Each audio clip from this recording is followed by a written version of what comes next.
Hello, chat. Welcome. How are you guys, gals, and non-binary pals today?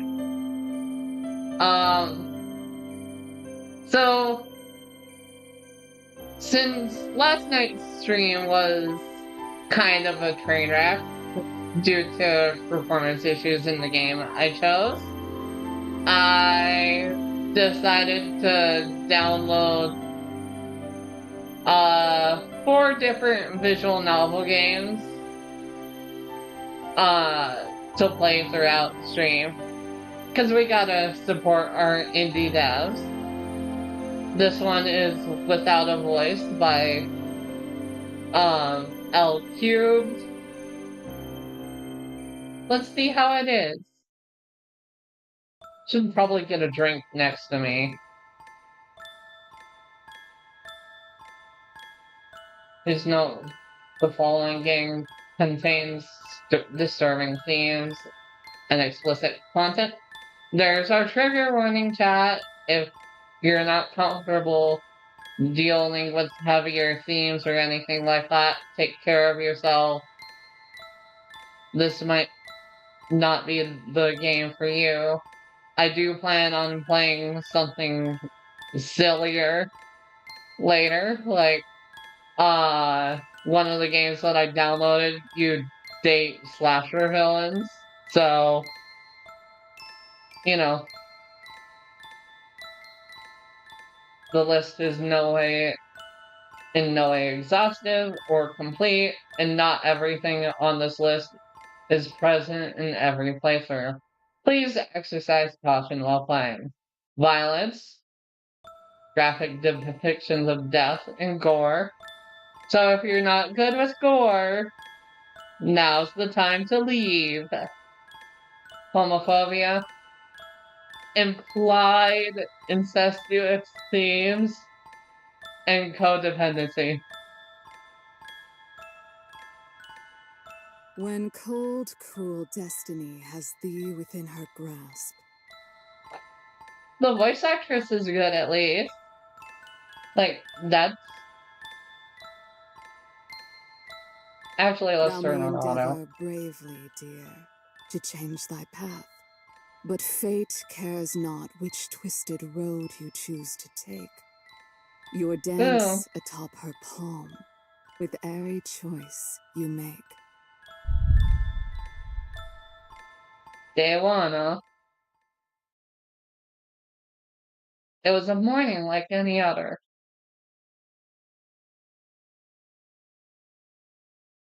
The tragedy soon to unfold would affect so few people that time would swiftly forget it. Like many tragedies, even the ones today. For those involved, however, that morning was a maelstrom drawing them each in. Closer and closer still. It all began innocently enough with a certain exiled princess in a terrible predicament. Oh dear, run out of firewood. Only I'd noticed The art style's cute, at least, chat. There's no way that stuff is not gonna go horribly considering the trigger warning, though. I'm kind of scared now. This has caught me quite unawares. I will say, though, how is a team of independent people better at voice acting than the high-budget game that I played yesterday? Like, what the fuck? The ex-princess in question was named Cassidy. She was the eldest child of the kingdom of Veramir. Okay. What's that you say? You've never heard of Veramir?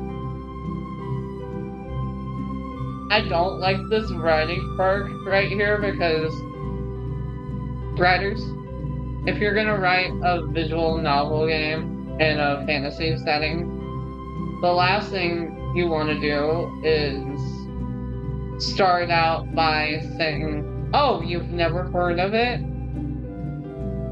And then, because it ends up taking the reader out of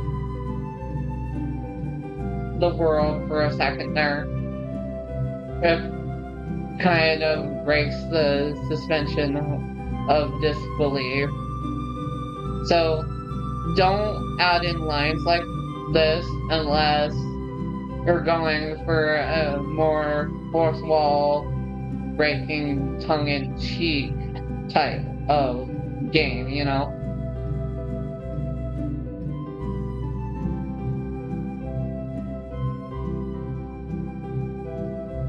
One shouldn't be surprised. This all happened long before the universe summoned you into existence. Oh, so this is an isekai as well. The next shipment isn't due for a little while yet. Okay. I can get behind this. But I cannot wait. I won't be able to cook or do laundry without a fire. How's the audio chat? Should I turn it up?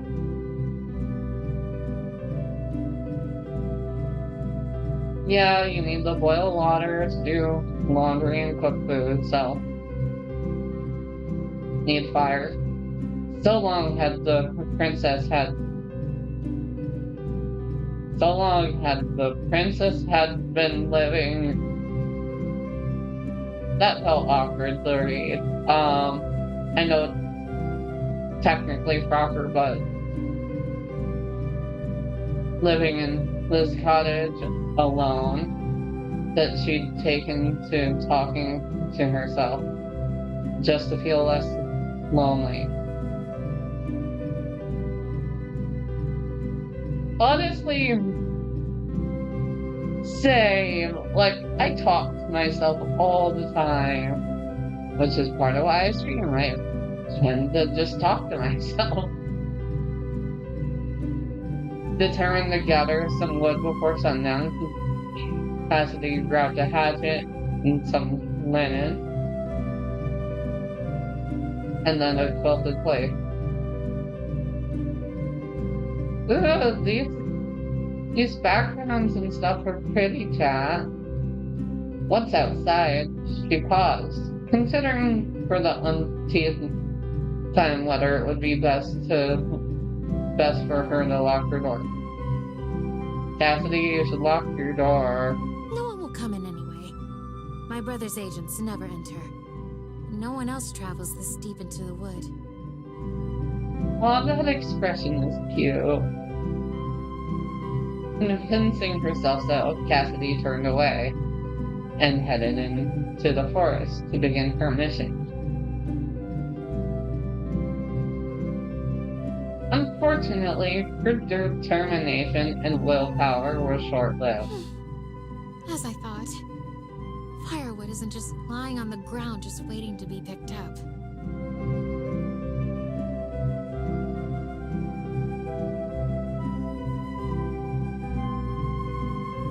Lady, that's not the only problem. You went out to chop firewood in a dressing gown. I would never.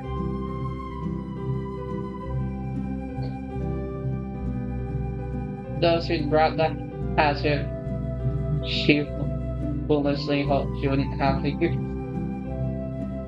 You know, that's a whole mood and a half, though, chat. Faced with so many different types of trees, most of them quite large, she was unsure how to proceed. Now that I think about it, how much firewood do I usually use at once? Oh, the more I try to remember, the more addled I get. Perhaps I'll subsist on fruits and fungus until the next crate arrives. A timely growl quickly put a stop to such fun. Cassidy let out a sigh. For now, then, I shall return to my favorite place. It always brings me peace.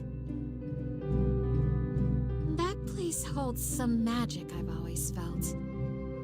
I'm sure I shall be able to think of something once I'm there. Her spirit restored Cassidy. He hefted Berlin and Satch. A little higher. It was not long until she would be comfortable again, she thought. Why, you're as radiant as ever. Who's he talking to? There were many views to take pleasure in proofreading this forest, but this one in particular always brought her delight. Though she had lived here now for some seasons, the tree before her never seemed to change. I don't know much about wisteria. Are they meant to stay in bloom year-round? Perhaps the winters here are mild. Wisteria shall wither not when flakes of winter fall. Yet all must someday perish, while heeding nature's call. But nature wields not power o'er us all. As clear as a wind chime, voice caught Cassidy's attention. Aw, she's cute. Cassidy's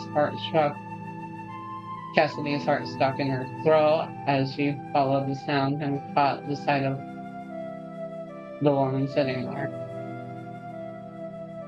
She had never before seen a woman so breathtakingly beautiful. My apologies for interrupting your poem, madam. Her voice is really pretty too. It was only a couplet. You did not interrupt so much as improve it. Aw, she's flustered, guys. Oh? Then all the better. But it is not safe to be so deep in the wood. Tarry not. I live here. It is quite safe, I assure you. I dare say I have lived here much longer than you have. Aw. That implies that she's been watching Cassidy for a while now, though. No harm has ever come to me in these woods. Perhaps our experiences merely differ. That's a little ignorant, though. Wild animals and stuff. Not to mention the Royal Guard is after Cassidy. Certainly. I concede your point. Cassidy paused a long while, unsure of how to carry on the conversation. How strange. I used to make small talk with all the courtiers as if it were nothing. Has time truly affected me so? You say you live here? I do. Oh. I have never seen you. I'm quite sure of it. I would remember someone like you. Aww. Whereabouts do you live? If you don't mind my asking. Hardly a stone's throw from where we now stand.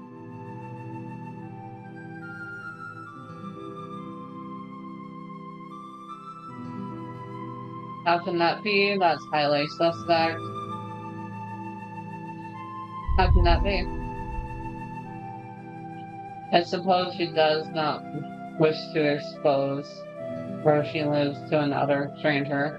That's reasonable.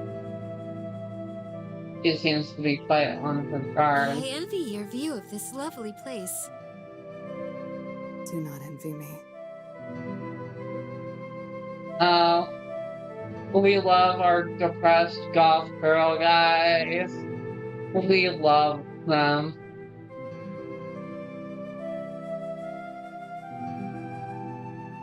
What could that mean? How droll. Oh, where are my manners? My name is Cassidy. I, too, live nearby. You may call me Elowen.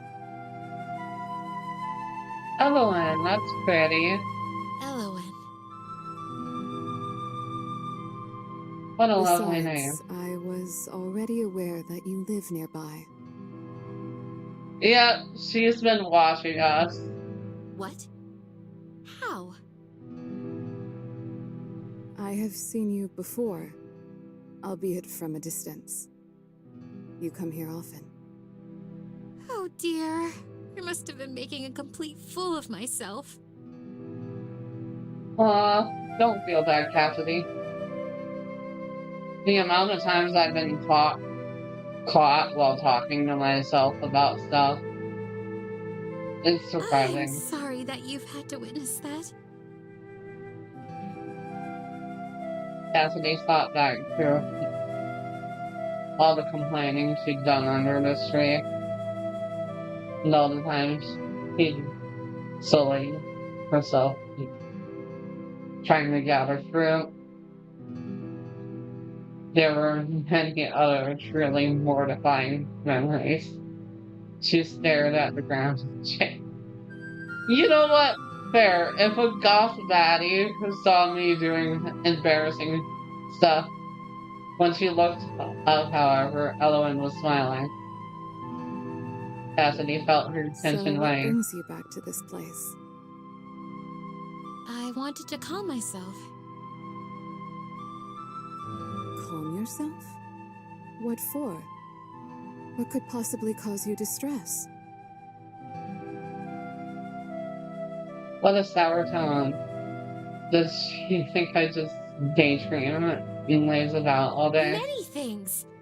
I'll have you know that at this very minute, I am on a mission that might mean the difference between life and death. Oh, and yet you dally here. What could this mission involve? You know, that's kind of embarrassing, Cassidy. You're fumbling this. Like, honestly, you're fumbling this. I see my presence is not wanted here. I shall return to my search forthwith. Oh, no! She's fumbling. Oh my god. No! Just as she was about to turn away and leave, alone in the wisteria tree behind, Cassidy heard Elowen laugh softly. It was a bewitching sound. I see I have offended milady. No offense was meant, I can assure. Really? This Truly, is cute, I would though. never wish to cause you pain. Tell me of your mission. I have run out of firewood. Upon hearing this, Elowen stood up and dusted herself off. Allow me to be of service. Yeah, this person's art style is really cute. Oh no, I couldn't possibly impose. Please, this tree suffers so much every time you shed your tears and frustration upon it. Oh. That's a weird thing to say, Elowen, but okay.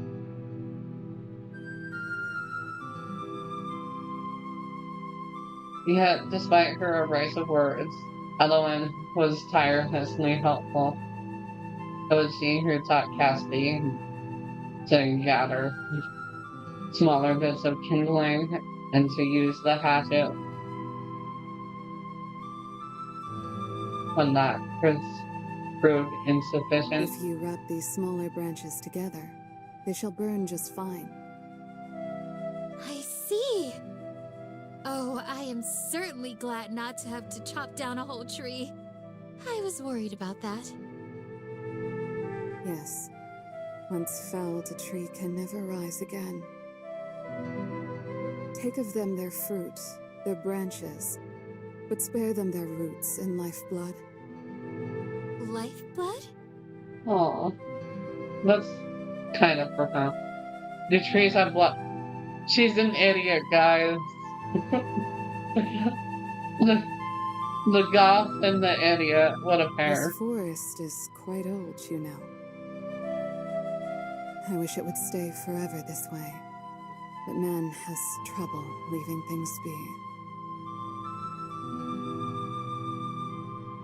The disparity between Eloine's indifferent expression and the biting tone of her voice made Cassidy's heartache.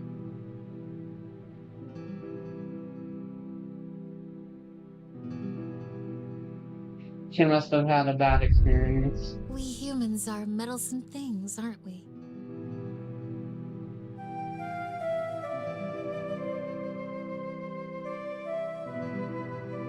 Perhaps I'm making too light of her feelings.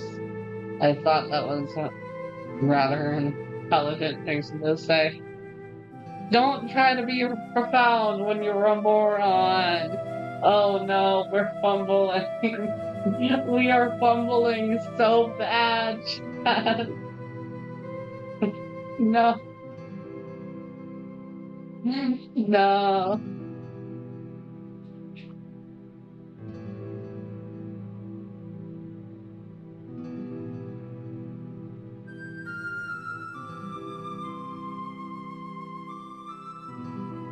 You truly love this forest. Yes. In fact, I feel that I am part of it. And it is part of me. Aw. That's... How beautiful.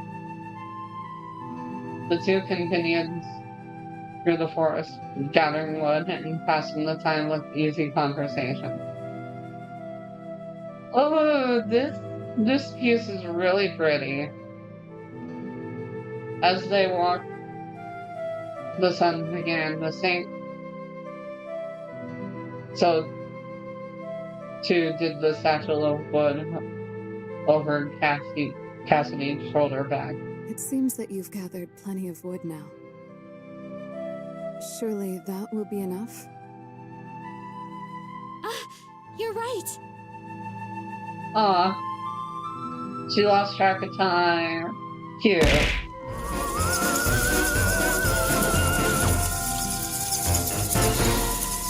Okay. I don't have water next to me, but I'll grab water.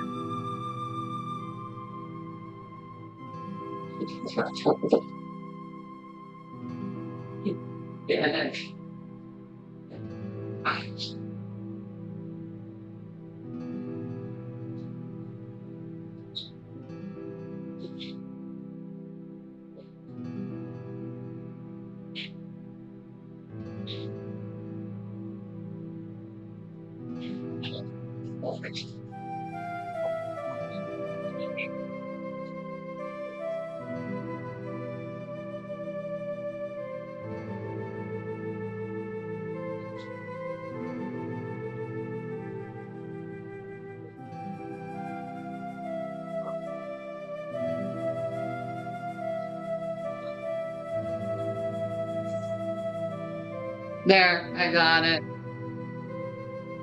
Reading is hard work. I mean, I'm the one who chose to download 4 different visual novels.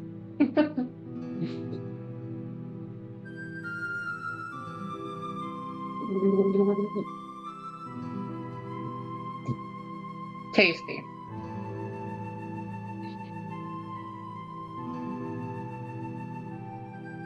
The time had gotten away from the exiled princess.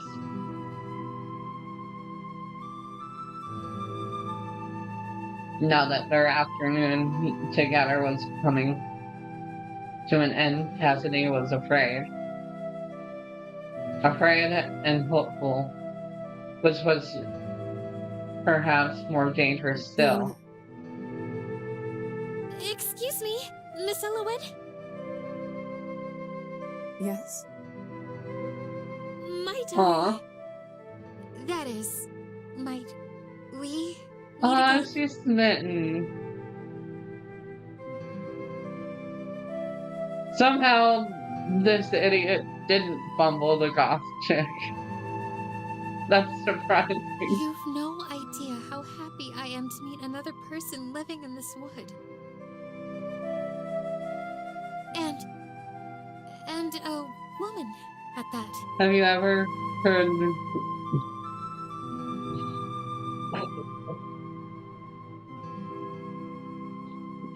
Have I heard of Katora Shoujo?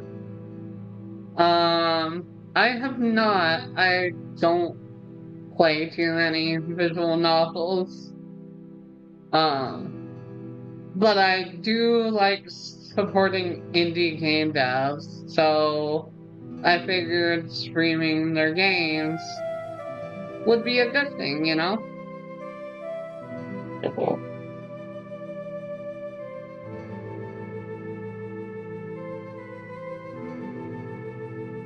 Yet the expression on Eloin's face showed that she had, in fact, some I was idea. about to suggest the same. Aww, cutie. You might It's cute. find me in this area most afternoons. I see. Then, until tomorrow. But considering this takes place in a fantasy setting, I'm hoping it doesn't turn into a doomed lovers type of situation. Would that we meet so soon, my lady.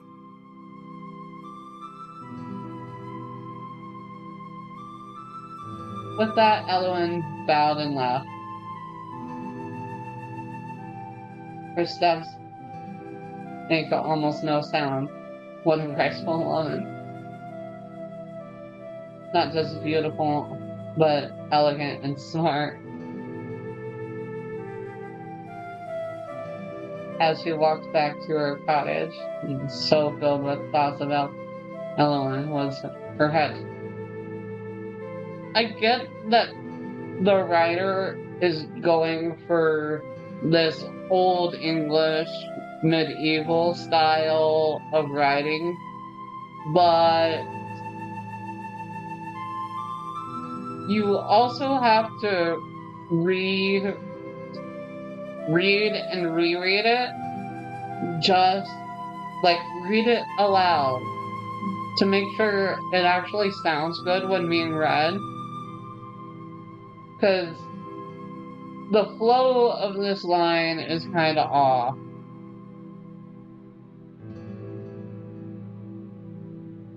That Cassidy forgot all about her fatigue and the weight of her burden. She certainly is opinionated, but he must have so much more experience living independently than I. I hope I am not a bother to her. And with that, the once princess returned home, blissfully unaware of her roots that were this very moment grabbing hold of her heels and pulling her beneath. Oh, doomed beauty. It is said a fool repeats his days. Changing not, but expecting change.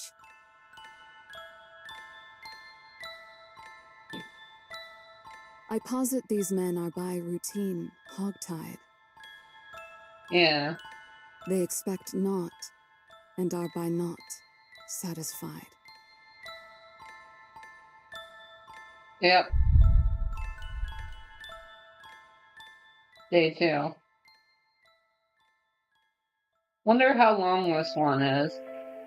Can't really be that long since it's a free game. But who knows?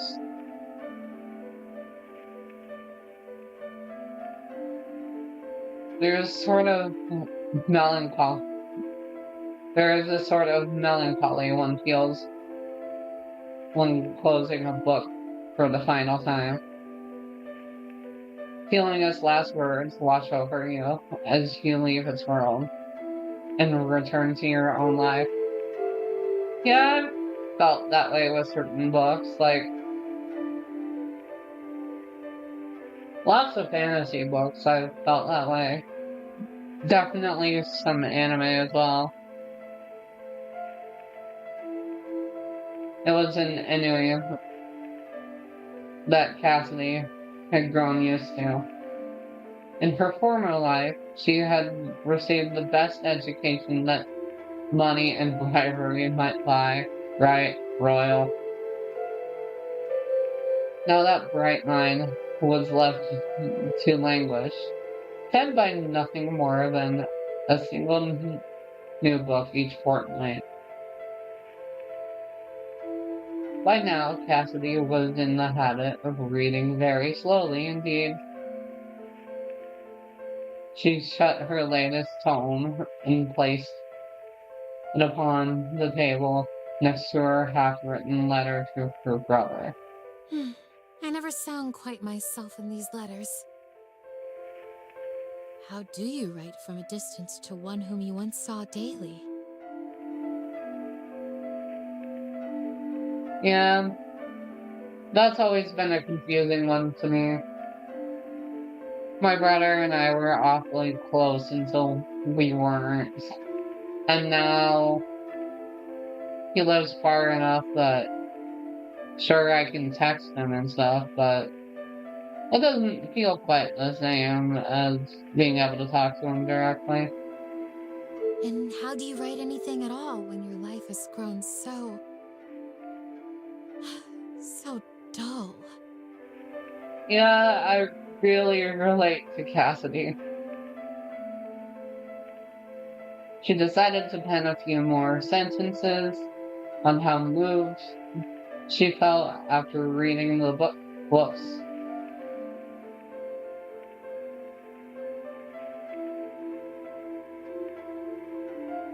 I am so glad the dev added that function. Reading the book and how profoundly distressed she was by the ending of it.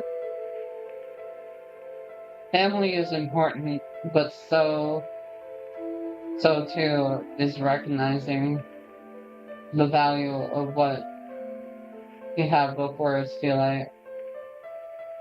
If only the king had realized what a wonderful daughter he had. And I hope that you realize how much you are loved by your one and only sister. She paused, overcome by sheer feeling, and decided to keep that final bit to yourself. Why though? Like, your family needs to hear how you really feel. It was too desperate for comfort. And princesses did not win so. My gal, your dad kicked you out of the kingdom. Girl, have some more self-respect. No, that won't do at all. How unbecoming. Oh, poor thing.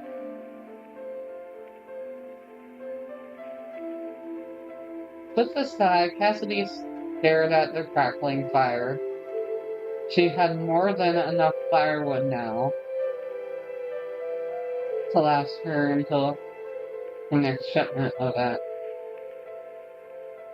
The sight reminded her of I Ellen. wonder what Elowen is doing at this very moment. She could not fathom the day-to-day life of such a mysterious personage. Was utterly beyond her imagination. Her curiosity so engaged, it was now impossible to ignore. And so far, Cassidy resolved herself to take a walk and casually seek the other woman out. I'll Yeah, even this is stumble cute across so where she far. lives today. Wouldn't it be exciting to surprise her at her home? Aw, that's so cute.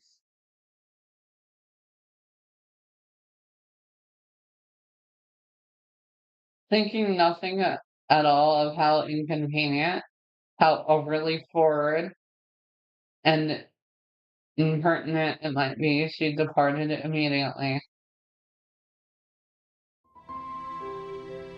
Once outside, Cassidy took in a deep lungful of crisp forest air.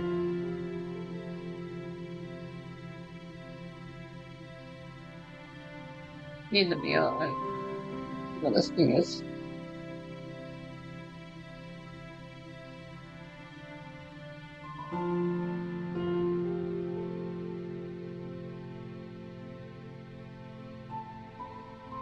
You know that thing where you feel like you're gonna sneeze and then just don't? That just happened to me, and that's always annoying.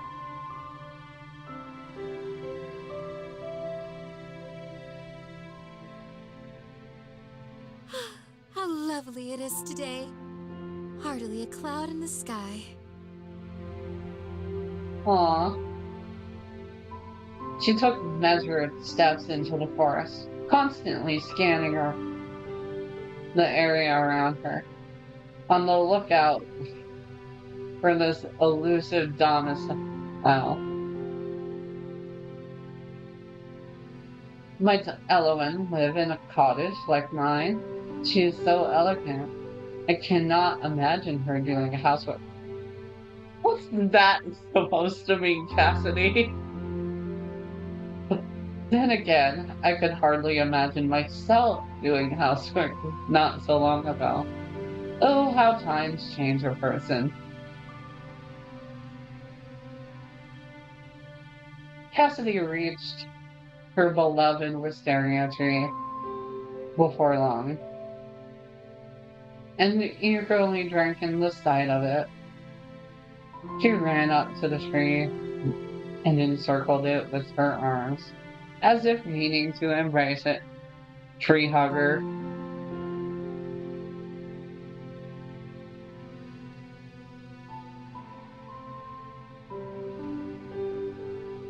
Hello, dear tree. You are looking as lovely as ever today. Though a certain someone sits not beneath your boughs this afternoon. She is so in love. I hate the love at first sight trope, but it works well for these visual novels. Because they're supposed to be self-contained experiences that last maybe an hour or two, you know?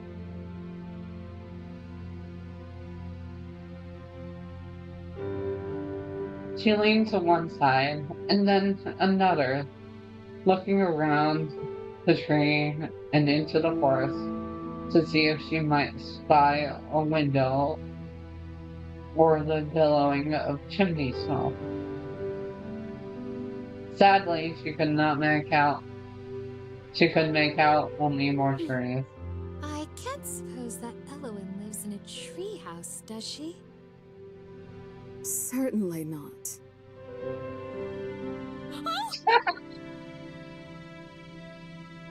Okay, that's actually funny writing. I like that. I like that a lot.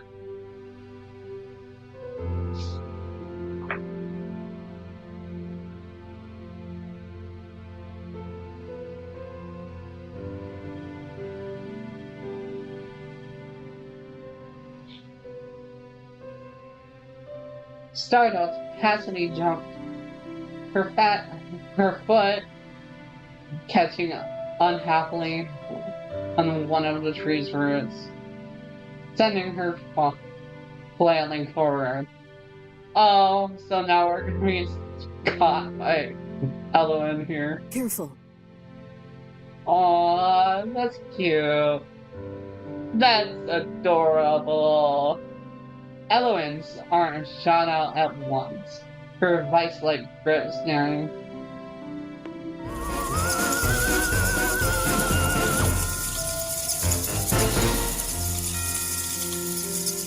Nero 1902 just redeemed down girl. Okay, why didn't that trigger properly? Have to check that.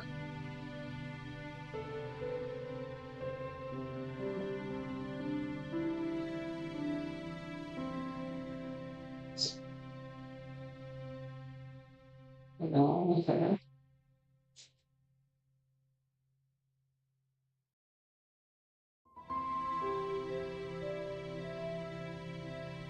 In theory, it should. Just bug testing, lol. No, I gotta try it because... there it goes.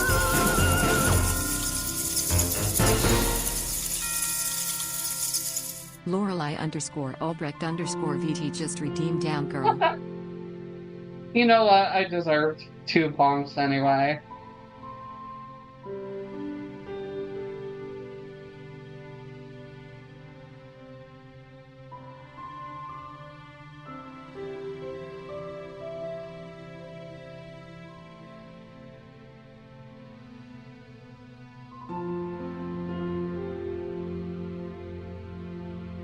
Eloine's touch was so cold, yet her movements decisive. Cassidy's heart raced.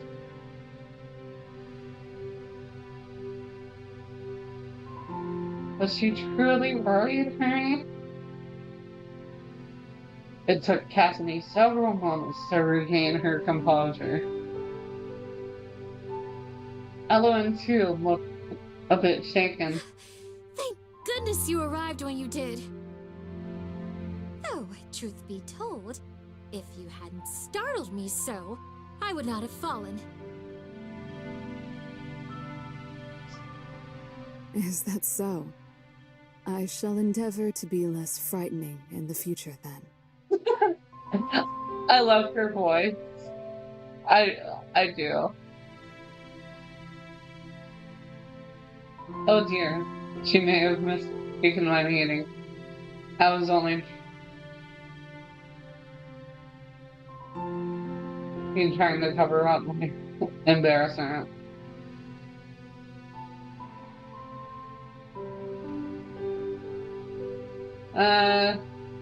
She seems to be the type that is quite literal, so... I don't understand what you mean. I certainly don't think you're frightening. Oh, your earlier words seem to suggest otherwise. Oh, yeah, she's the I type... was merely... Oh, never mind. How confusing you are. Yeah. She is very literal, so we needed to just say that. I kind of want to get the good ending, you know? Still, how curious it is for us to be meeting here again. You come here often? I live nearby. What is curious about it? Aww. I'm merely saying that it is serendipitous. It must be fate. Girl, you are trying way too hard. Fate has nothing to do with it, I assure you. And Eloine called her out for it. It's great.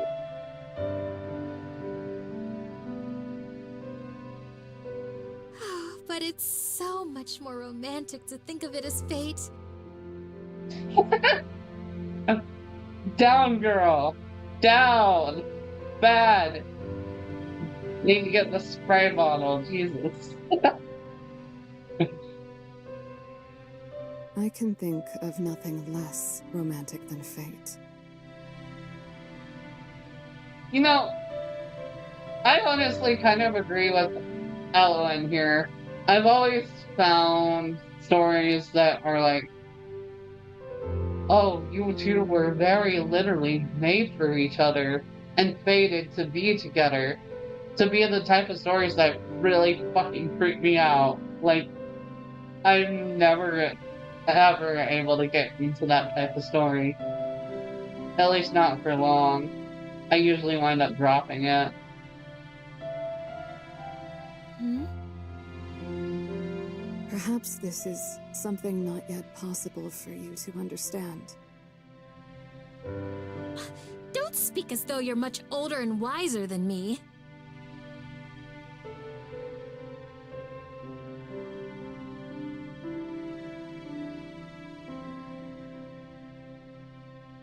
Ellen laughed a little. How old are you, anyway? Cassidy, you know you shouldn't be asking a lady her age. How old do you think? Oh no, this. No! No! Cassidy, abort! You're fumbling! No! Abort! Cassidy stared at Ellen, gazing deeply into her eyes, as if she might find the other woman's secrets there. Older than I first thought, perhaps. A wise answer. Okay, you saved it. Look at the smug expression on her face, too. That's great.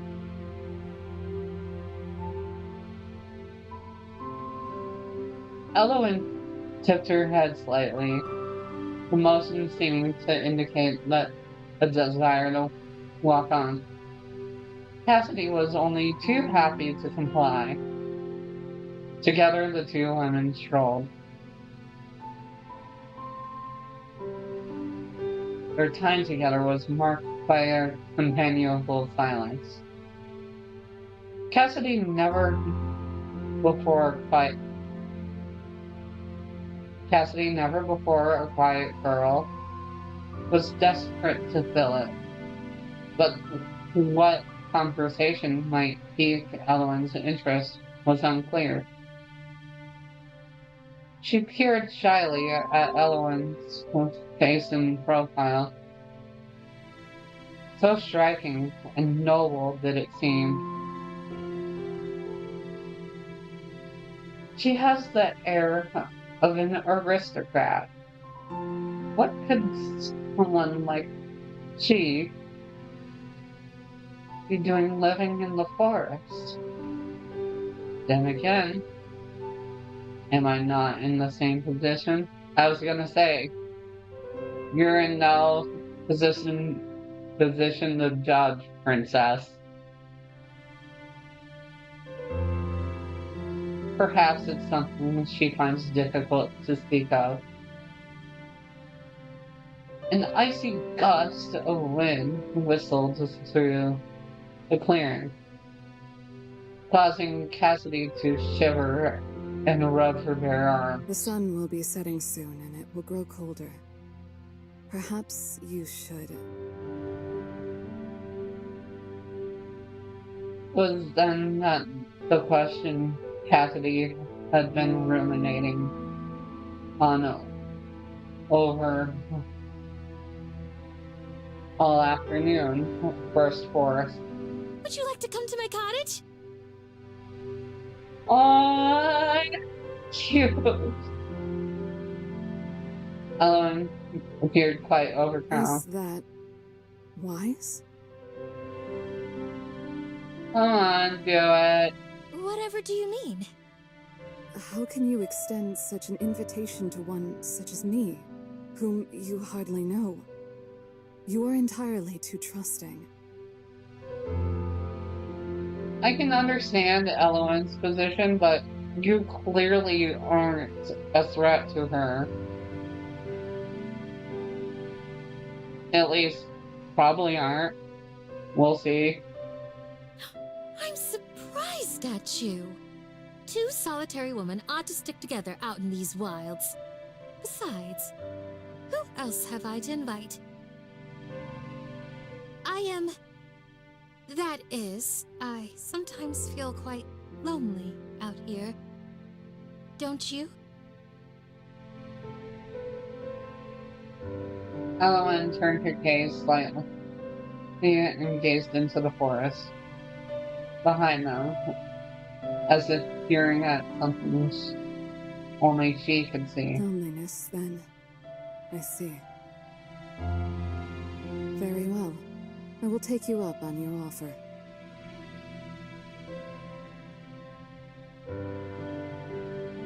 Still puzzled by Elowen's hesitation, Cassidy was overjoyed that her invitation had been accepted. There was a spring in her step as she led the other woman to her home. It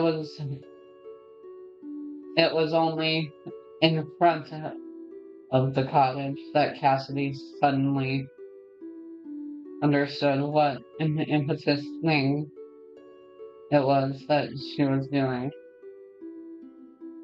Was the house clean enough? She could not seem to recall when she had last slept or aired out her bedding. Is this where you live? Yes. It's charming. Aww. Oh, thank you. I wish I could take more credit for that. The house was here long before I arrived. Even the furniture is not truly my own. Still, it suits you. Yeah. Thank you. Bolstered by Elowen's reaction, Cassidy finally gained the courage to follow Sarah. She opened the door wide, gesturing for the other woman to enter. As Elowen did so, with her usual slow, measured steps, Cassidy could not help but notice the woman's feet, clearly visible in the slippers she wore.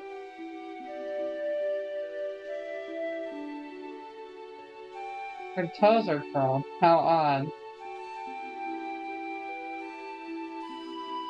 They stayed that way even as Elowen entered the house. Okay, so Elowen is uncomfortable by this situation, but she's obliging for her own reasons, I guess. We can't understand her motives yet. Perhaps her manner of walking is not purely for the sake of elegance, but also necessity.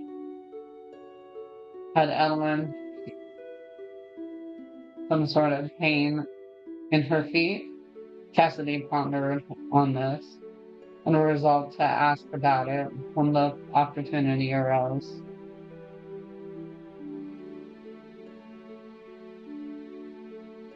It is quite spacious. You live here, alone? That's right.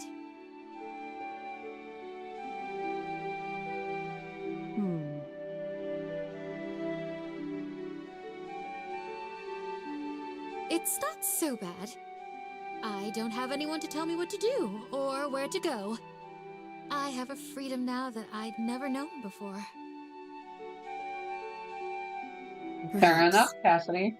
but sometimes I believe that being tied down to something is easier. Ayo. If you don't realize you're being strangled, it's just a pleasant, lightheaded feeling.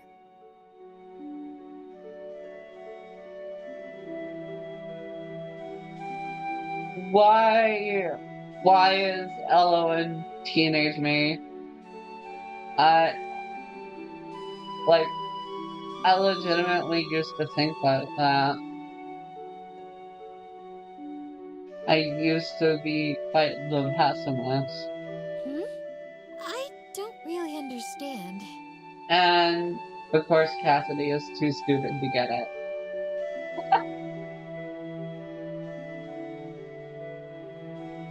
It's alright if you don't.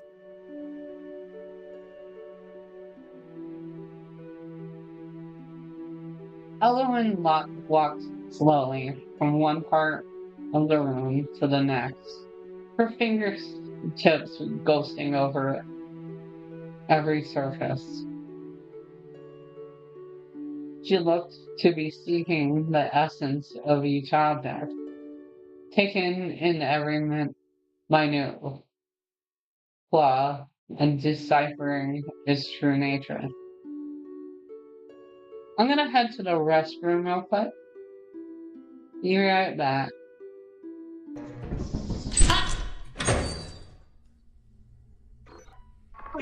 God, I love this game. There is a turret down here, but I'm gonna make a break for the teleporter drop. Oh, it's a solo.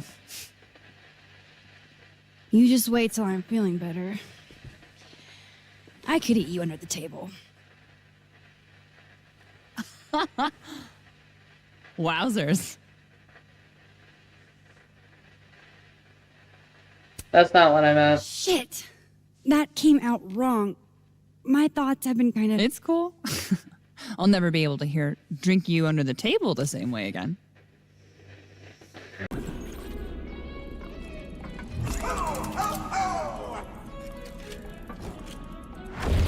Look, it's a child molester. Hello, friend. You're sure I'm late. Are we having a slumber party? They were scissoring. Sorry. Had to. Last night? I can do what I want, Bone Man.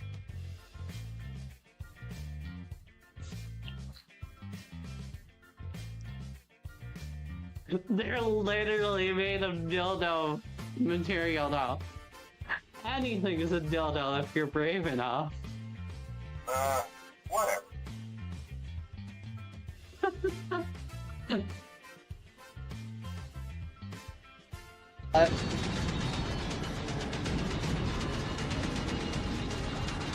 Cross.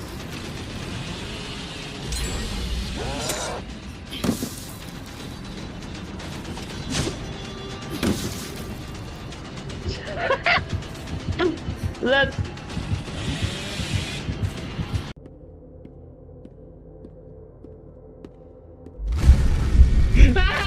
God. Well.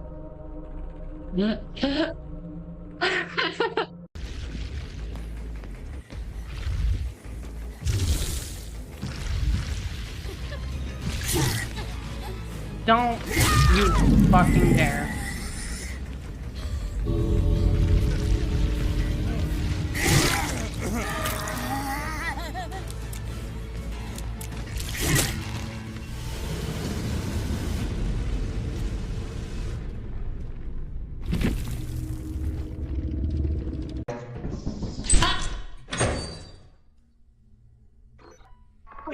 God, I love this game. There is a turret down here, but I'm gonna make a break for the teleporter drop. Oh, it's a solo. You just wait till I'm feeling better. I could eat you under the table. Wowzers. That's not what I meant. Shit! That came out wrong. My thoughts have been kind of... It's cool. I'll never be able to drink you under the table the same way again.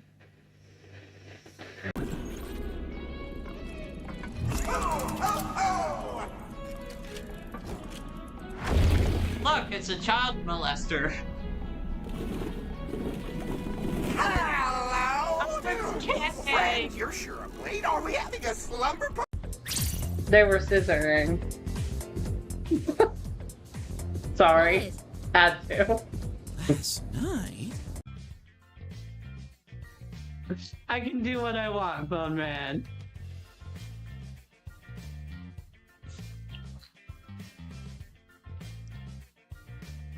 They're literally made of dildo material now.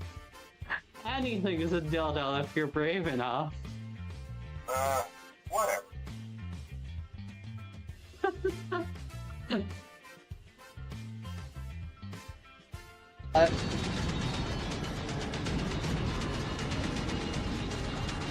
Cross.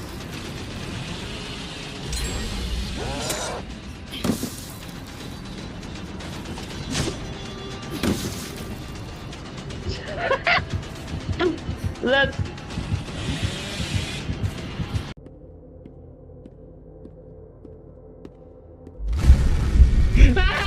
God. Well.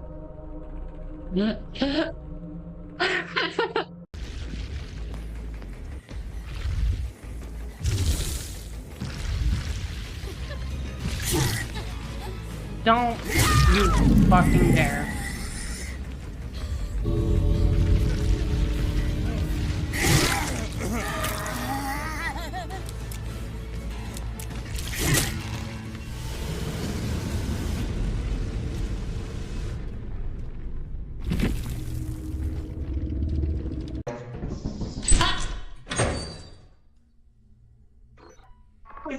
God, I love this game. There is a turret down here, but I'm gonna make a break for the teleporter drop. Oh, it's a solo. You just wait till I'm feeling better. I could eat you under the table. Wowzers. That's not what I meant. Shit! That came out wrong. My thoughts have been kind of... It's cool. I'll never be able to drink you under the table the same way again.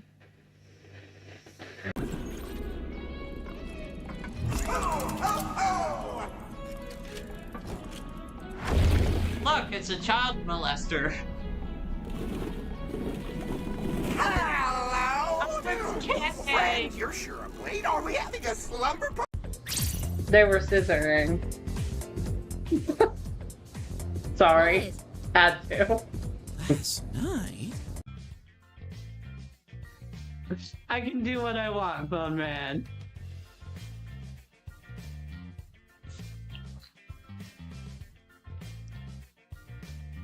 They're literally made of dildo material now. Anything is a dildo if you're brave enough. Whatever.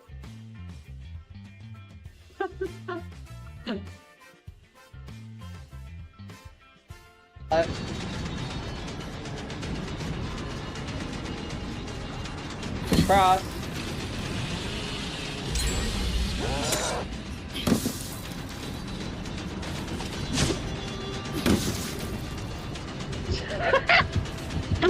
That's...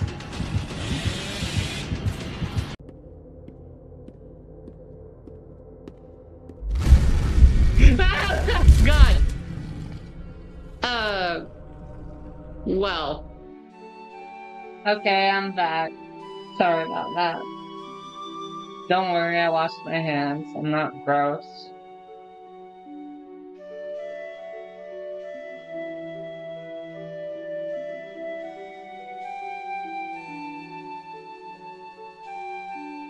Cassidy wondered what Elowen might discover about her if only he allowed it. If only she dared. It was unbearably quiet.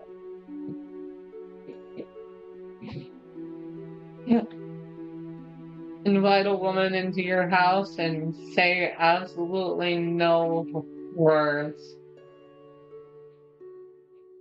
Honestly, that tracks.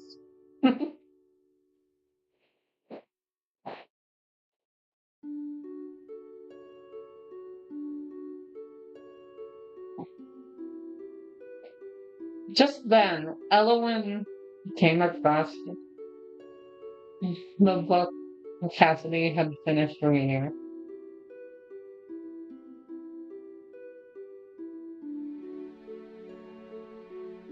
Oh, that's a book my brother sent to me. I get so frightfully bored here that these books have become my sanctuary. I'm expecting a new shipment soon.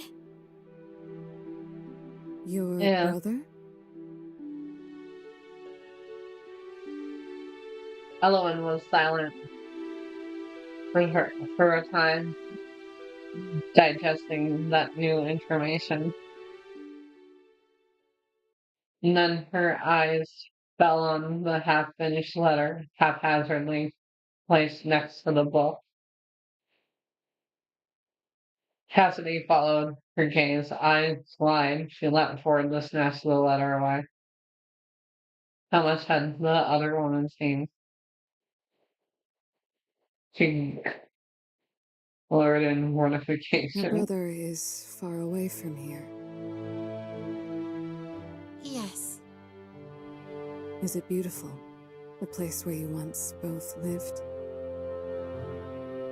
I have not once seen its equal. More beautiful than this cottage prison of yours? Hey, don't call us out like that.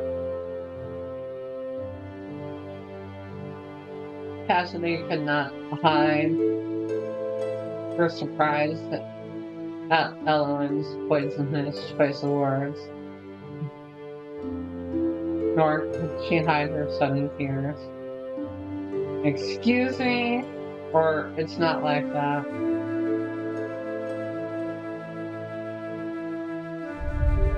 I do not appreciate your tone. I notice you do not disagree with me, however. Yeah.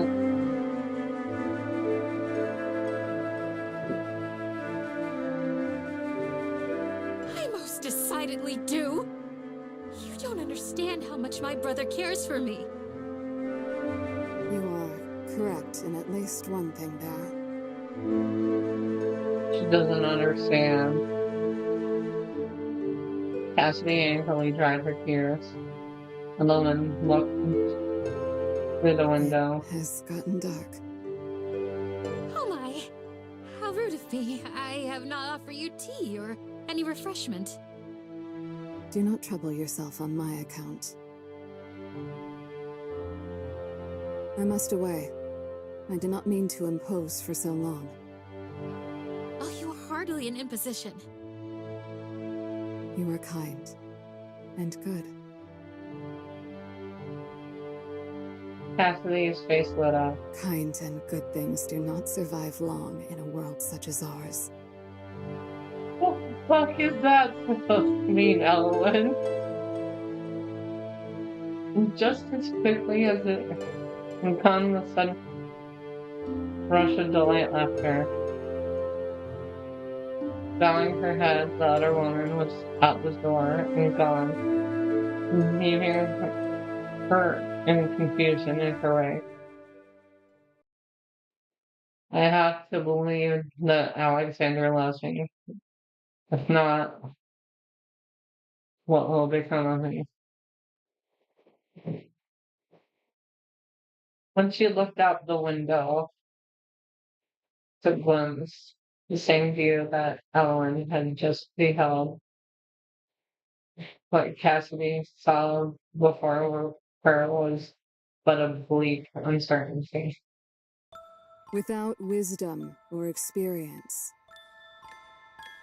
storms shall ill-weathered be. But when you are nearby, dear one, no storms can bother me.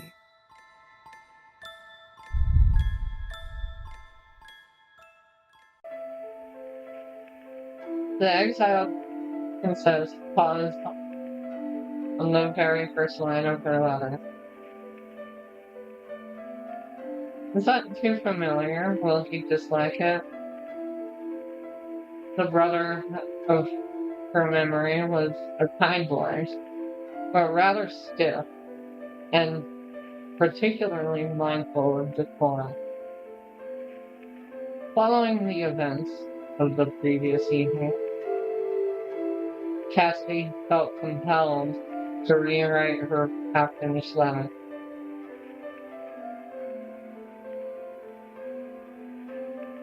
Not that Alexander will care. Not that Alexander will care either way. I'm sure he's too busy to even read my letter, so. Still, I want him to know how I spend my days. I feel less alone when I read his letters, and if my confuse his spirits, then it's a worthwhile endeavor.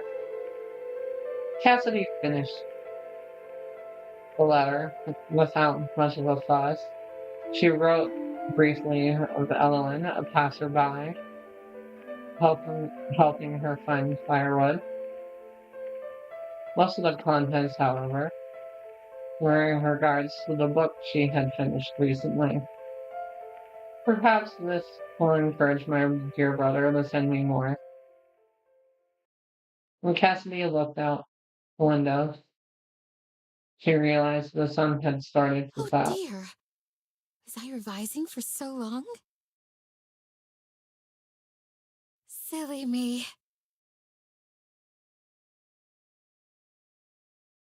Honestly, since these girls don't change their clothes, you gotta think about how rank they must smell. She does say that she does laundry, though. So we're just gonna have to accept that she has multiple in the same outfit somehow. She folded up her letter and placed it in an envelope, sealing it with the royal wax seal she was given. She stood and stretched her arms above her head. I have hardly moved all day. That is no good.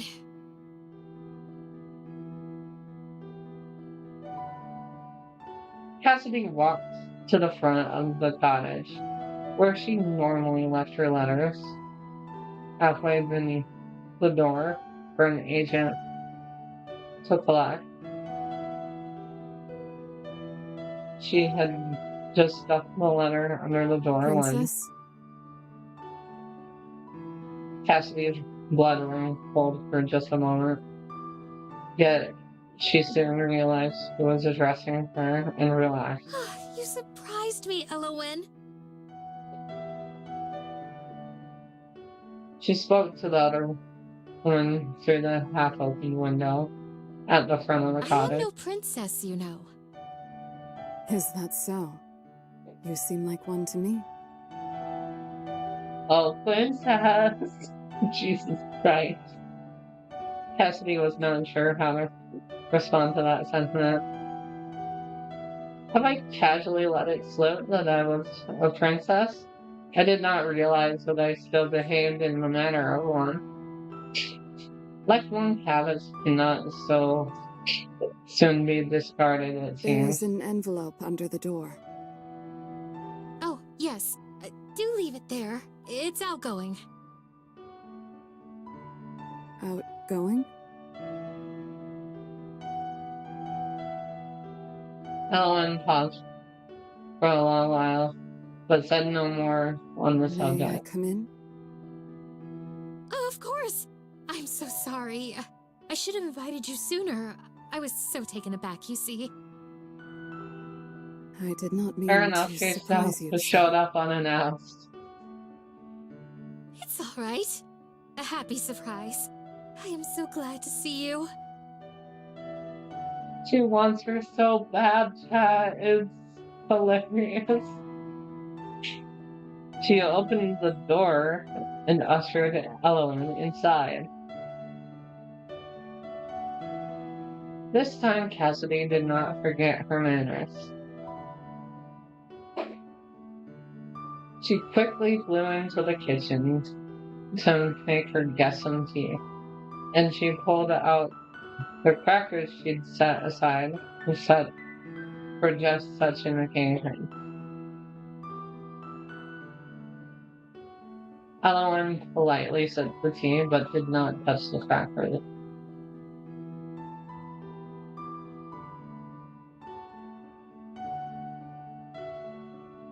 Wonder why she does not eat. Wonder why she does not eat. Perhaps these are not to her taste. It seems a waste when I take these crackers purposely in order to be a good hostess when she next came. Though she was confused, Cassidy quietly ate a cracker or two before putting the tray away. The two women talked pleasantries for some time, though it became rather apparent that Ellen's attention lay elsewhere. Is everything quite all right? Why do you ask? You seem somewhat reserved.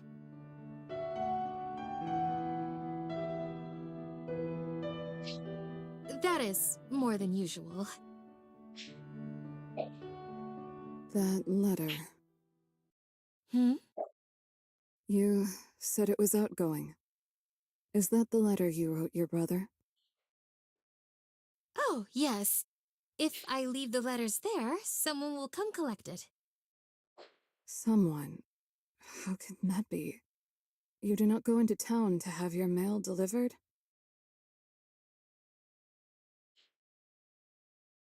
He was at a loss as to how to explain. Cassidy herself knew that her situation was You extraordinary. see, though I live alone, I am well taken care of. My brother provides everything. Every fortnight or so, his agents deliver food and supplies to me. Someone is around to collect my outgoing letters once or twice a day. I only ever send my brother letters, of course. I was not wrong when I said this place was like a jail. Yeah, no. That sounds more like a prison than. Why do you live here alone? When he clearly has enough resources to take care of you.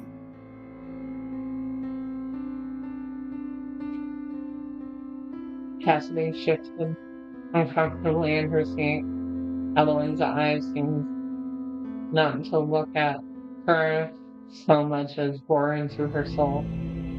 Cassidy felt judged and deemed unworthy, though she had not quite responded to Evelyn's inquiry. No matter how she phrased it in her head, it sounded awful. 'Cause it is awful, girl. Girl, the situation you're in is fucked. I am here for my own safety.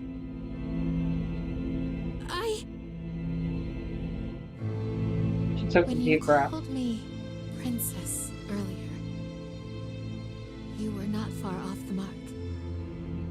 I once was a princess, though I am no longer. After my father, the king's death, I was to inherit the throne.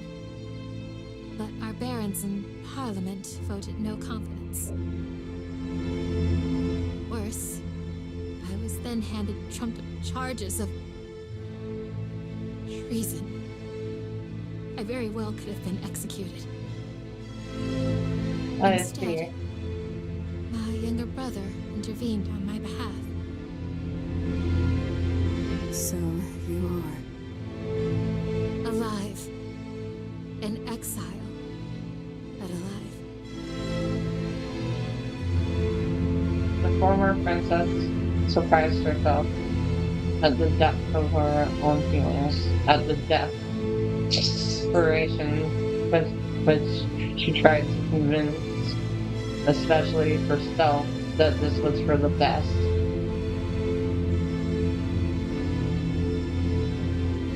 It's not so terrible. This cottage is lovely. It is a good thing to be among nature like this. How can you be so positive? What? Yeah, no, what? You're really depressed in this situation. You speak so fondly of your brother, when he is the one who exiled you, who left you here to rot in isolation. Yeah, that's kind of what it is. It's not like that, Elowen. What part of what I said is false? Tell me. It's not that simple. It is not Alexander's fault. As a result of your dear Alexander's intervention, you were exiled, were you not? Who's Yeah. to say he was not responsible for the unfavorable vote in the first place? She has a good point here. Like, it does seem like a conspiracy happened. Why would he do that? What would he have to gain? The throne. It is not my brother's fault. He could have let them kill me, but I am alive thanks to him. I've previously stated my belief that you are kind and good.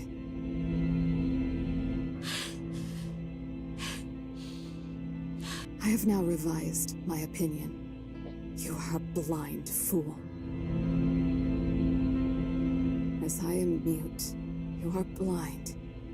Altogether too blind to the selfish ways of the world. Yeah.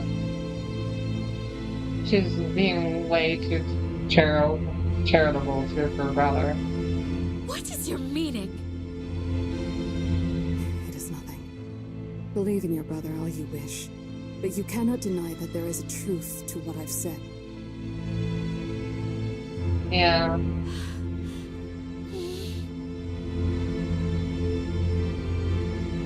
Elowen rose from her feet in one swift movement and Good headed night, for the door. Princess. I am princess no longer. Mock me not, I beg you.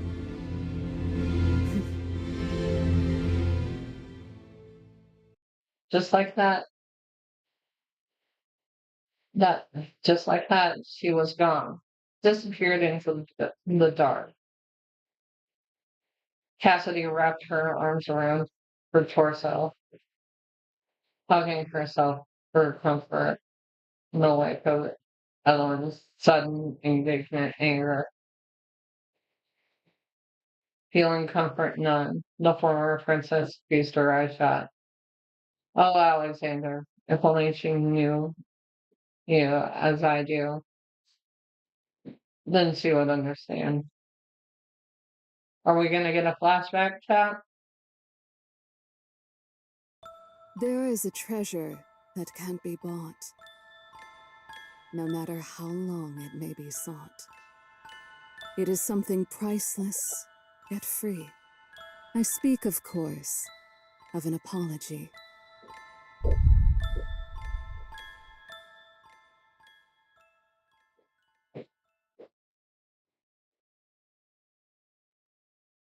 After a restless sleep, Cassidy awoke to the sun's harsh rays. She stretched, arching her back to release the tension there. Finally, her gaze went to the front door. There was a distinct lack of a letter beneath it. They must have come in the night. How diligent my brother's agents are. You are a blind fool.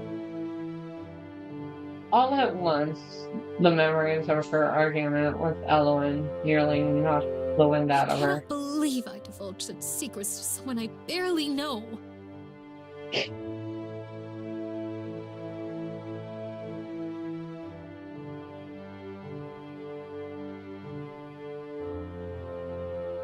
Cassidy was puzzled both at herself and Elowen's odd behavior. I'm sure she had her reasons. Elowen appeared so upset. I wonder if she experienced something similar. Perhaps my blind optimism reminded her too much of it. I'm sure she is only worried for me. I seem to inspire that breed of pity in others. I can understand that. I'm afraid I often come off as quite helpless. I must ask her about her own life. We know so little about each other. It's no wonder she would react that way. One can only draw conclusions based on what one already knows.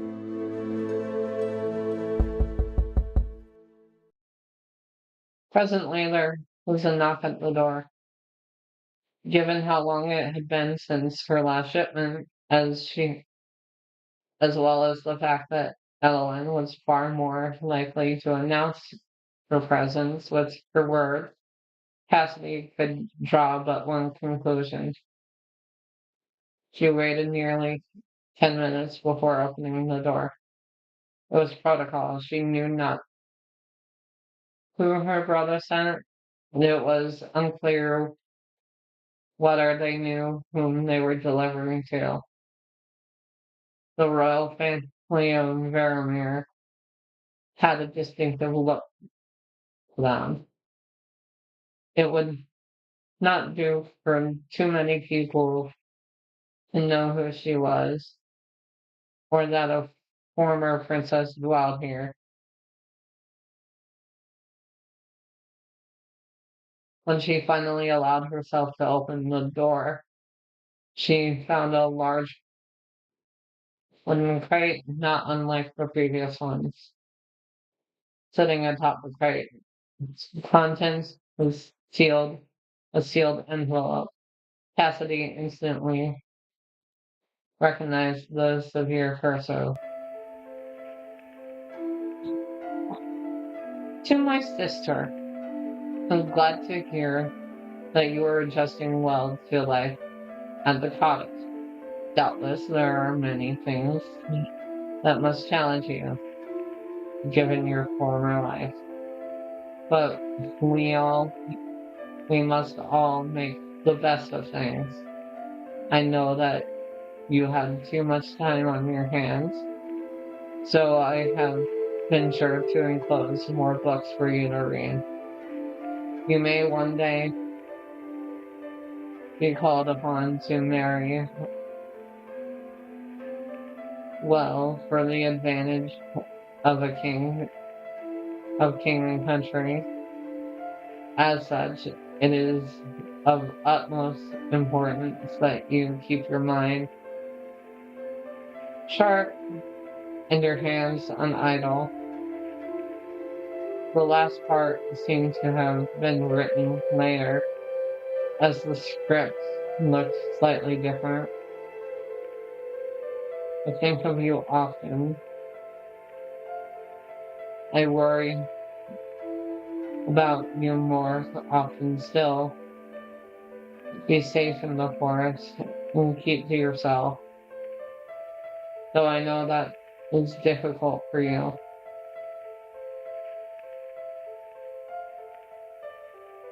Please await my next letter. I remain your loyal brother.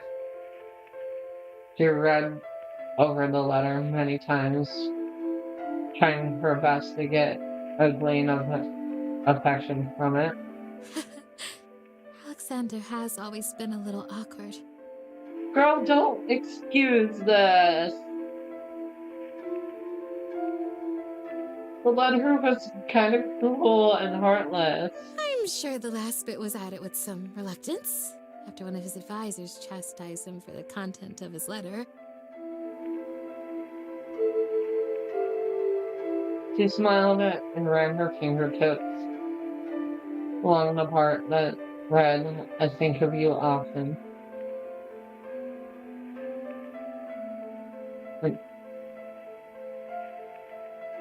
But then she remembered the sentence about marriage. I don't want to marry. I've never considered marriage, even before my exile. Can a noble or royal from another nation be content with a wife who has been living in the woods? Can I even content myself in such a marriage? The letter did not raise her spirits as much as letters from Alexander usually did. The implication of it weighed on her.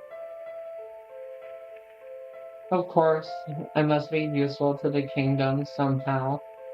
Why else would I be alive if I can be of use, even as a disgraced princess? Cassidy sighed. She could not finish that thought. All of a sudden, Cassidy wanted nothing but to see I Elowen will again. seek her out. I must. The other woman's presence would certainly be a salve for her current mood. That was her reasoning, and she swiftly acted upon it. Cassidy set the crate aside and set the crate away inside the cottage and set out. After a long, fruitless walk about the forest, she arrived in front of a wisteria tree. Elowen, Princess? I am no longer a princess. Just because you no longer live in a castle does not mean that you are no longer a princess.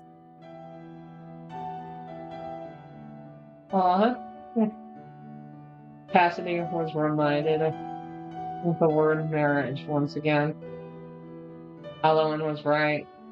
She was still considered a princess insofar as a princess could be useful. A long silence passed between them. Both were conscious, no doubt, of the argument that had transpired between them, an argument they had not yet resolved. I am sorry.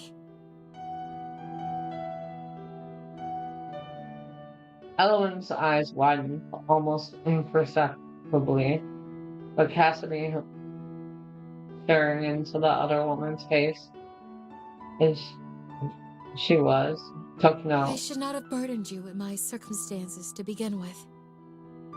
But you were only worried for me. I should have been more sensitive in my explanation. No. Hmm? Cassidy was struck at the sight of Elowen's soft smile as she laughed. The former princess's heart letter and her brother's letter was promptly forgotten. It is nothing. It would seem that I, too, am quite the fool. The air thusly cleared. The two women were able to enjoy the rest of their day together. They willed the time away in continual satisfaction. That night, Cassidy drifted off to sleep with a full heart. The strings of love are oft unseen. Though wrapped around you, they may be. When tied fast, none can come between, nor challenge humble fate's decree. This is so good. Day 5. How beautiful it is today. Indeed. Elowen surprised Cassidy early that morning, arriving at her front door without warning. Though Elowen didn't even knock, silly creature. I wonder if she would have left if I hadn't seen her and opened the door. The thought bothered her, almost as much as the notion that Elowen might not yearn for Cassidy's company the way Cassidy did for hers. After some time spent lingering, the both paralyzed by indecision, they decided to go on a leisurely nature walk. For the next few hours, they strolled through the forest together, stopping here and there to pick berries or mushrooms. That one is poisonous. Do not touch it. Right.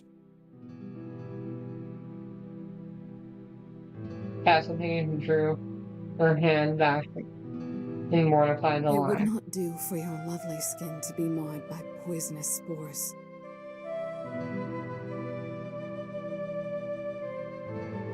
Cassidy hazarded a glance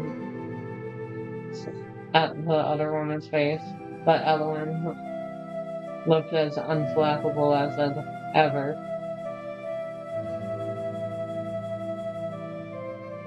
Wait a minute. How do you know so much? You know so much about the flora and fauna here.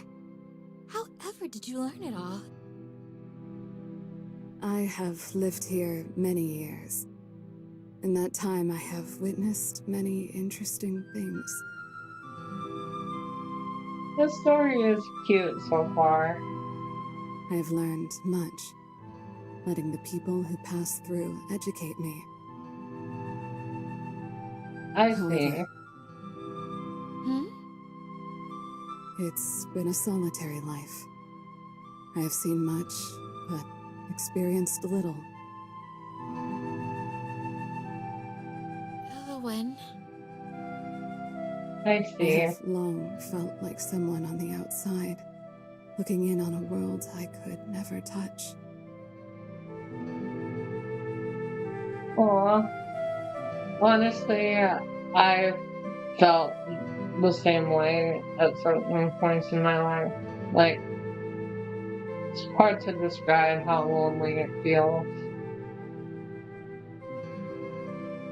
There was a melancholy in Eleanor's countenance that Cassidy had not yet seen, nor thought the woman was capable of. The Eleanor she knew was dignified, taking such charge of her emotions that none ever showed. I have not known her long, of course. Perhaps that was merely how she comports herself around those of little acquaintance. What made you decide to reach out to me? Reach out. That is... She thought back to their first meeting, the way her own heart had leapt at the sight of Eleanor. And Eleanor had known all about her, had apparently been watching her for some time. You didn't have to be sitting under the tree that day. You could have continued watching me from afar. But you found me. You spoke to me. And I'm glad she did, but I fear she might call me silly if I say such things. Let's take it. I thought you delicately beautiful.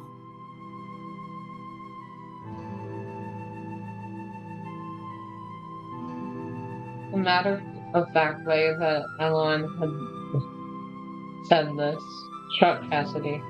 She was flattered, of course, yet a part of her was also worried. Beauty was not something lasting, and it would be a shaky foundation for any relationship. If it had been the courier who complimenting her beauty, Cassidy might have taken it better. But it was Ellen, a woman whom she was becoming increasingly fond. Thought? That's past tense, is it not? What do you think of me now? Oh, you're overthinking, girl. I still think you exceedingly beautiful, but dainty and delicate you are not. Aww. That's adorable. It really is. That's adorable. You are far from being the poised princess I took you for.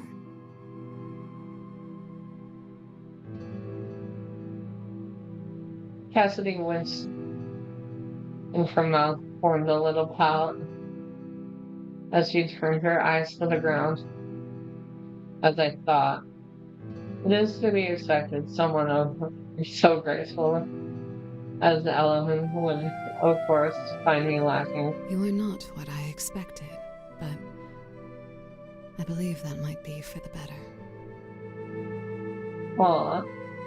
Slowly, Cassidy tilted her face up, her eyes growing large with For the disbelief. better? You are always exceeding my expectations. Oh, these I two. wonder if the other people I allowed to come and go would have as well, had I let them so near. Well, Hmm? it may be selfish of me, but I'm truly happy you let the others go. I'm glad that I'm the only person you allowed close. Aw. I'm sorry, that makes me sound so ugly. Cassidy wants her so bad, chat.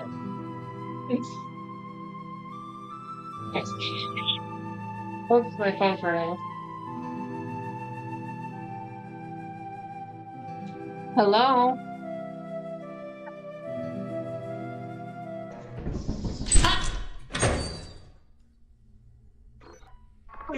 God, I love this game. There is a turret down here, but I'm gonna make a break for the teleporter drop. Oh, it's a solo. You just wait till I'm feeling better. I could eat you under the table. Wowzers. That's not what I meant. Shit! That came out wrong. My thoughts have been kind of... It's cool. I'll never be able to drink you under the table the same way again.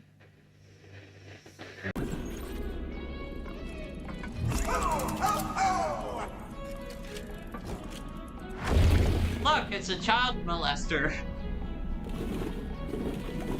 Hello, friend. You're sure I'm late. Are we having a slumber party? Sorry about that, chat. Got called for an interview.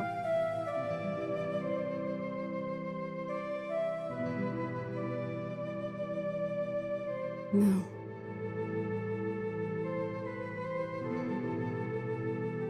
No Aww. uglier than I.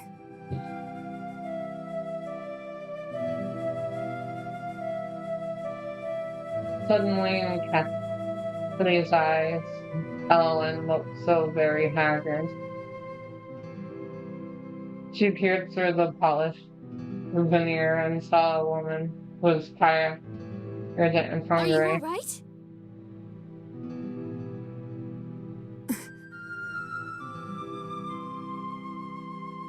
In a blink, Ellen appeared the same as always. I am fine.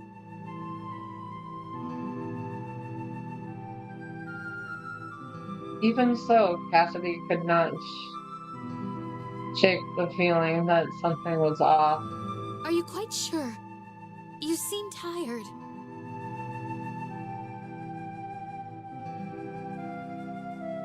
Evelyn was silent for a while. Yes. Perhaps. Perhaps I am tired. Is that Evelyn a vampire or something? I mean, she didn't eat. Forgive Oh. me. I am not used to the midday sun. At the same time, it occurred to Cassidy that she had never seen Evelyn in the morning before. Could she be something of a night owl? I hadn't supposed it. And here I invited her to walk with me underneath the full blaze of the sun. How thoughtless I am. Elowen, Yes? why don't you stay with me at my cottage tonight? Aww. What? Well, I am worried about you. And it can't be easy, being a woman and living alone. She knew this best of all. I would be much more at ease if you would come with me tonight. break bread together and while away the night in comfort. Yeah. She was not expecting Elowen to accept, not Elowen, who had reacted so strongly to an invitation merely a few days earlier. And yet, All right. yeah.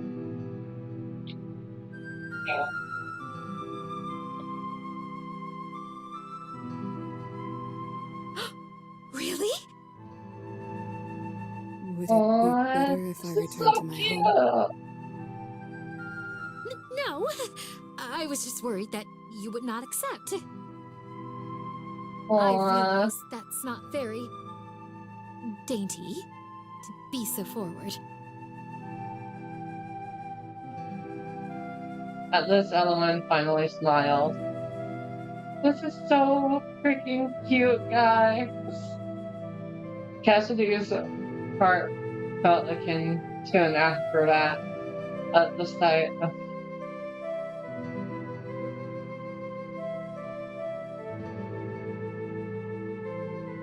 doing backflips and pirouettes in joy. It would be my Aww. honor to accompany you. It may do us both some good. Aww. As ever, Cassidy was far too excited to hear the latter.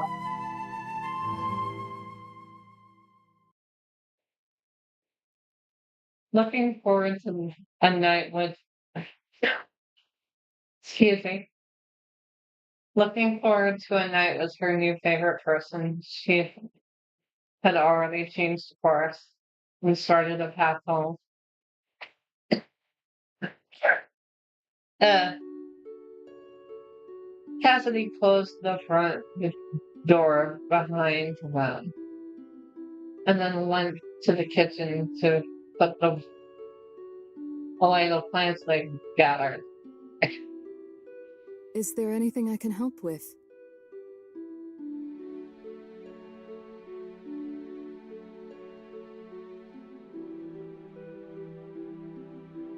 Oh, leave it to me.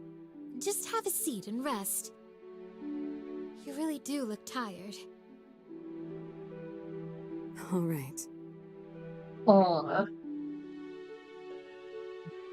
While she put her affairs in order in the kitchen, Cassidy couldn't help but think back to the things Elowen had said. She said that she likes me the way that I am. That's so kind. She felt a deep sense of warmth and satisfaction, the likes of which she had not felt in a long time. Cassidy returned to the living room a short while later, 2 cups of tea in hand. Oh!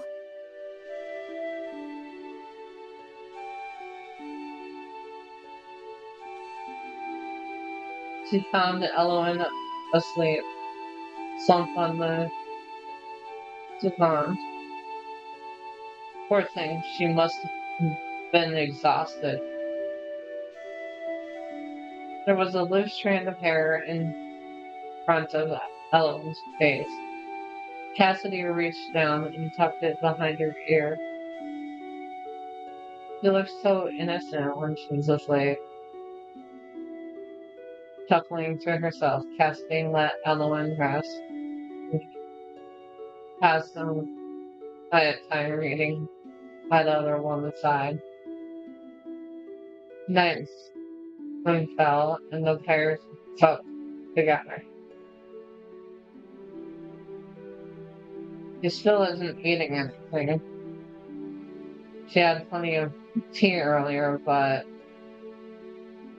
could it be that she's foreign? Perhaps she's too polite to say that it's not to her taste. Elowen, unaware of being observed so directly, delicately sips a Are glass you of full? water. I am satisfied. Wonder why she's not eating. How can you be when you didn't eat anything? I simply am not hungry at this very moment. I see.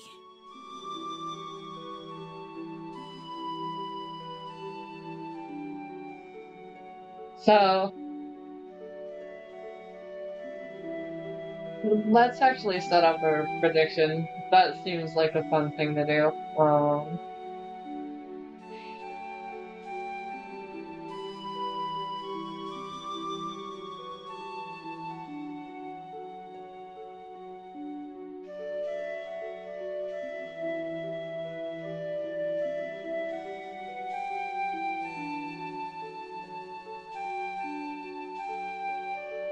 Okay.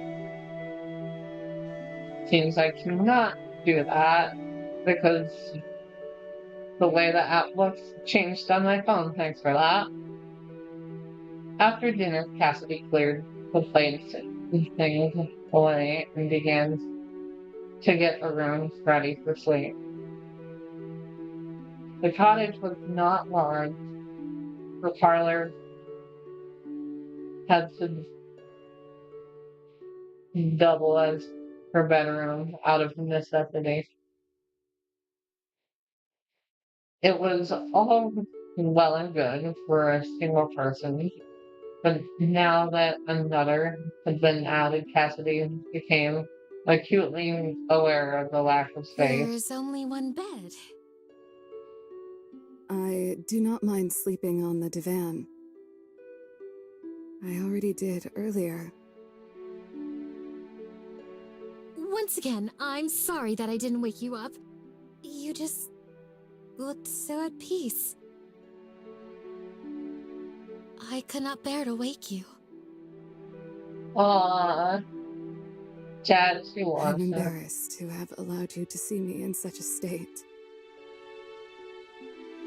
I only fear... No, it is nothing.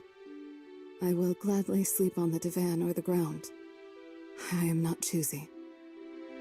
Oh, that won't do at all. You're a guest.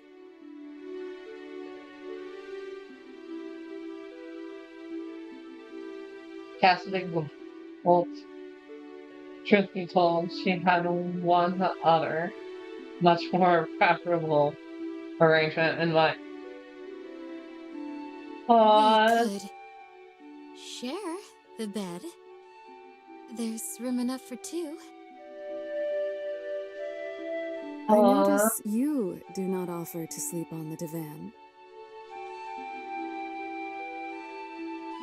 Oh, come on, Elowen, don't blue ball us.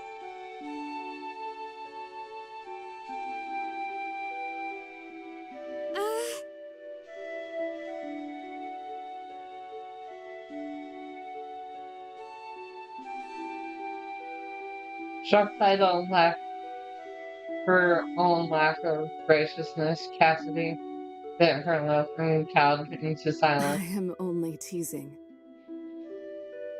It's hard to say it was a character If you do that's not mind being so been snug, overly I will be literal. happy to share the space with you. Aww. Nothing would please me more than to be close to you. Chad, she wants her so bad. I mean, yes, wonderful. I shall fetch another pillow then. She flew out the room to retrieve a spare pillow from the closet, face burning with embarrassment. Do you have enough space? You're not too cramped. Aww, that's cute. I am fine. Truth be told, I do not mind the proximity.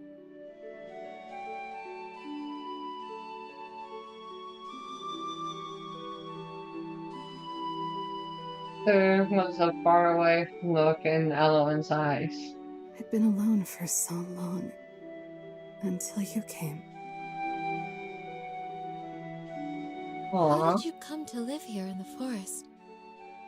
Where is your family?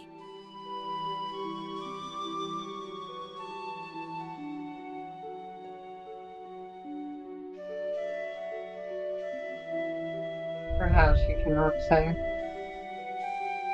Perhaps it's not that she does not wish to tell me, but that she cannot. She may have some circumstances that prevent her from speaking on that subject. Was it impertinent of me to bring I'm it up? sorry. Is it difficult for you to tell me? It is a trying subject. I'm not quite sure where to begin. Oh, these two are cute. She took a deep I breath. have lived here all my life. Once I was not alone, but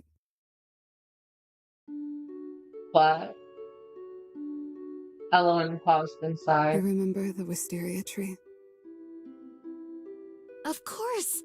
That's my favorite place in the entire forest. Have you noticed that there are no other wisteria trees around it? Now that you mention it.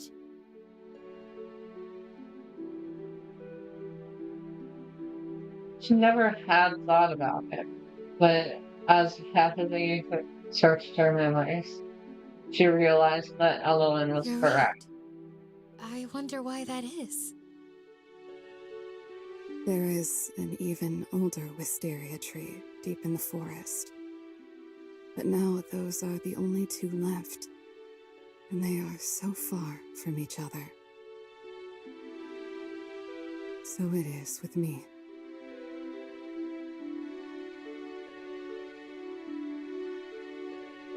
Cassidy found her choice of words puzzling, but nodded. I once had siblings. They have long since departed, so I don't really have family here anymore. Others have come and gone, as I said, but I could not relate to them. Aww, poor thing. I watched them from afar without entering their lives, and did not mourn them when they left mine. And so, the years went by. You'll never be alone again. Aww, that's cute. Elowen's eyes widened. Cassidy thought she might start crying, but she only smiled I sadly. see. Cassidy snuggled just a little bit closer to the other woman, as to show meaning through actions where words might fail. And so they passed the night. Hi, Artem family. How are you?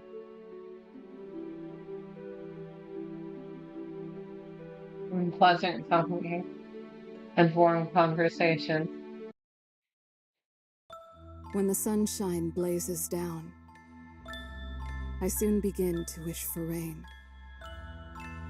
But when you've gone away, my dear, I soon long for the sun again. Oh no. We're good. Cooking dinner. What you playing? It's an indie visual novel called Without a Voice.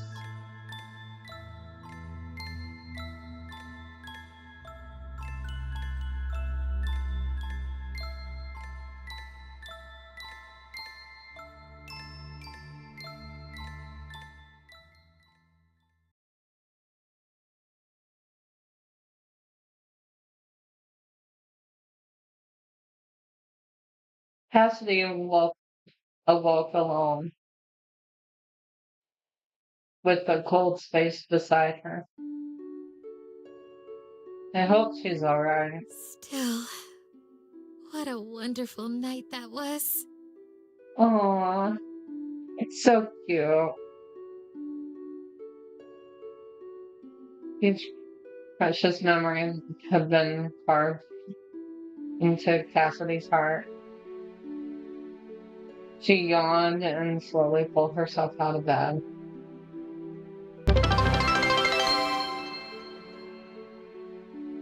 Awesome Oh, Family 2024 just cheered 1 bits.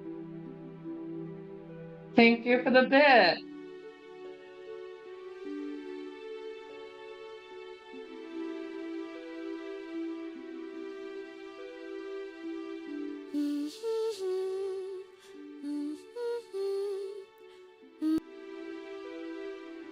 Cassidy hummed a little tune to herself as she cleaned up and prepared breakfast.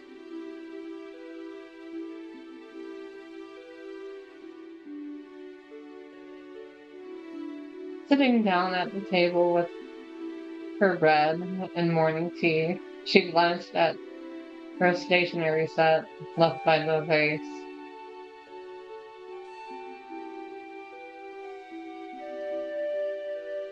I'm a little confused what bits are.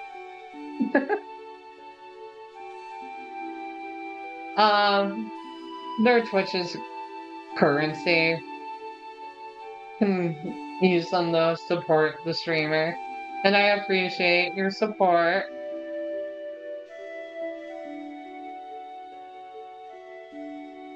No, let's not write Alexander a letter. She shook her head. That can wait. I'm more worried about what Elowen is up to now.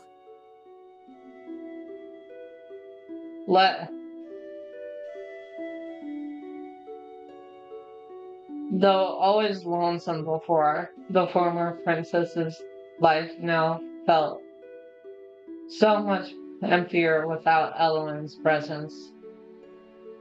Though she could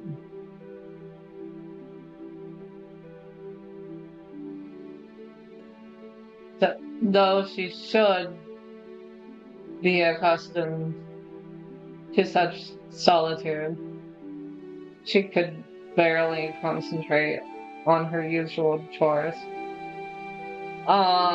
Spelling errors like this in visual novels that are made by a team of maybe 2 or 3 people are to be expected, but it should be pertinent for you and your team to proofread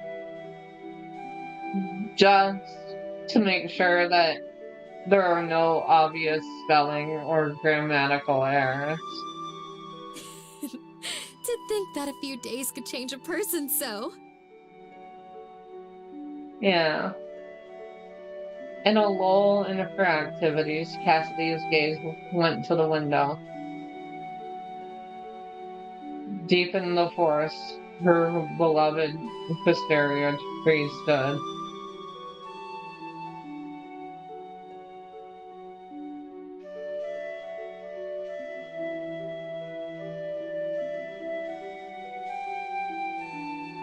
She could see it so clearly in her mind's eye. Wonder if I she's wonder there. if she is there now. Somewhere in the forest. She passed the rest of the day peacefully, but with a sense of unease.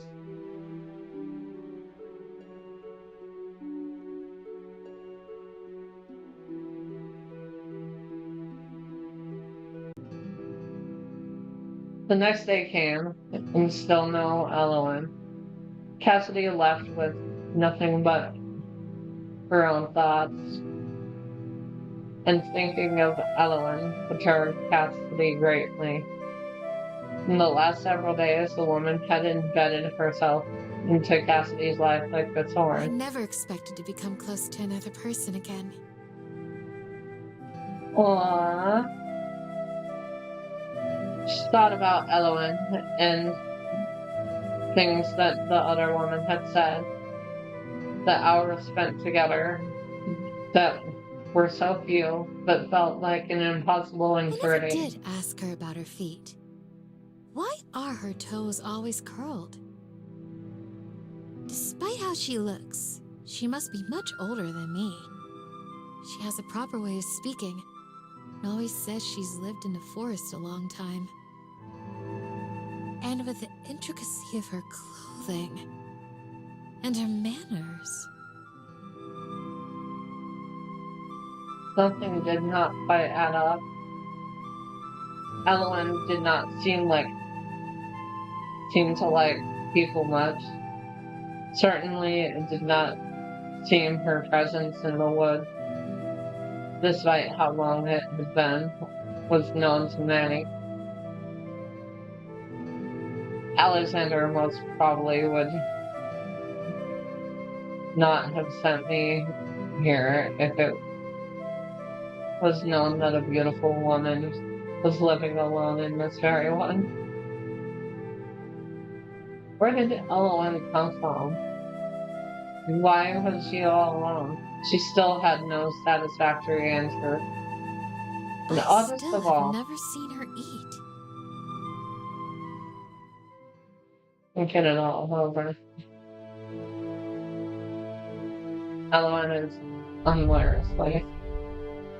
Cassidy suddenly realized that all the things she knew about Elowen pointed to something potentially horrible. She'd been so overcome by this woman's particular charm and beautiful look that she had overlooked them. Let's back that up.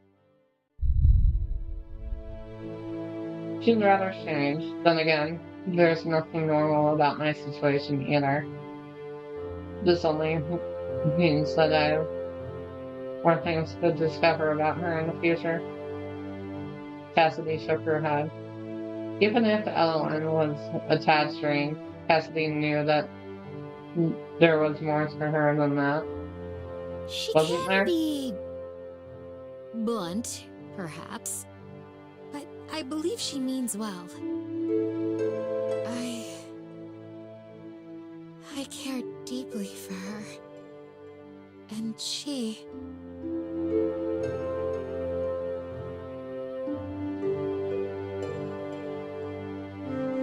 Elowen cares for me.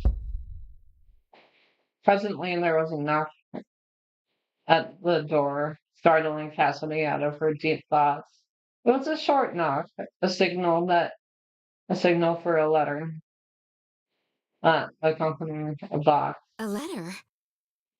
So soon after the last?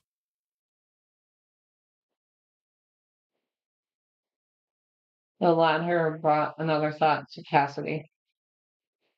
If I leave here, if one day Alexander allows me to leave, what else awaits me? Is a political marriage truly my only means of escape?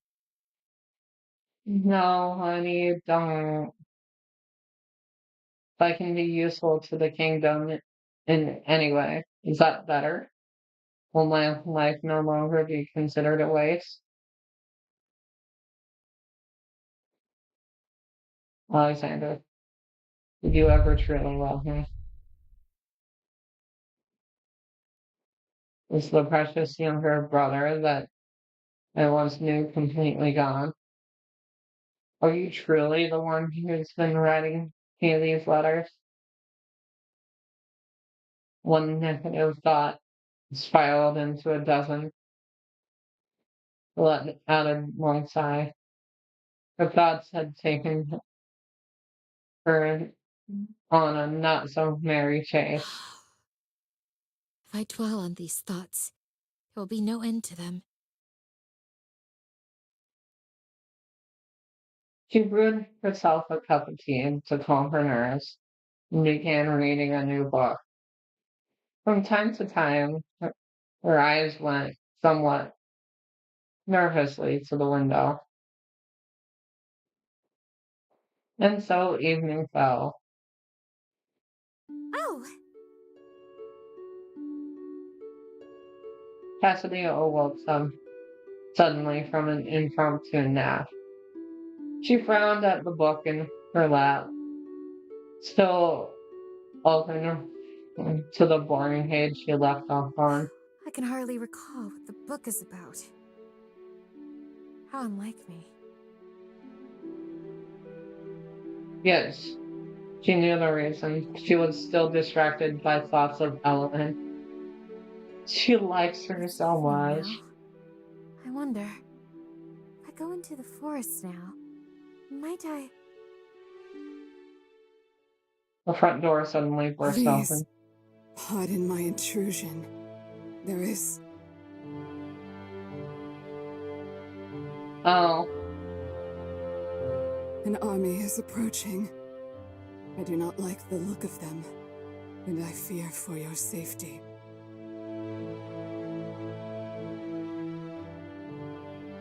Ellen isn't human. Yeah.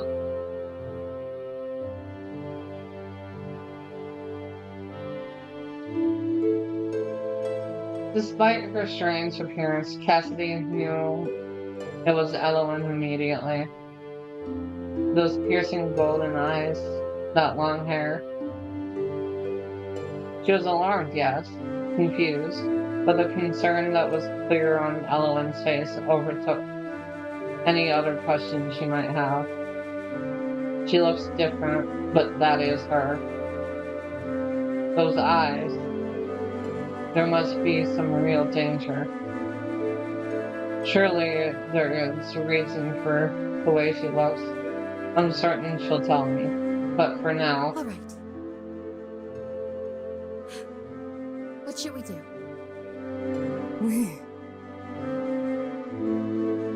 Yes. You are with me. Are you not?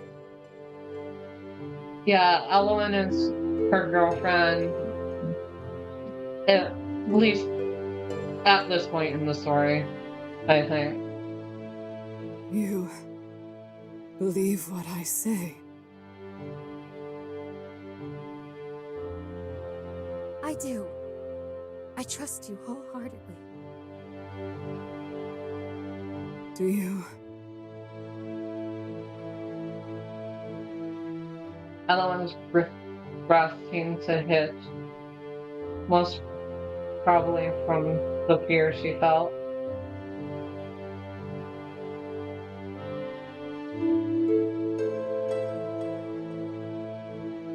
Goth baddies for the win. Yeah. That nervousness that permeated her entire being. Cassidy noticed this. And having noticed, there was no way that Cassidy could fear Ellen, no matter how she appeared. You love me.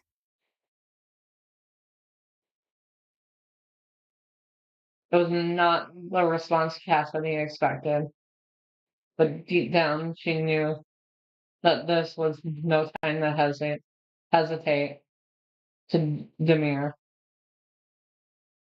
Cassidy looked Ellen straight in the eye. I love you. Aww. And it was important that Ellen knew that. I see.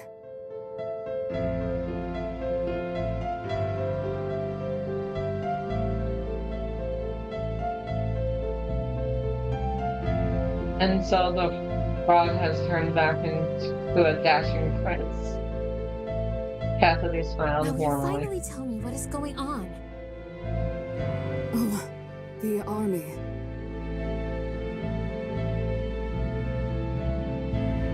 No, not that. About you. Yes, you deserve an explanation. Yeah. I was, until but a few days ago, a wisteria tree. The same one you often visited. Oh. I have lived in this forest for hundreds of years, mostly alone. At some point, I developed a spirit. I was able to observe the beings that pass through my life. So, tree girlfriend. Many humans came and went. I was lonely, but I was all right with the way things were. I was a tree. They were not. I was not to interfere in their lives. What changed? You. Aww. I'm gonna start cooking treats now. Yeah, for real. You and your silly ranting, your singing, your awkward couplets. That sad look you got in your eyes as you gazed at the horizon. Aww. I was smitten.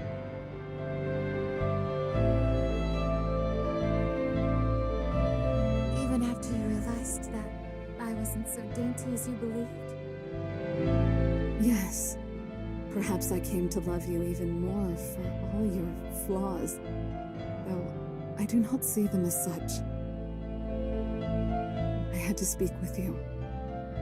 I had to become human and be with you. I was consumed by that wish. Oh, this is so cute, though. It really And is. then one night, a little voice whispered to me. How did she turn human? We don't know yet. Will you strike a bargain with me? If you fulfill the conditions, you can become human. Oh, she made a deal with somebody. It sounds like. What did she make a deal with? Whispered to you. I'm not sure. A god, perhaps, or a demon. It mattered not. I took the bargain. I was given 7 days. In 7 days, if you fell in love with me, I would become like you. Oh. But in that time, I was neither tree nor human. Oh, I see. If we didn't tell her that we loved her, because this is the 7th day. If we didn't tell her we loved her, she probably would have just faded off and went back to just being a tree. I was not given human emotions. My human-like legs caused me great pain. With each step, it felt as if I was treading upon knife points.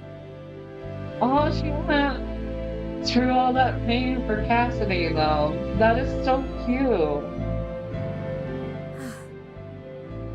So that explains it.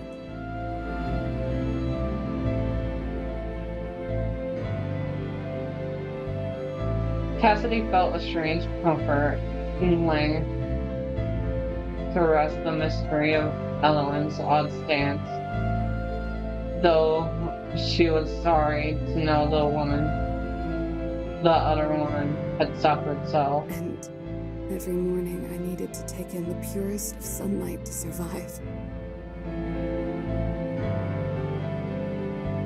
Ah, that's why I never saw you in the morning. I see. Yes.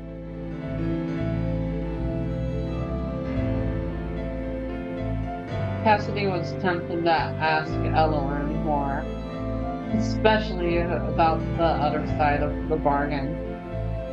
What would have happened if Elowen had failed?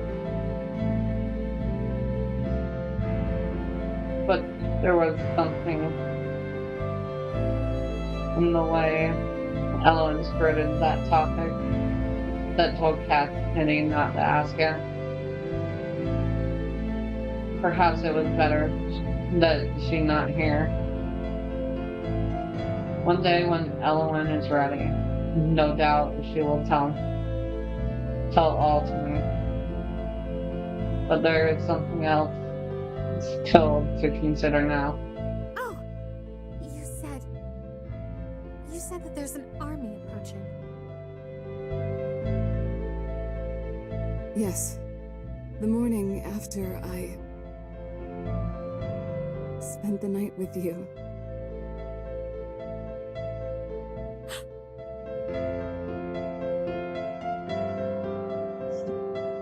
Suddenly, Cassidy, too, was embarrassed. That morning as I was leaving, I noticed a man crouched outside your cottage looking in. Oh. He must have been one of my brother's agents. This does not bode well. Does I am not. not certain that my brother will act so quickly. But the Barons... Perhaps, in their eyes, I have outlived my usefulness as a political pawn. Oh boy. Doom Fury. This better not turn into Doom Beauty. I'll scream if one of these girls dies, I swear. Those soldiers may be coming to bring me back to the castle. By force if necessary. Oh dear.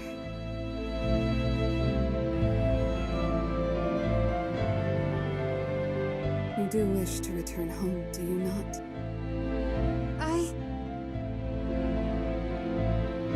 Cassidy laughed in self-derision. Had you asked me that a week ago, I undoubtedly would have said yes. However, I cannot return to Veromir. There is no Eloin there. Alexander would never allow you to come. Fear we would never meet again. Yeah. Cassidy. It was the first time that Ellen had said her name. Cassidy did not let that escape her notice. I will not go, Eloin. I do not want to be without you. Aww. All right. There is only one thing we can do. Yeah. What is it? She explained her plan to Cassidy, who accepted it with a few adjustments. The soldiers arrived the next day to a frightful scene.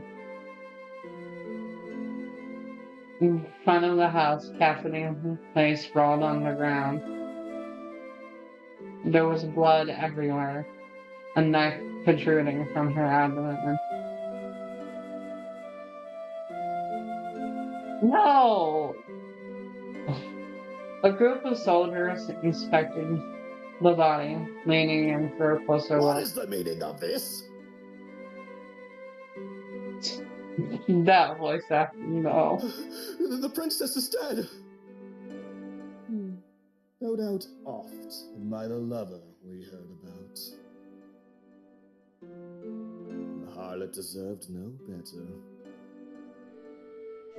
God, these guys pissing off.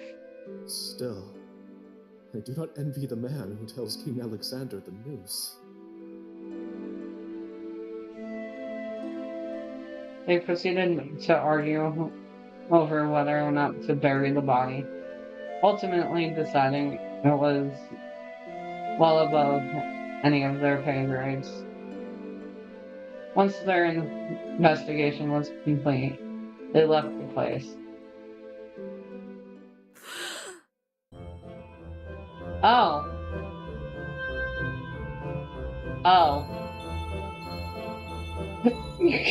The fake out death. Why? Why? Why do that to me? Cassidy inhaled the biggest gulp of her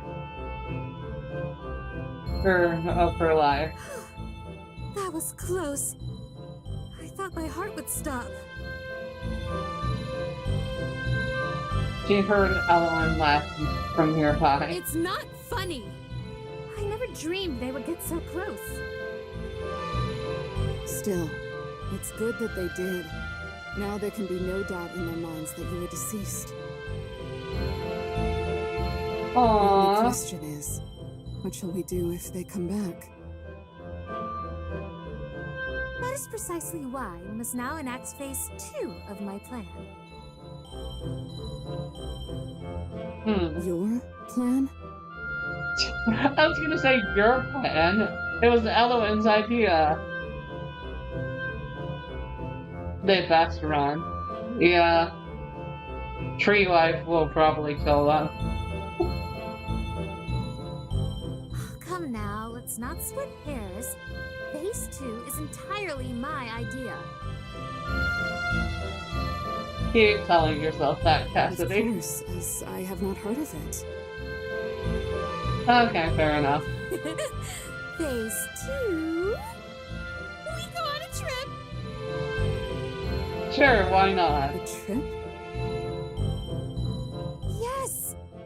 You have never been anywhere but this forest, correct?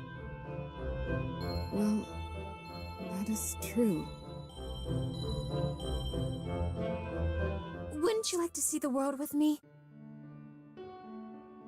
And Aww. once we've had our fill, we can return here. I'm sure after enough time has gone by, they will be fully convinced of my death. There will be no reason for my brother's agents to return, and we can live here in peace. Yes. Yes. I must say that sounds absolutely lovely.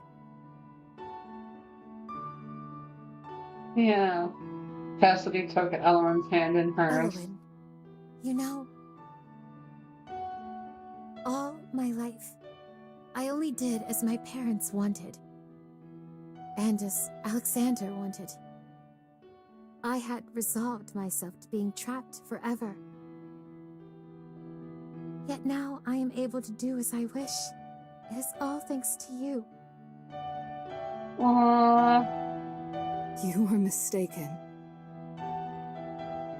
If not for you, I would still be a tree. It is I who must thank you.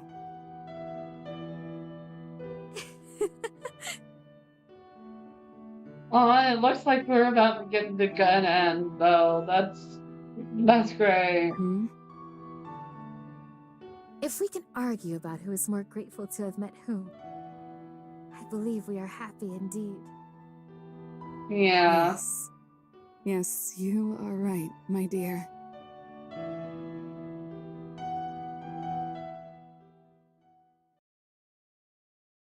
So the two ladies set out on a grand adventure. They journeyed to distant lands, and saw many new things. Met many new people. It was the trip of a lifetime. And once they found themselves faded of the world, and their travels were through. Are you quite sure that the recipe calls for these small peppers? I do not recall such a thing. Aww. I am sure, my love. This is cute. Look. You can make as many adorable noises as you want. I shall not relent. They're so happy. Yeah, I'm so glad that I got the good ending first try. One day you will have to get used to eating dishes with some spice. Yeah, no. And no saying, only a kiss from you can relieve my sore tongue either. Aww. I would Cute. never. I don't know. Eloin makes it sound like you've done that before, Cassidy.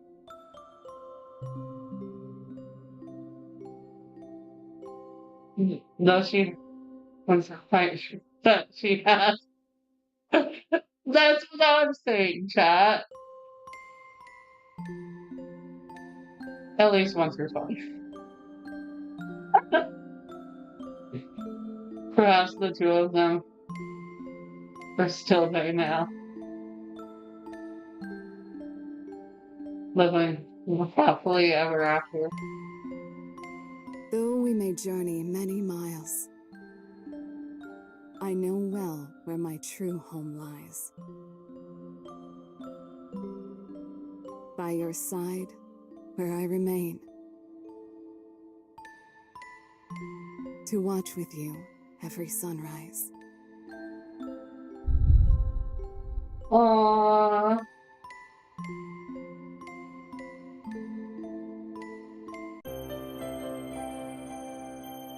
Well, I'm gonna queue up the next game and everything.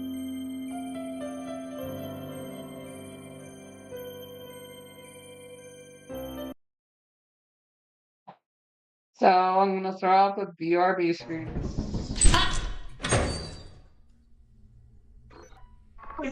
God, I love this game. There is a turret down here, but I'm gonna make a break for the teleporter shop. Oh, it's a solo. You just wait till I'm feeling better. I could eat you under the table. Wowzers. That's not what I meant. Shit! That came out wrong. My thoughts have been kind of... It's cool. I'll never be able to hear drink you under the table the same way again.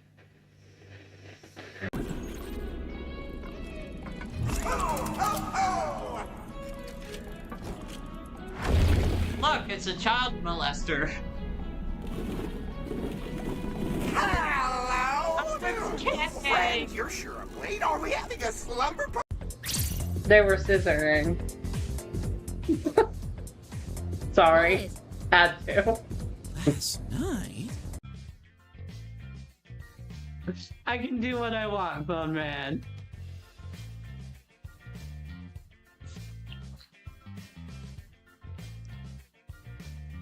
They're literally made of dildo material now. Anything is a dildo if you're brave enough. Whatever.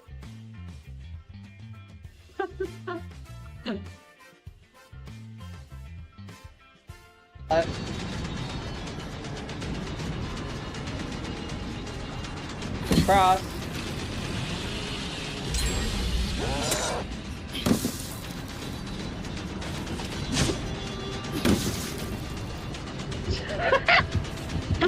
Let's.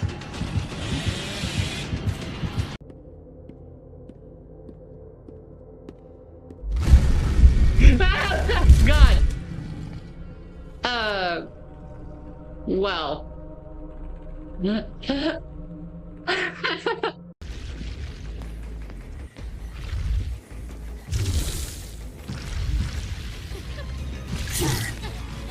Don't you fucking dare.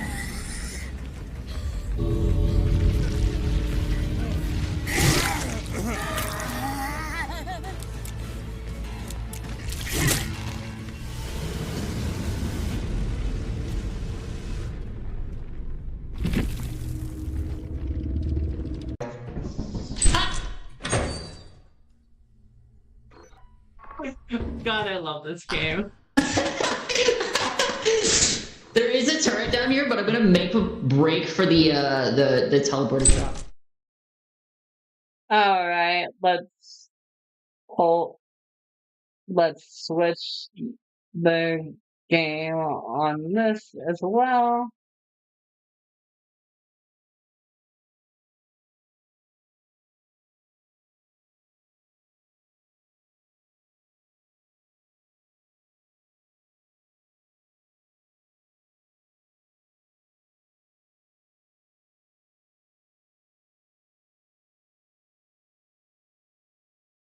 Oh, it's a game that's not even in Twitch's stuff, so we'll just switch it to just chatting for a bit. And then we'll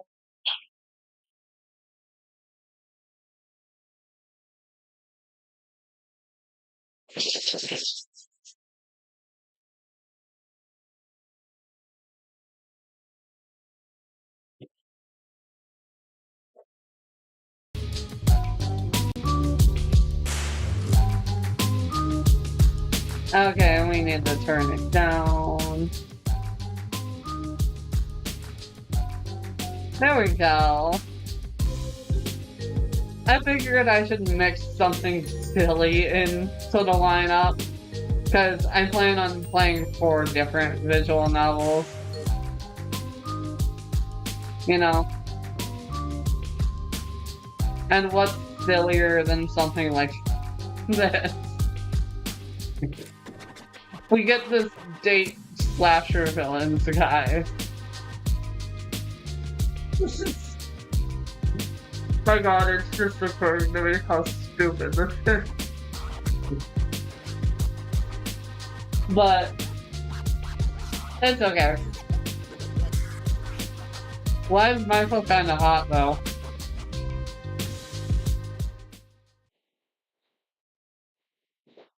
Before we begin, there are some things that I should tell you about myself. My name is Lorelei. I go by she, her pronouns. I know. Is this correct? Honestly, more visual novels should do that, especially if they're gonna be first-person endeavors, like this one. No, get away from me. Come here, you little whore. Jackie? I said get away from me. Same dreams as always. I doubt I'll ever get to sleep without nightmares.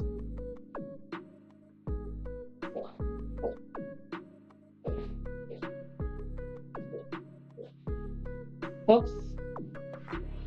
I blinked and scratched my eyelids. I gotta remind myself not to sleep on a moving bus. I got a headache.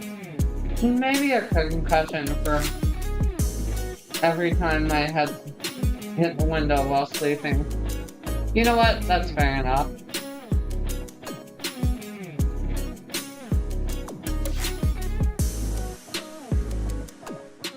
The music's good, but makes the audio balancing for the stream hard because Jesus.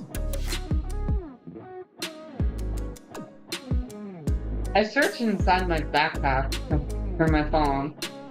I need to know what time it is and check for notifications.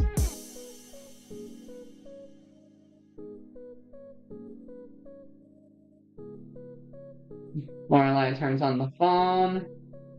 Sees 2 new messages. The first one is from Mr. Torrance.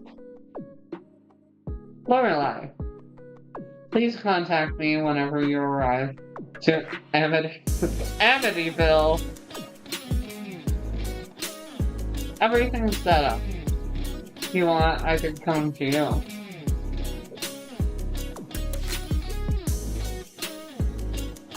I'd prefer not owing anything to my landlord just yet. Fair enough.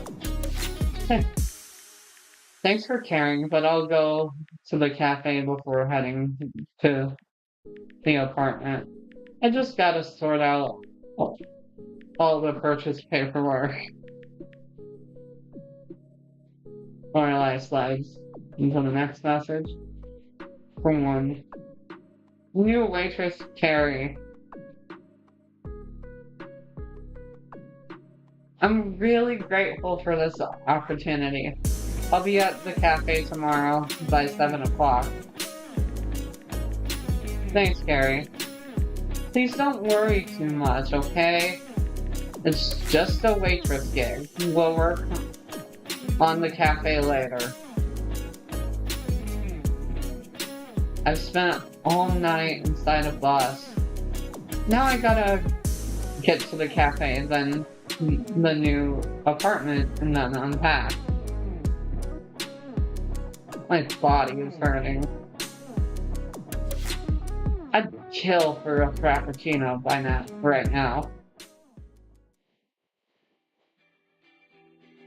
The old owner finally retired after signing a never-ending contract to buy a new cafe. I've been behind bars for the last few years, and I've gone through many jobs, saving to finally get my own business. And finally, now that I'm the new owner, I feel happy. Quite accomplished. After all, I've worked these past few years. Having a business will definitely make things better. I stopped distracting and grabbed my suitcases to go home. I choose to get home after a tiring day. I still can't believe I'm here. So far away from my old home. Away from Mom. And far away from my stepdad. Just remembering makes me have a stomachache.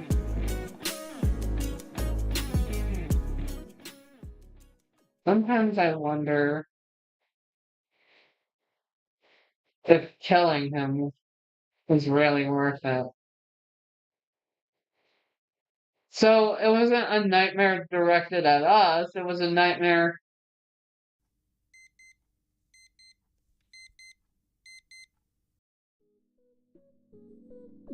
shit, sun's barely rising, I gotta get up already. I get out of bed questioning my life choices. After a bit, I get up and go to my small kitchen. I open up the fridge, just a few things I got last night to eat. I've gotta do some actual grocery shopping. I take a few cheese slices and some butter. I'll make a light breakfast and get to work. I quickly eat my food while dressing and rush into the door, shrieking when I find my cord right in front of me. Good day to you too. Just wanted to check how my new tenant was doing. Creepy guy. I'm fine, how did you know? I didn't. I just came to check up on. And you opened the door before I knocked. Oh yeah, I understand. Well, to be honest, I'm in a hurry. I've got to set everything up for the cafe's opening. The old cafe? You bought it? Well, that's a nice surprise. I'm glad you're an entrepreneur.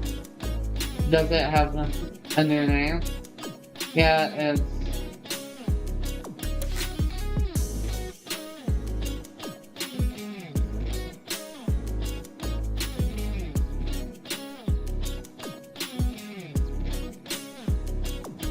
We'll just name it something simple like Moonrise. Yeah, it's Moonrise. That's a nice name. Well, maybe I'll pass through and take a coffee later. Good luck. Yeah, thanks. I'm off now, Mr. Torrance. Gosh, I hope he doesn't. This guy gives me chills. I finally step into the street. Before going to the cafe, I have to go to the supermarket and buy a few things I need. As I step away from the apartment building, I start to feel something odd. That feeling of being watched. Nevertheless, when I look to my sides and search As a person, I realized there's no one in the streets. Maybe my paranoia's back. I quick walk down the street, uneasy. Thanks to the GPS, I get to the supermarket.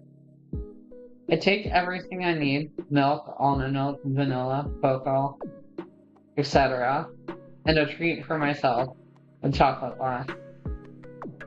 I get out of the market with my shopping items, realizing that the sun is slowly rising above the horizon. Thanks to being distracted, I didn't notice someone in front of me and bump into what feels like a brick wall. Jason Voorhees, my guys. Jason Voorhees, everybody clap. When I look up, I see a really big guy using a super weird and worn out hockey mask. I feel shivers down my spine while seeing him.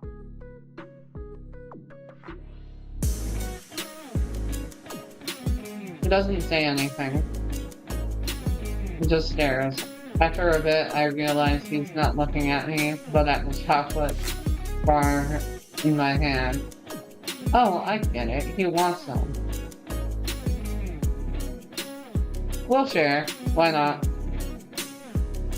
I left my bags on the floor, get up with both of my hands, and break the chocolate bar into two.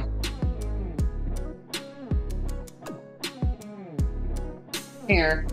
Karen kill me.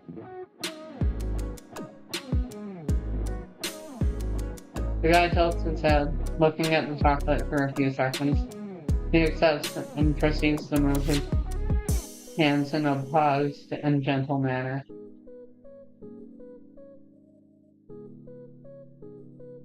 I'm surprised when I notice he's mute, and quickly realize what he's saying. It's sign language.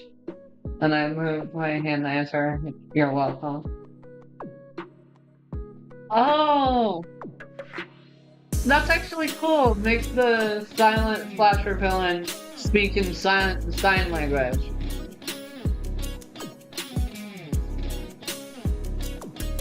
One of the many things I learned in prison, thanks to the free time. Now I'm glad I learned it, in a way.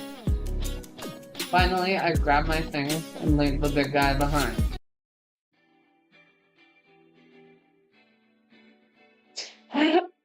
This concept is so stupid, but I love it. I get to the cafe and find someone at the doorstep.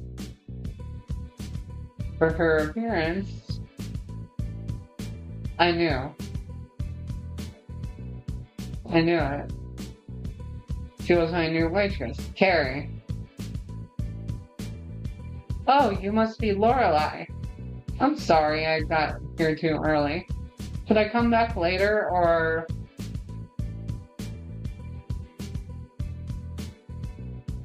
Don't worry. Actually, it's quite convenient. I have to set everything up, and cleaning was going to take a long time. Could you take care of that? Yeah, right. Right away. Carrie quickly stepped inside the door. I told her where the cleaning tools were, and I went behind the bar setting the groceries up. I grind the coffee, put the cream inside the sleeve, and set up the cups in an accessible place. I place all the pastries and desserts on the shelf next to the counter. And when I'm done, I was in front of an impeccable cafe. Carrie even placed tablecloths on each table. Weird. Did we have any of those? Wow, Carrie. What a quick worker. Thank you. Guess we can open up early.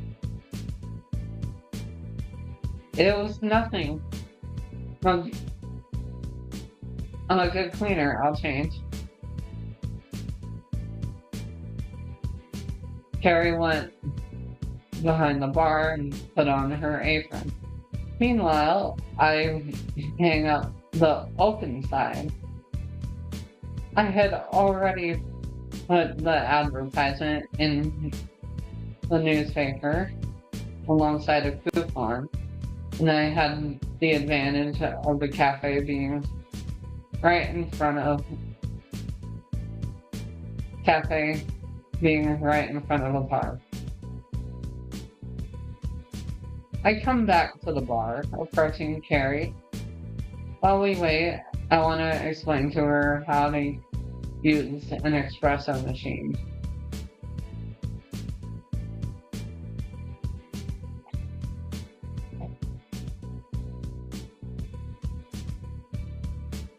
Have you ever tried one of these? Sorry, I haven't. I've never had something like that. She almost had a heart attack when she had to say no. I just nodded. Easy, you don't have to worry about not knowing. It's okay. Not everyone knows about this. Let me explain. Taught Carrie the basics about coffee, fill the water, put the coffee on the porta filter, and showed her how to level up the coffee. Then I put the portafilter back and finally started the machine. Voila, just like that. Whoa, I thought it'd be harder. The machine won't be a problem. But what will be hard is the service itself. Serving coffee can be easy, but it's got its tricks. Now, memorize the menu and the ingredients.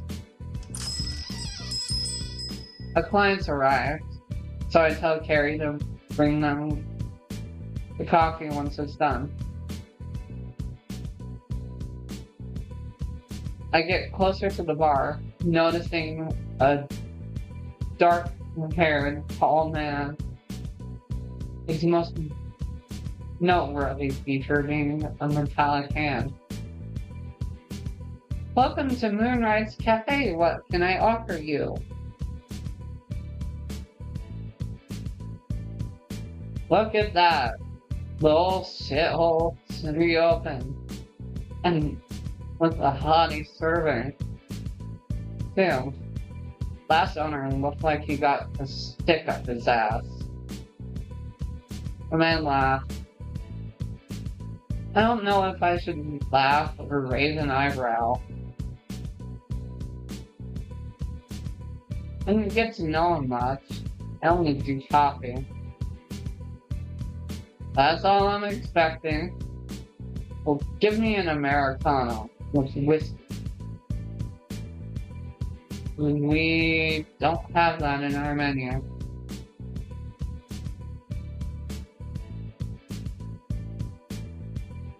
Come on. You can't have good coffee without whiskey. I don't see. You don't have a good bottle in there? No. I don't have permission to serve alcohol. You can add it by yourself. God damn it. You can sit down if you wish. Your coffee's on the way. It's okay, I'll wait here. I'm in a hurry. Make his coffee, serve it in a cup, and hand it to him. The man takes his cup, still having a sour expression, and sips the coffee. His face changes and relaxes once he does. Whoa, it actually tastes quite good. Okay, stop by. Next time I'll bring my whiskey. Here you go, dollface. Your pay and your tip. He takes my hand and puts something in it besides the pay.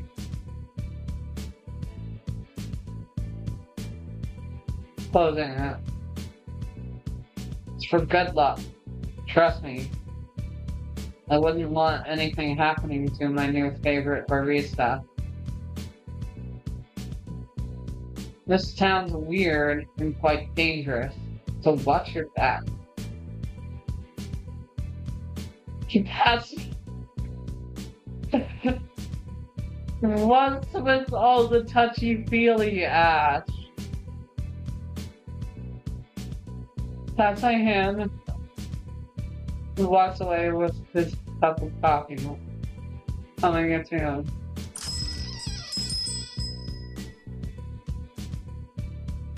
I look at the strange man walk away. My eyes redirect themselves to my still closed hand. Doubtful. When I open it, I find the freakiest shit I've seen in years.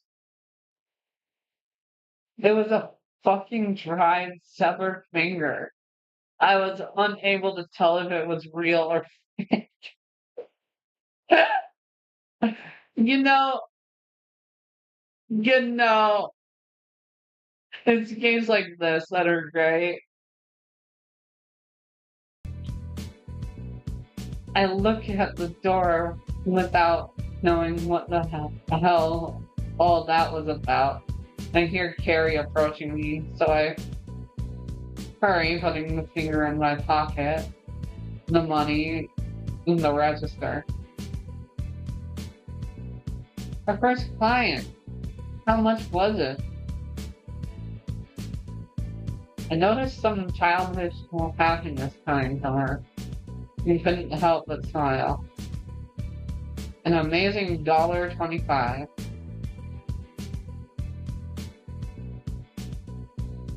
He noticed I was kidding and laughed shyly. Good enough to retire, right? I laughed, realizing the joke's still ongoing. At that exact moment, I noticed the abrupt change in Carrie's attitude when the bell chimes once again. Before looking at the door, I looked at Carrie's face.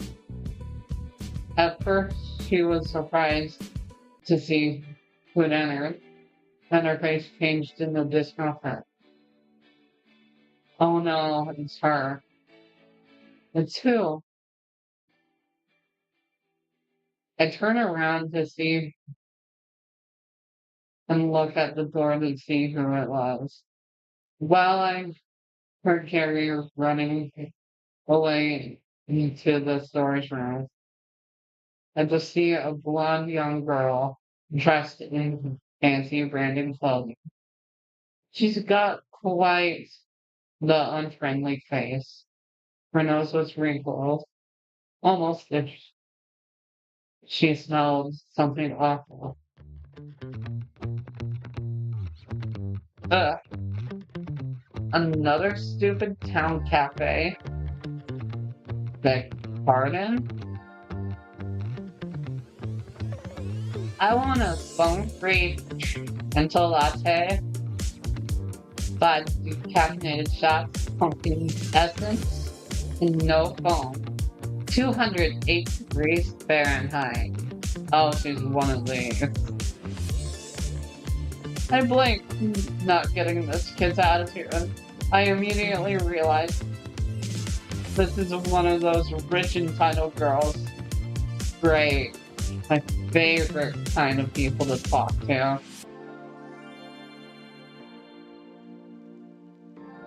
It's dangerous to serve coffee that hot. You could get burned. I'm sorry. Are you deaf? I didn't just ask for advice. I asked for coffee. Don't question and do your goddamn job.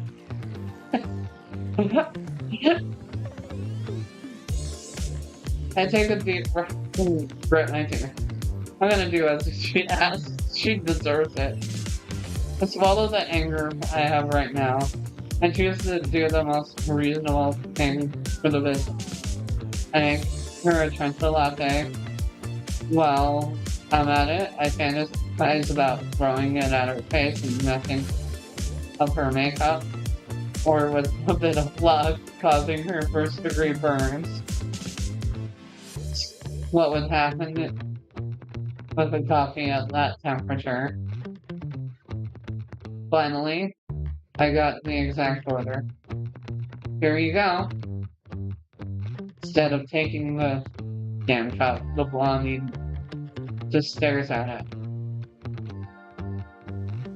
To take away, she smiles with the malice of an entitled girl. She's testing me. I know it, but I don't fall for it. I grab the cup and carefully put the content into one of our paper cups. I slightly burn my fingers, but don't show it. There. Anything else? At least now she won't be staying. I don't even know her, and I want her gone. She drinks the coffee and salsas, her lips frown, almost like she was disgusted for not finding something to complain about. Decent. I'm surprised. It's almost perfect. I think that's the closest thing he's ever said to a compliment. She extends her perfectly manicured hand and tosses $20 on the counter. She walks to the door without waiting for her change or even saying goodbye. Thanks, come back soon. God, I hope you get ran over. No! Oh, God. I'm sorry. She now scares me to death. I hid in the storage room. Don't worry, I can see why. I saw everything. Well, almost everything. You're so brave. She says it with admiration. I shrug it off, not taking note of it. When you've been in prison and lived what I lived, it takes more than a whimsy entitled blondie to scare you. People can only intimidate you if you let them, Carrie. Now come, we gotta organize some stuff back there.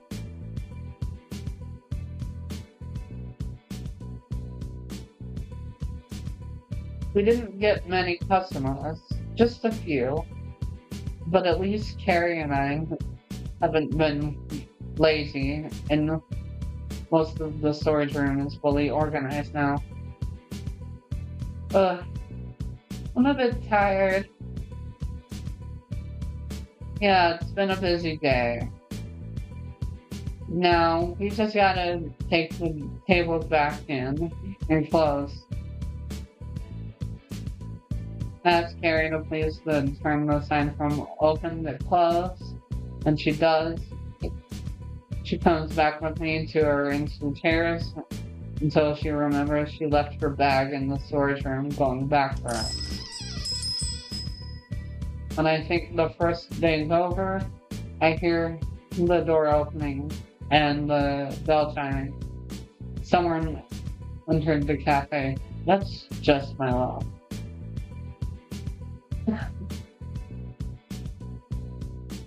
Oh, Chucky. I'm so lucky. I got here just in time. A hot caramel macchiato with double vanilla. And don't go too small with the caramel. I raise an eyebrow looking at him. A short redheaded boy with scars on his face. This town is full of interesting people. He kinda looks like a doll. Was it just my imagination? He leaned on the counter and is now waiting for me to move. He doesn't seem too embarrassed to arrive at the last second to buy a coffee. Sorry, but we're closed already. Isn't he a bit small to consume caffeine? Oh, my bad. Didn't see the sign. You're gonna serve me anyway, though, right? Client's always right. Money's money. And I don't feel like being beaten to death by Chucky. He has a bat after all.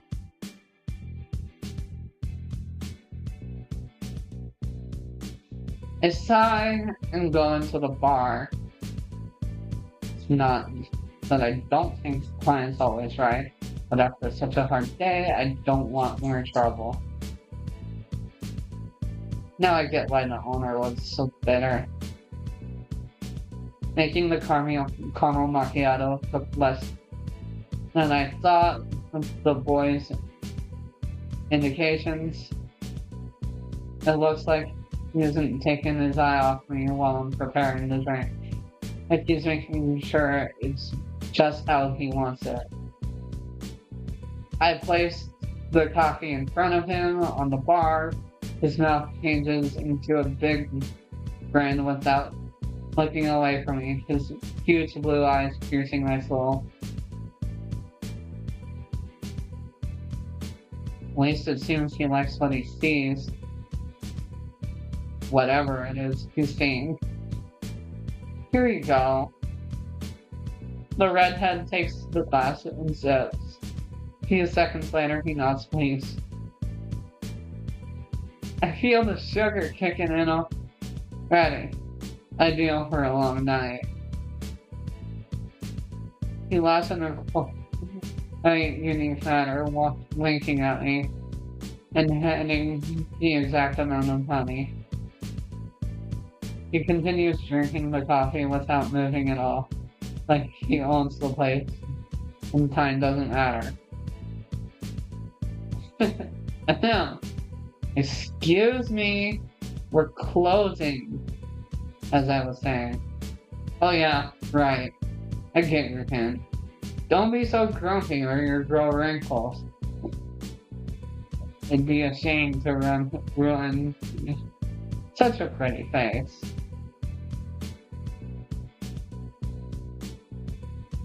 Well, you didn't get the paper glass hint. Wait, is the little guy flirting with me? I'm left speechless for a few seconds, but she uses to turn around and walk to the door without any worries. I found my bag. We can go. Why do you seem so tired all of a sudden? I scratch my eyelids. Probably look like shit, which is exactly how I feel at the moment. Forget it, let's just go. I'm walking back home after closing up the cafe with Carrie. The girl is really sweet, but I think she lacks courage. She reminds me of myself when I was younger. Maybe on the inside I'm a bit jealous of her innocence. Although I'm distracted, my senses are still keen. You can't stop feeling someone looking at me from the back. Is my paranoia back? No, it's not my imagination. I'm hearing footsteps. I don't want to go home with someone following. They'll know where I live, and it can only get worse from there. Why is everything happening today? I can't stand it. I'm at my goddamn limit. Although my common sense tells me I should run away, I stop walking and look behind me. As I thought, no one's there, but after hearing someone walking behind me, I'm certain I'm not alone. I already heard you, so come out of hiding already. Stop fooling around. There was a certain movement from inside the shadows. A tall and slender silhouette gets closer, and I tense up. I really wanted to believe it was just my imagination, but... Wow. I didn't expect you to notice my presence. Most never do if I don't want to, you know? The silhouette gets closer to the light between us, which reveals a man in a dark leather jacket, black pants, and a mask covering his face. Gotta admit, this is the first time it happened. But there's always a first time. Technically, you just took my stalking virginity. Yeah, how do we respond to that? How do we respond to that, chat? I stay quiet. I'd already had a bad day with Chanel and that weird doll. Having an encounter with a masked freak was only making it worse. Oh boy.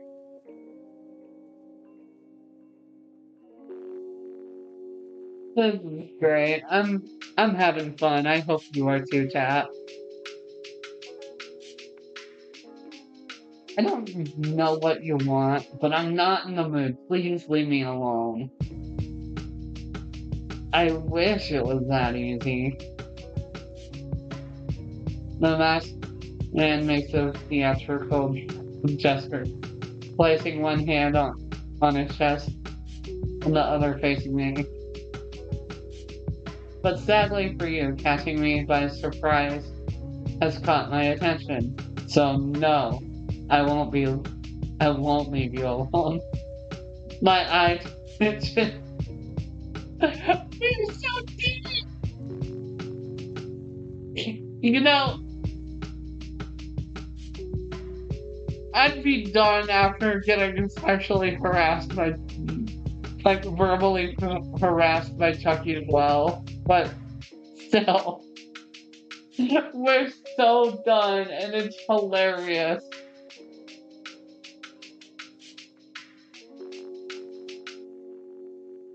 My eye twitches.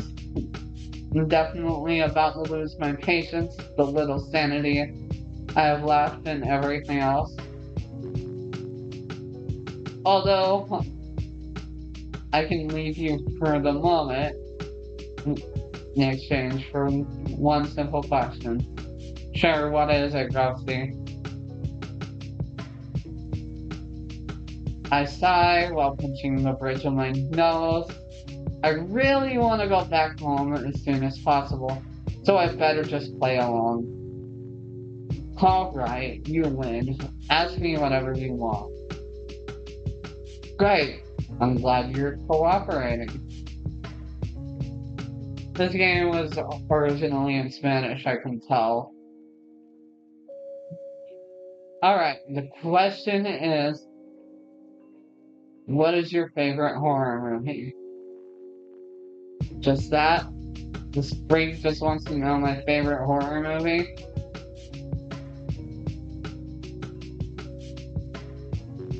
I think about it before answering, but the answer is easy. So,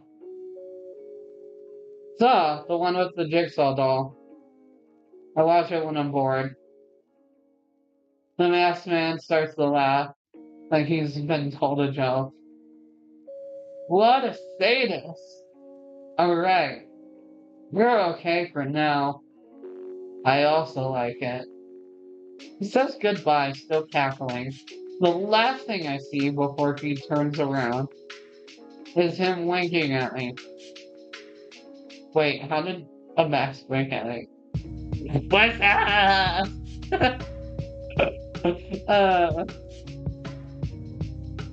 Pretend to forget about it. I better just go home before stumbling with another freak asking what's my favorite Disney movie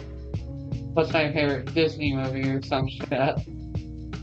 We keep on walking, trying not to think too much about what just happened.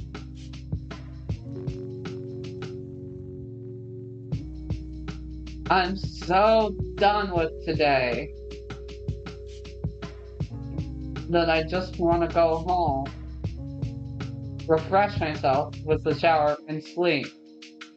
Stop walking when I see a big picture obstructing the apartment building's door. The uneasy feeling returns. Please, no more freaks. It's gonna be more freaks, I'm sorry. Either way, when I realize smoking right beside my window, the doubts turn into anger. If I was already having a shit day, this was truly what was gonna make me snap. It seems like the man realized my expression changed. He stopped inhaling the smoke.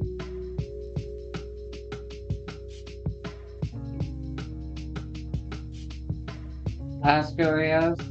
Who are you? Ooh, and the nail polish. Michael's kind of a baddie in this. Not going to lie. I should crucify myself for saying that.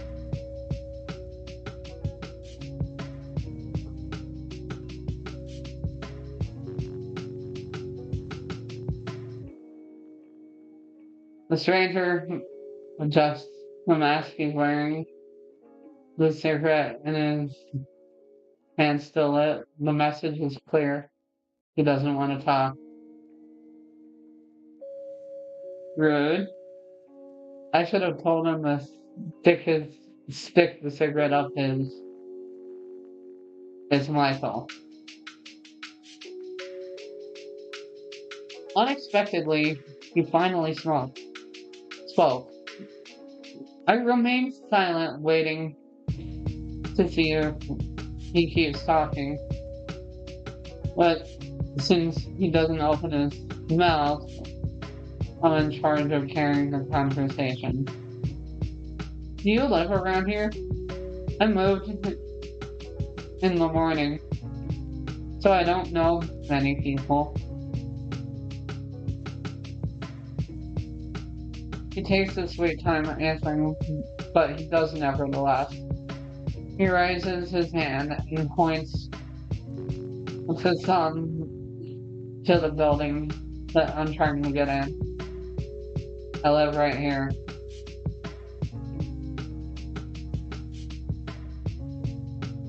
Michael, I've been looking. Wait. He and Laurie Strode are living together in this? That's weird. Michael, I've been looking for you. A dirty blonde-haired girl opens the door and grabs him by the arm. Makes me realize how muscular the guy is. The girl looks up at me, surprised. Oh, sorry. Did my brother scare you? Well, at least there's one normal person in the family.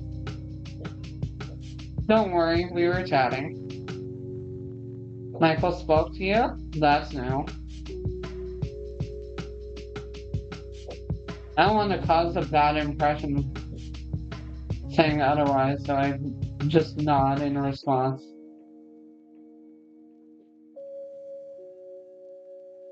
You may have stood out to him. You're new, right? My name is Gloria. With Caleb. And with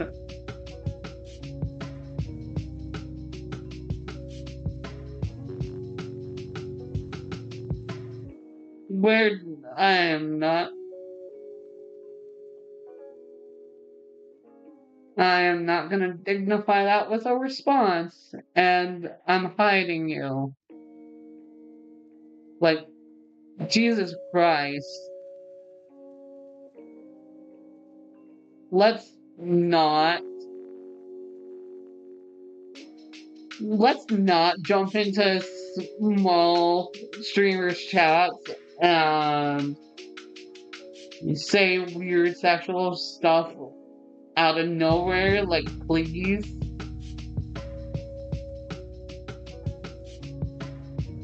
Honestly, chat, what even is this?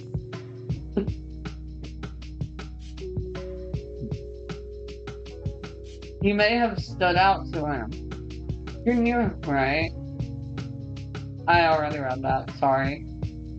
I just got stun locked from that message, and the fact that I started reading it, I'm sorry, chat. You didn't need to hear that. That's right. I got here this morning. My name's Lorelei. It's a pleasure. Likewise, you're sweet. But we're in a bit of a hurry. I'll see you around here. Don't hesitate to ask if you're out of salt. Her tone lets me know that she's just joking in a friendly way. So I laugh and wave them goodbye.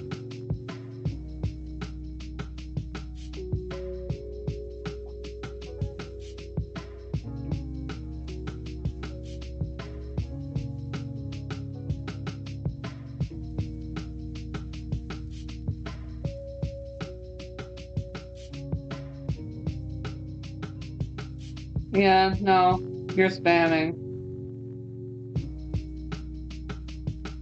And of course you have multiple accounts. You're kind of a degenerate, Gloria.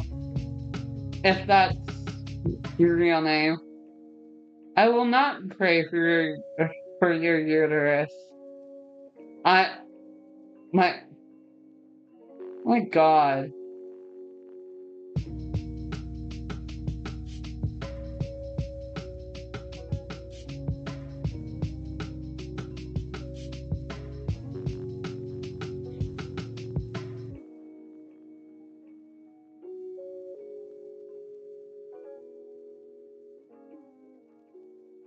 Jesus Christ. I play the one time I play indie games. I get a bunch of weirdos in my chat. What the fuck? No, no, seriously, what the fuck?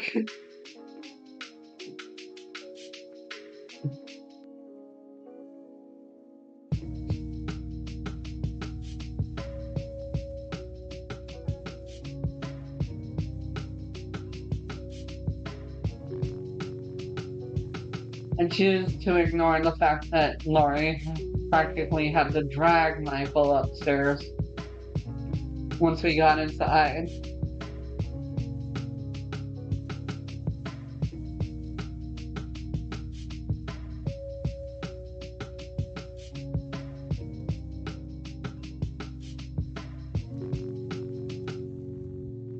I'd pray for your uterus that Keith smells. What?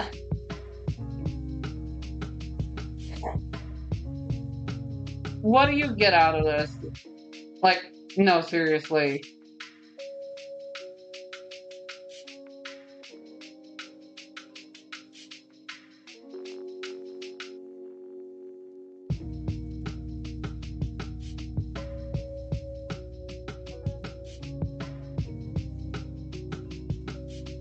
I won't ask why he's got a janitor suit or mask. I'll pretend it's totally normal. That's kind of the best thing you can do with Michael, to be honest. Why does Lori look like she's eating her own face? I'm sorry, I got stun locked by and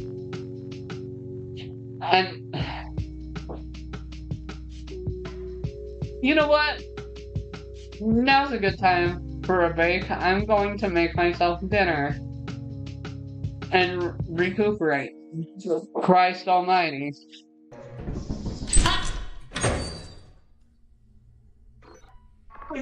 God, I love this game. There is a turret down here, but I'm gonna make a break for the teleporter shop. Oh, it's a solo. You just wait till I'm feeling better. I could eat you under the table. Wowzers. That's not what I meant. Shit! That came out wrong. My thoughts have been kind of... It's cool. I'll never be able to drink you under the table the same way again.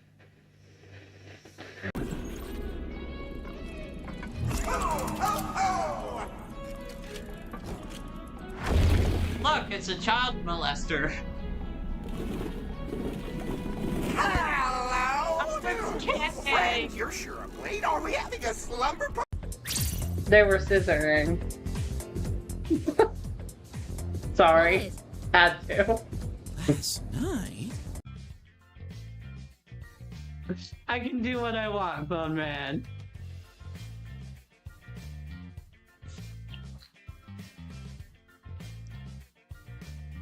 They're literally made of dildo material now.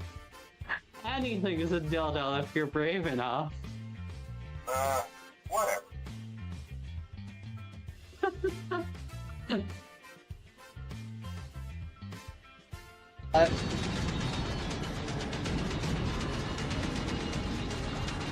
Cross.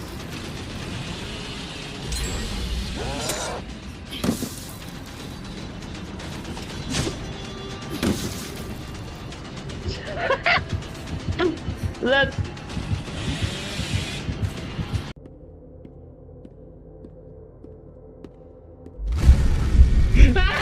God. Well.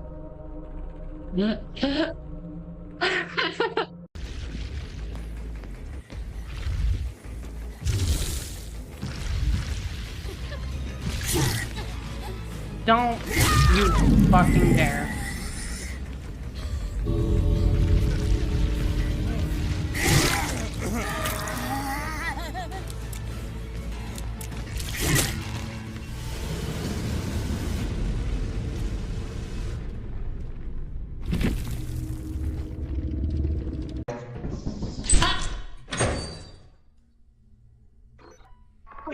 God, I love this game. There is a turret down here, but I'm gonna make a break for the teleporter shop. Oh, it's a solo. You just wait till I'm feeling better. I could eat you under the table. Wowzers. That's not what I meant. Shit! That came out wrong. My thoughts have been kind of... It's cool. I'll never be able to drink you under the table the same way again.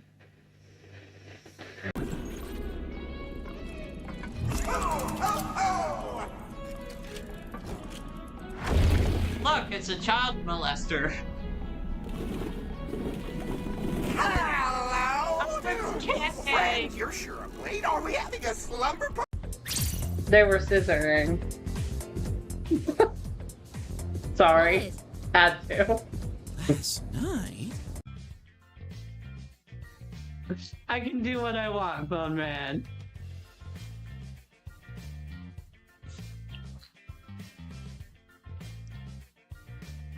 They're literally made of dildo material now. Anything is a dildo if you're brave enough. Whatever.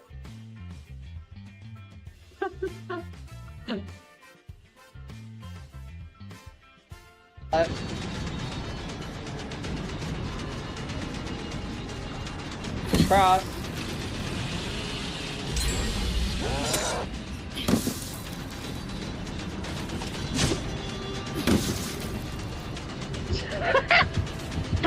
Let's.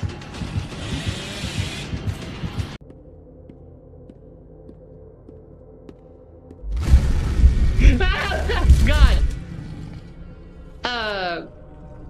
Well.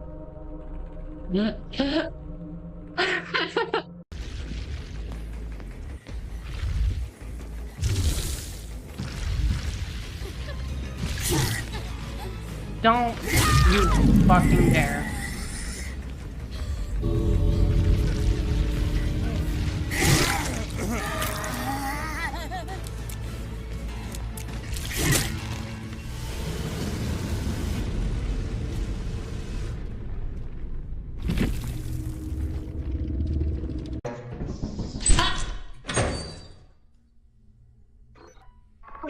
God, I love this game.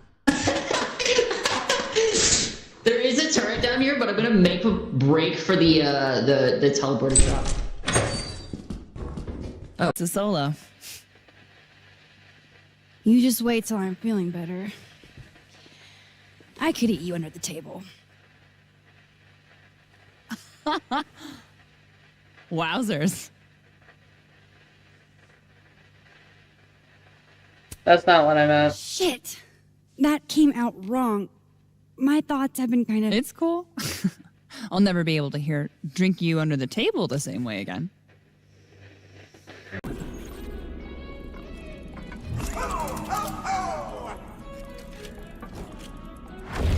Look, it's a child molester. Hello, friend. You're sure I'm late. Are we having a slumber party? They were scissoring. Sorry. Had to. Last night? I can do what I want, Bone Man.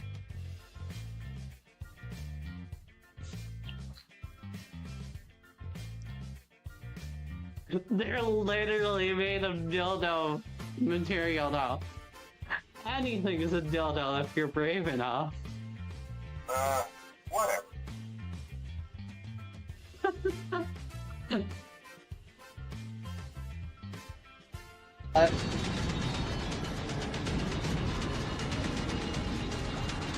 Cross.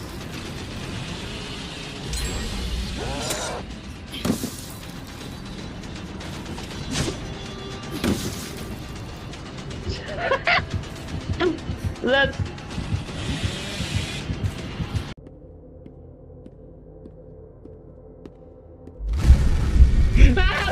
God.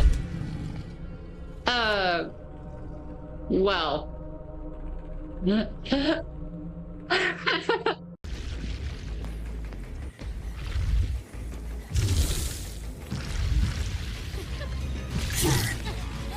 Don't you fucking dare.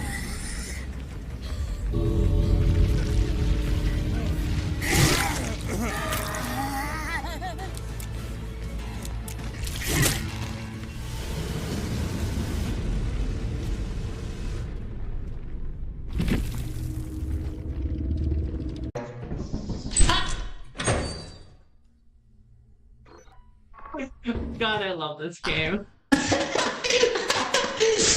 There is a turret down here, but I'm gonna make a break for the teleporter shop. Oh, it's a solo. You just wait till I'm feeling better. I could eat you under the table. Wowzers. That's not what I meant. Shit! That came out wrong. My thoughts have been kind of... It's cool. I'll never be able to drink you under the table the same way again.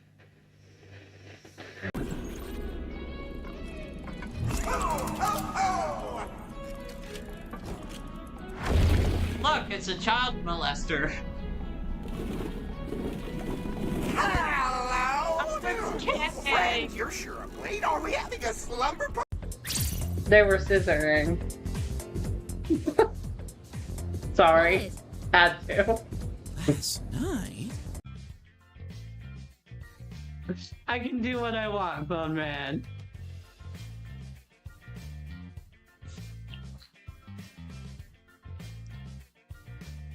They're literally made of dildo material now.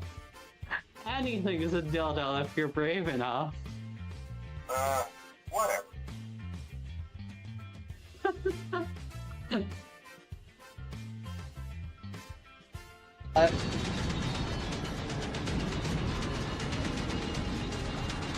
Cross.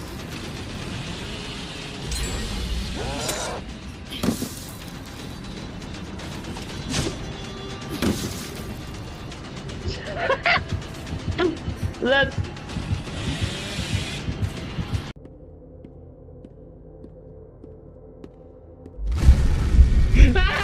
God. Well.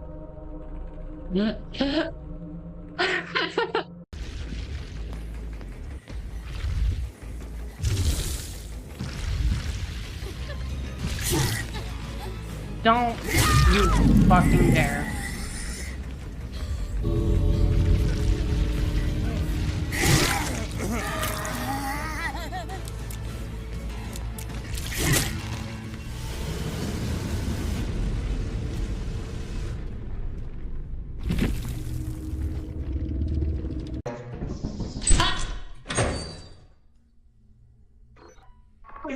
God, I love this game. There is a turret down here, but I'm gonna make a break for the teleporter drop. Oh, it's a solo. You just wait till I'm feeling better. I could eat you under the table. Wowzers. That's not what I meant. Shit! That came out wrong. My thoughts have been kind of... It's cool. I'll never be able to drink you under the table the same way again.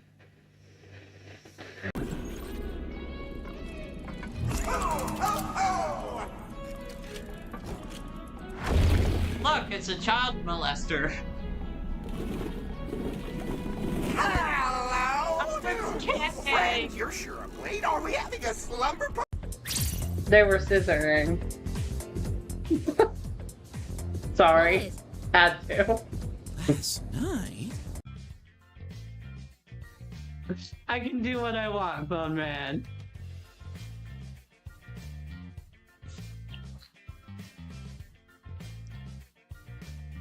They're literally made of dildo material now. Anything is a dildo if you're brave enough. Whatever.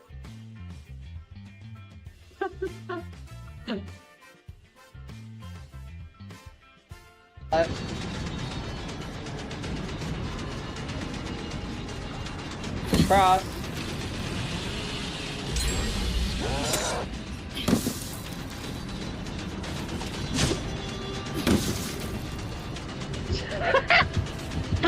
Let's.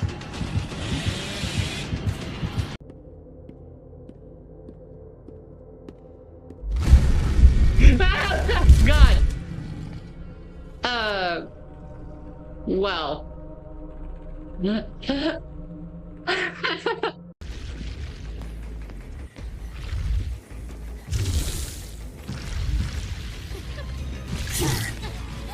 Don't you fucking dare.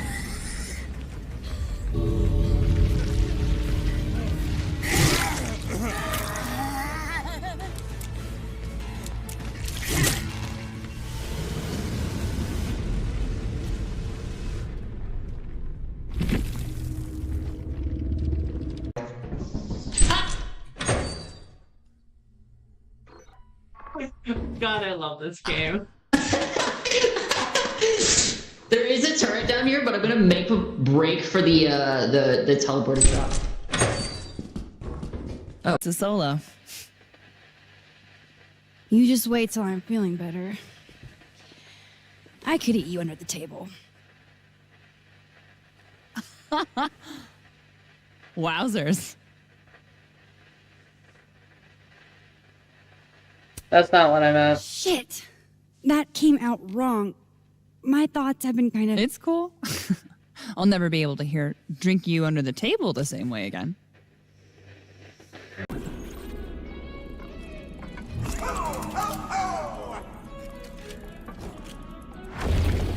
it's a child molester.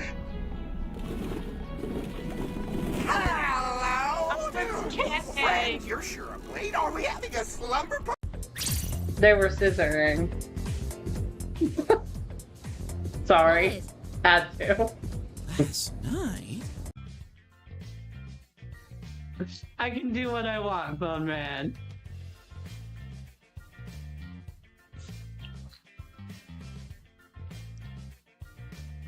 They're literally made of dildo material now.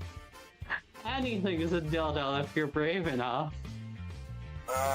Whatever.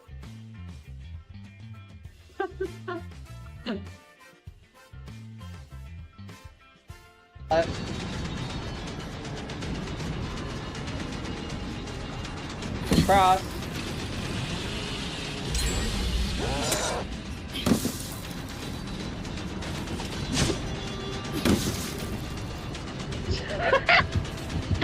Let's.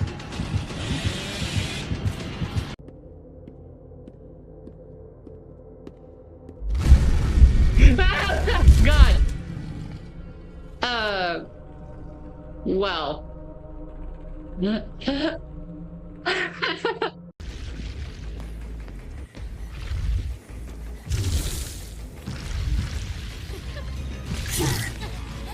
Don't you fucking dare.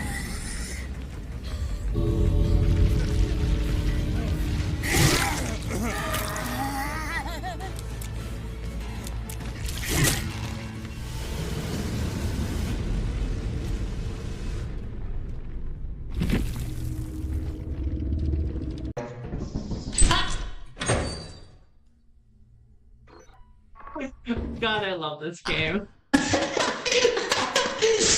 There is a turret down here, but I'm gonna make a break for the teleporter drop. Oh, it's a solo. You just wait till I'm feeling better. I could eat you under the table. Wowzers. That's not what I meant. Shit! That came out wrong. My thoughts have been kind of... It's cool. I'll never be able to drink you under the table the same way again.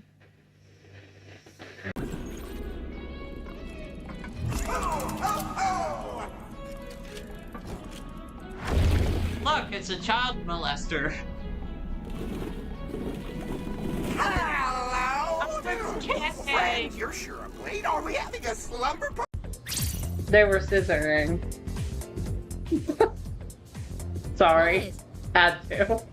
Last night? I can do what I want, Bone Man.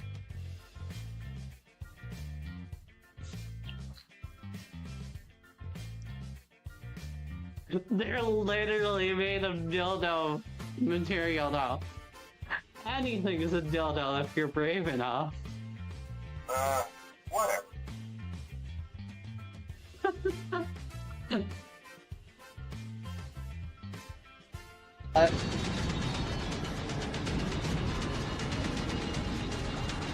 Cross.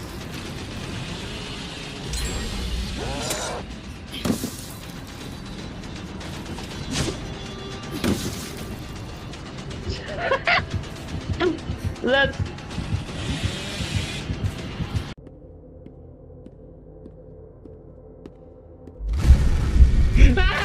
God.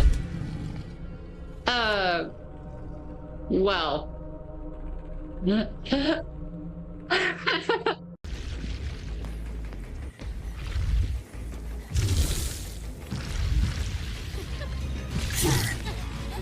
Don't you fucking dare.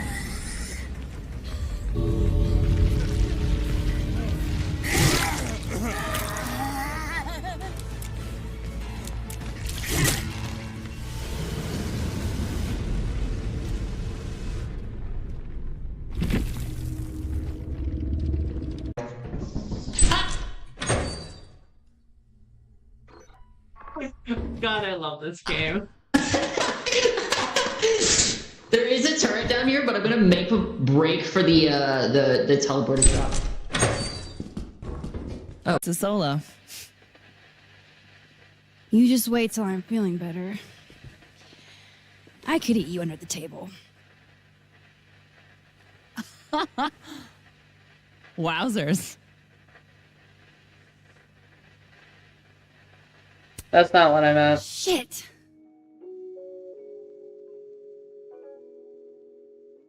Sorry about that, guys.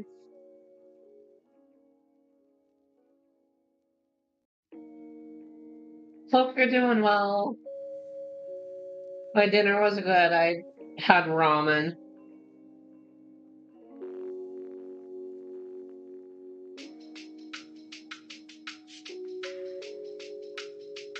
My door opens with a click, and I enter my apartment, leaning my back close to the door before I close it. I sigh, relaxing. Finally at home. I'm hungry. I don't have enough energy to prepare something to eat, so I go to the kitchen and grab some cookies I bought, heading to my room and throwing myself on the bed. I feel heavier as the tension leaves my body, relaxing every muscle. What an absurdly stressful day. What kind of madmen live around here? Like a cheap movie. You have no idea.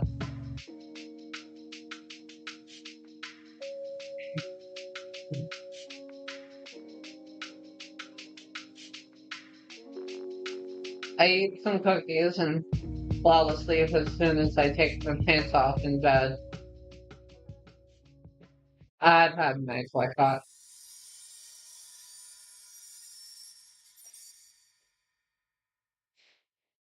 I open my eyes, looking around startled.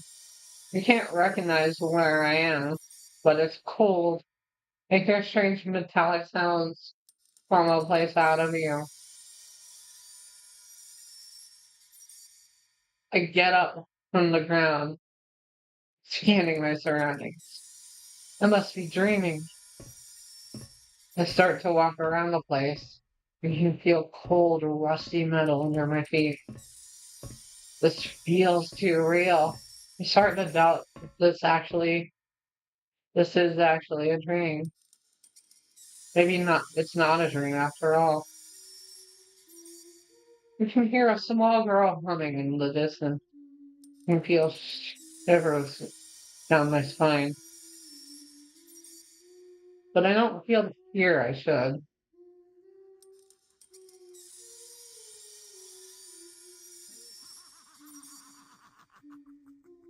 I search for the voice's origin,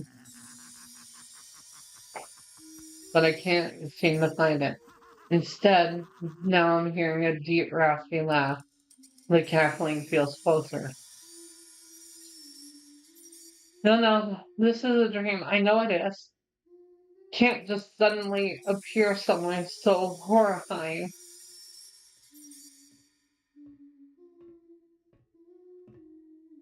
I can hear steps getting closer. The scraping of two metal objects drawing closer. Freddy Krueger. Get out of my dream. I scream more angry than scared. I turn to see where the noise was coming from. I managed to see a silhouette in the darkness. It's wearing a hat and a glove with a sharp blade at the end of each finger.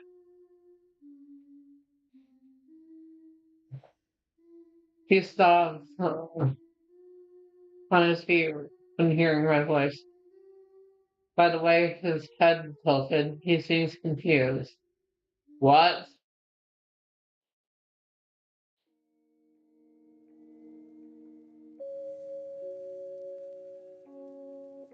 I managed to startle myself up, cold sweat running down my face.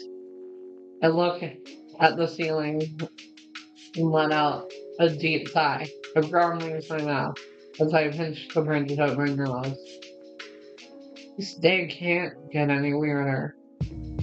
Try to sleep again, shifting positions. I wake up even more tired than yesterday. After the nightmare, sleeping had become a challenge, and the anxiety turned sleeping into a whole effort. The sun was peeking through the horizon, but I didn't want to drag on the bedtime anymore. Wasn't doing anything for me either. No way.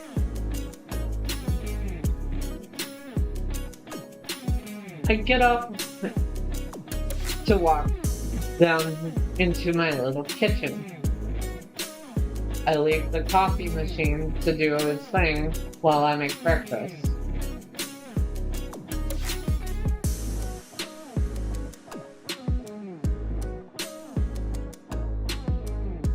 I needed some sort of sound that dragged me away from my own thoughts, so I'd take our remote and turn the TV on.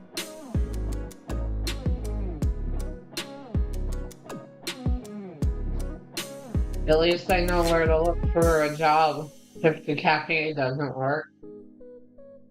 I changed the channel. The news is not the best way to calm my anxiety.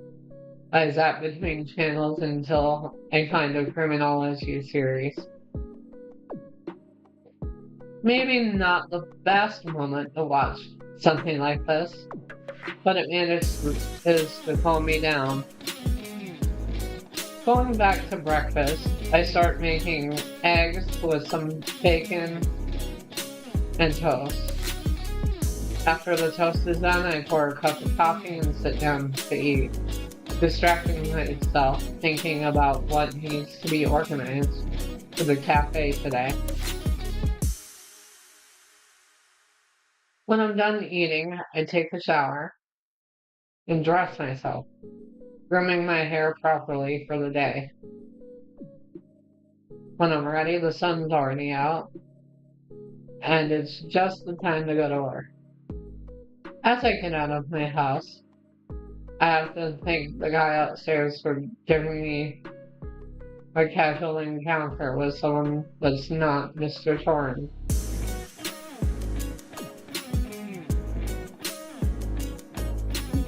Why? I mean, I know it's a game where you date slasher villains, but why is everybody so yassified? Like, what the fuck?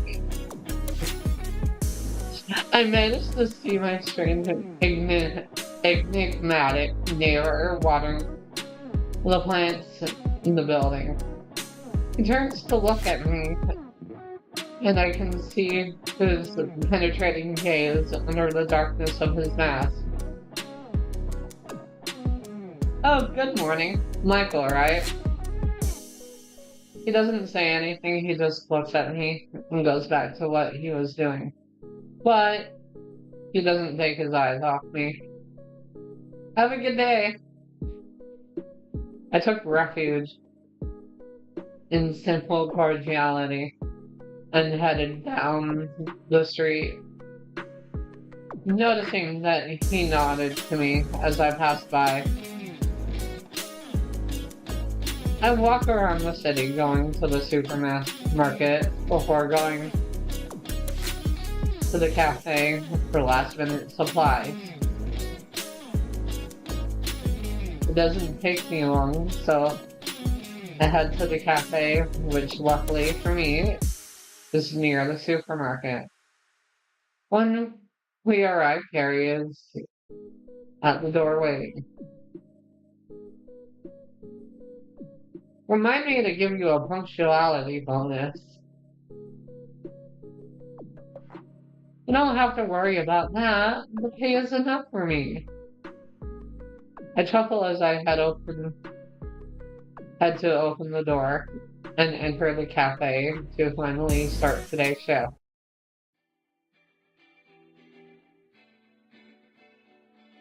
I'm heading to the warehouse to get everything ready.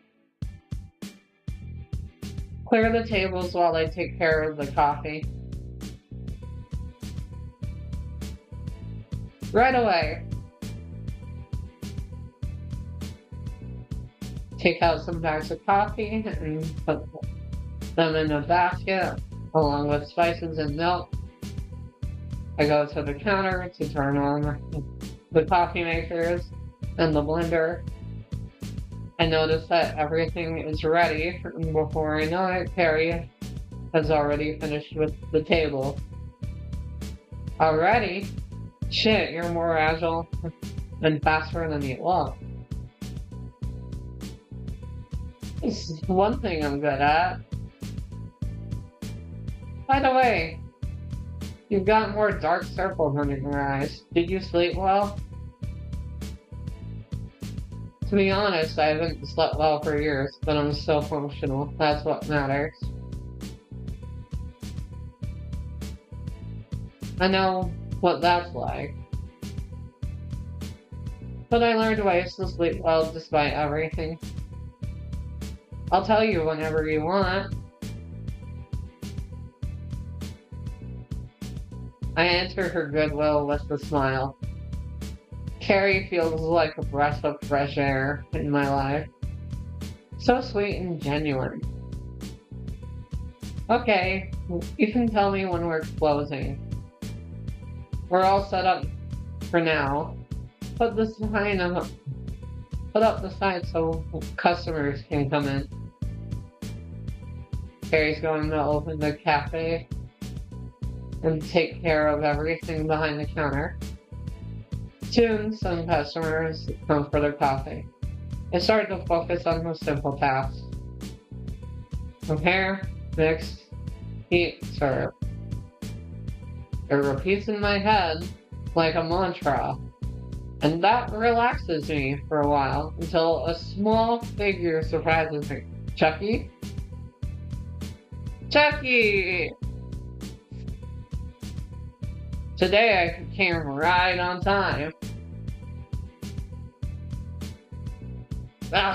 This again. That's something, I guess. Welcome, what would you like?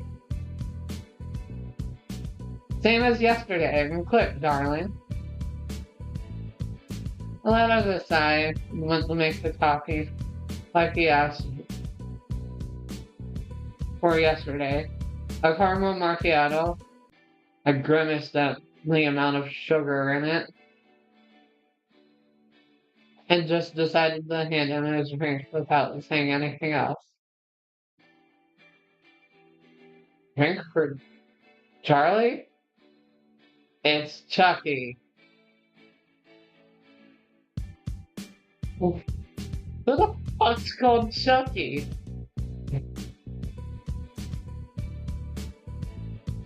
Who the fuck is called Lorelai? You know, fair point. I haven't met too many other Lorelais. But then again, I'm American, so that's probably why. He almost snatched the glass from my hand, but he didn't reach it. Controlled myself from laughing and handed him the glass.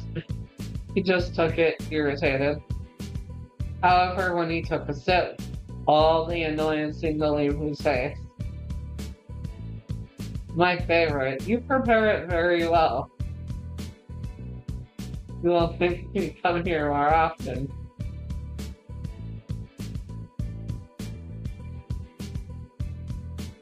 Tipping is handed in cash, not flirtatious attempts. Fair enough. You're lost.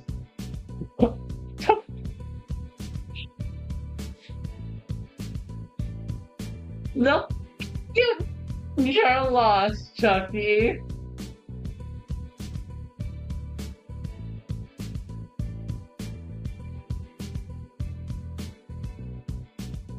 I watched the short stack drink his coffee and sit down in the armchairs at the back.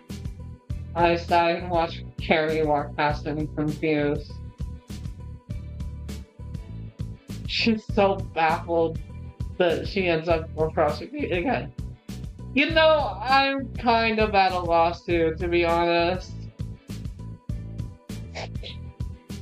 Like, for real. Excuse me.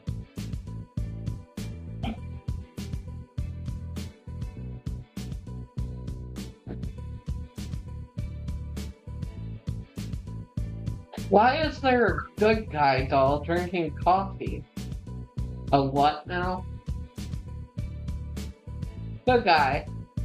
Very popular in the 90s. They recently released a new line.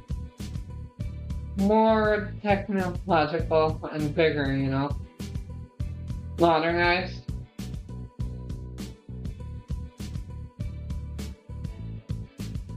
I hadn't noticed it until Carrie mentioned it. He was a fucking doll, indeed. I noticed his hands.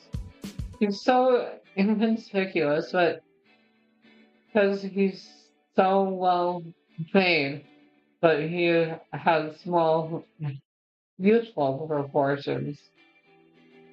I was already wondering how he was holding the cup with both hands.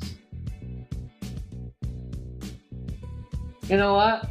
At this point, I don't want to know anything, just ignore it. Okay. You know what? Fair carry. I choose to ignore the doll. Maybe it's just someone playing with it. Or it's a really well-made costume. Something silly like that. I don't need to focus on that right now. I focus on work. I get an order for almond milk, but I quickly notice that it's already gone. Need to go find more in the warehouse. I don't think about it much after making sure Carrie is taking care of the rest of the customers. I head to the back. I go to the shelf to get the milk. Among the products, I tried to stretch to reach out, but someone grabs it. I'm scared to death when I see a hand with sharp claws holding the milk and offering it. Looking down, I see a horribly burned face but with striking features. Why is he gossified? Ah! Jump back in the fright, noticing the figure in front of me. Who are you? This place is for employees only. Oh, so now you're scared.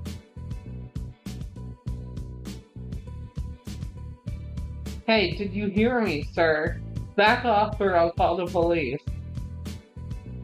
I'd love to see you try that. I see him examining the milk. Lorelei, right? You don't seem like anything special, so why couldn't I kill you? What? Yeah, last night. In the fucking dream. You weren't scared at all. You even checked me out of your nightmare.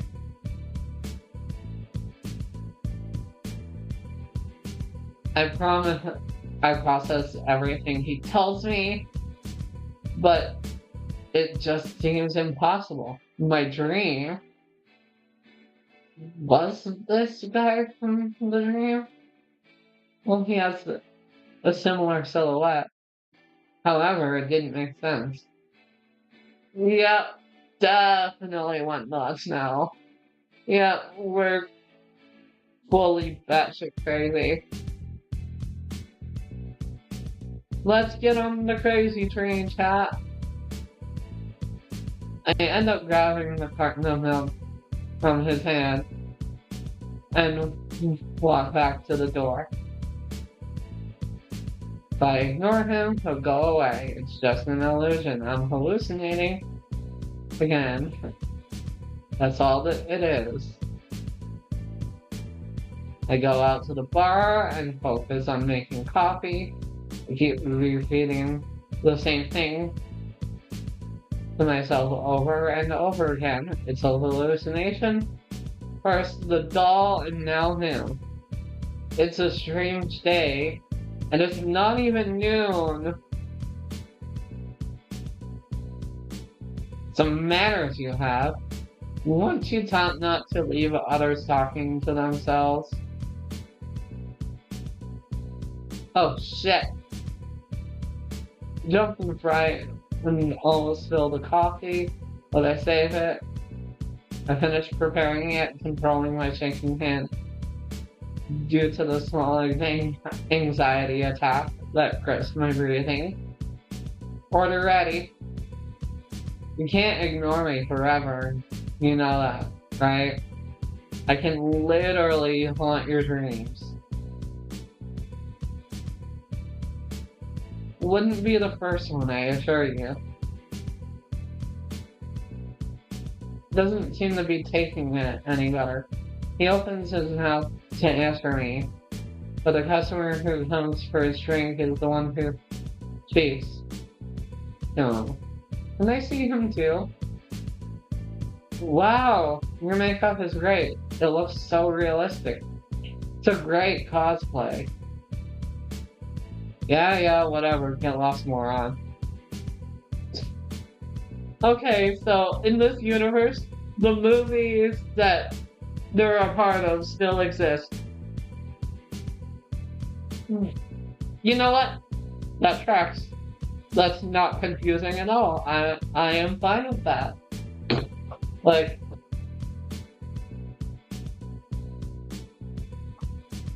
definitely not confusing.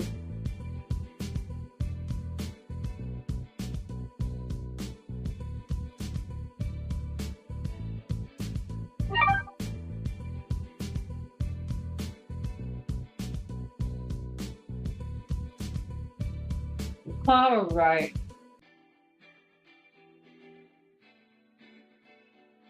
Looks like the one from that legend. The one about the dream guy. Customers leave, shouting and intrigued by the man in front of me. If they can see him, he is not a figment of my imagination. Is he real then? Should I stop ignoring him? Who are you? Freddy Krueger. Known for the nightmares, but let's just say it didn't turn out too well. So you're like a dream entity? A sleep paralysis demon? Something like that. I've explained it too many times already, and it's annoying. Stick with that explanation. Shit, this city can't be any weirder. And if you want to kill me, why don't you do it now? First off, it's not just like that. This is art, you little shit. My art. Second, I don't have that much strength from the freedom in the earthly world, so I can't.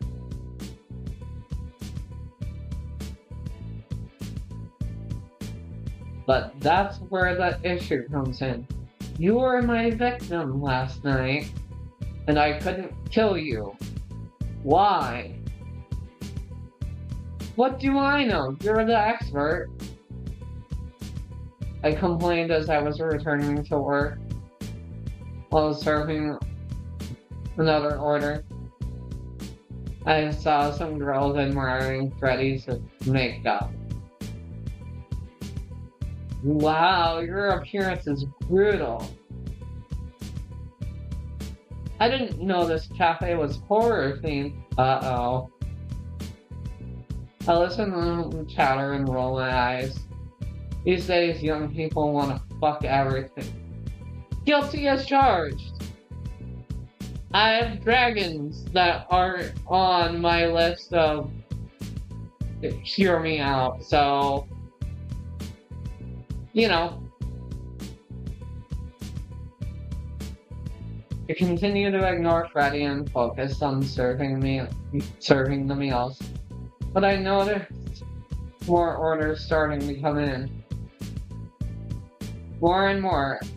Everybody talks to and about Freddy.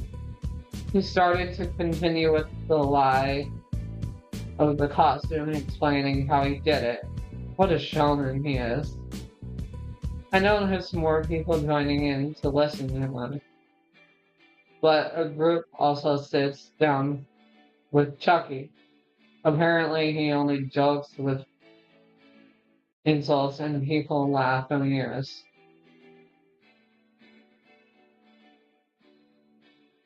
Do people like this? Well, the adrenaline is a good draw. Maybe I could talk to them and... No. I'd have to be out of my mind to have these two working for me. A pseudo dream demon and whatever the fuck Chucky is. Crazy.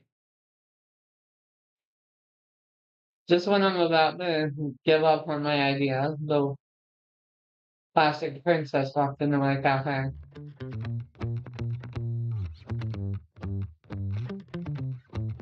You better make my coffee right today, and without complaint. If you don't like it, you can always go to another coffee shop. Honey, with my influence and money, you should pray for me to become a regular. Otherwise, you would never be able to. Ugh, what an ugly creep.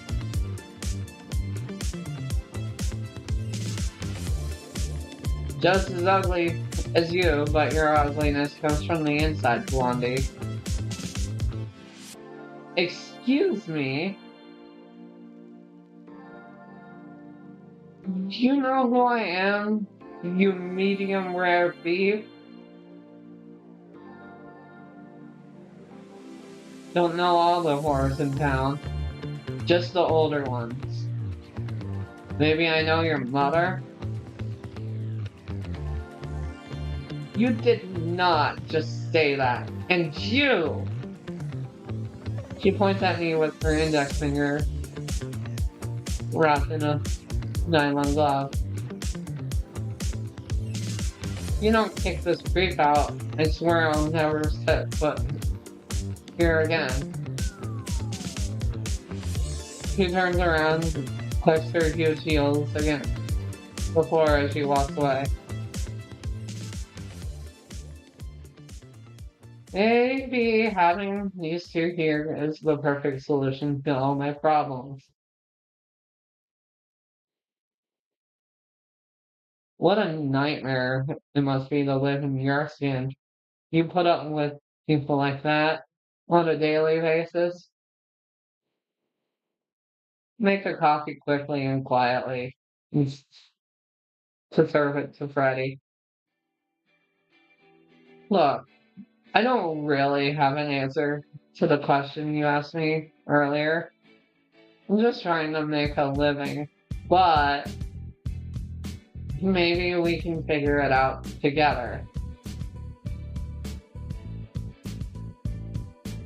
You want us to find out how I can kill you? It goes deeper than that. Just sit back and wait for me to free up. I'll explain.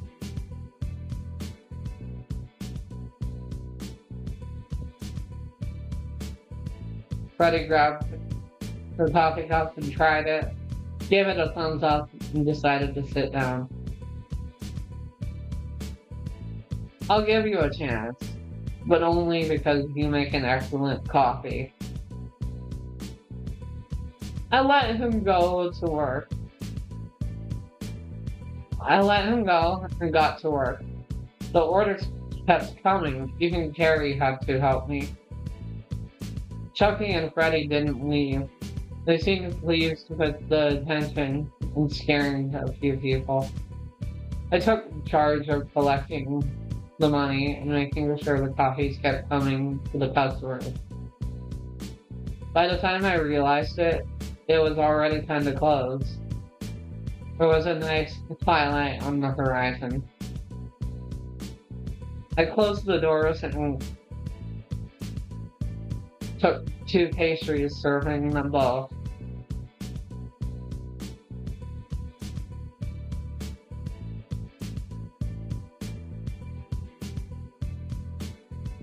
Just warning you, if they're poisoned, you're just adding more flavor. Rat poison don't work on me. No, nothing like that. You brought customers in. It's a thank you. Oh, then I'll accept it. I never say no to fruit cake. That line is wild, my guy. No.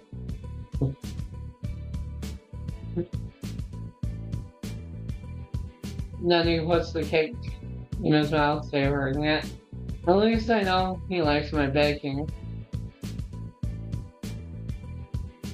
I've been checking out how you've been around today and the attention you've drawn to the cafe.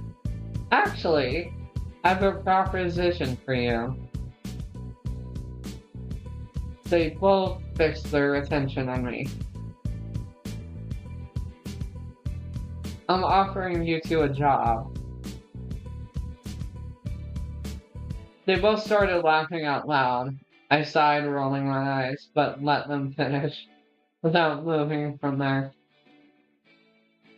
You want us to work for a salary in your mediocre cafe? Oh, please, sweetheart. That's the stupidest thing I've heard in years. Yeah, don't care about charity for the disabled. Unlike the old nutsack, I do have my body and my...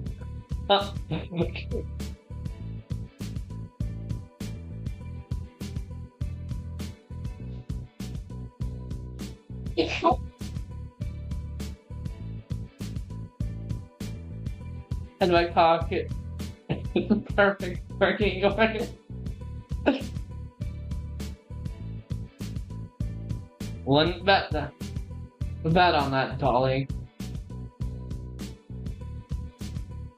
Just why did you come up with such a crazy idea?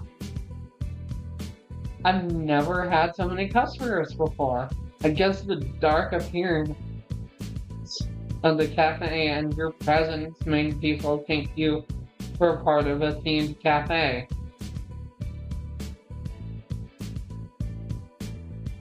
It's just that I'm adorable. They couldn't help but adore a pretty face. They were looking at me when they came in.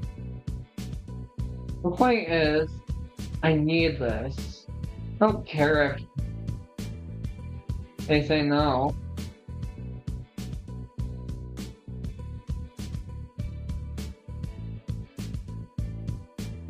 It seems you've made your choice. Look, maybe I can help you, but tell me, why are you doing this? I already told you that I wanted to kill you, so why keep me by your side? Disgusting amounts of money. Money, that's all I want. Do you know how much shit I've had to live through these past few years? I did something horrible. I ended up in prison. I bought a bankrupt cafe. I just want my well-being. I don't ask for anything else. I want economic stability. I want to be well. I don't want another low-paying job with a shitty boss. You know what? I don't give a damn if you want to help me or not. We'll do it with or without your weird asses running around my business. I let a sigh after letting all this shit I was carrying on me. And Carrie was surprised, and the other two were amused. Well, I appreciate the honesty. I dig it. Totally get your point. But you think a cafe full of freaks will get you that? That's the plan. I don't know if working in a cafe is something I've always dreamed of, but I still want to know about what happened last night. I'll stay and help you.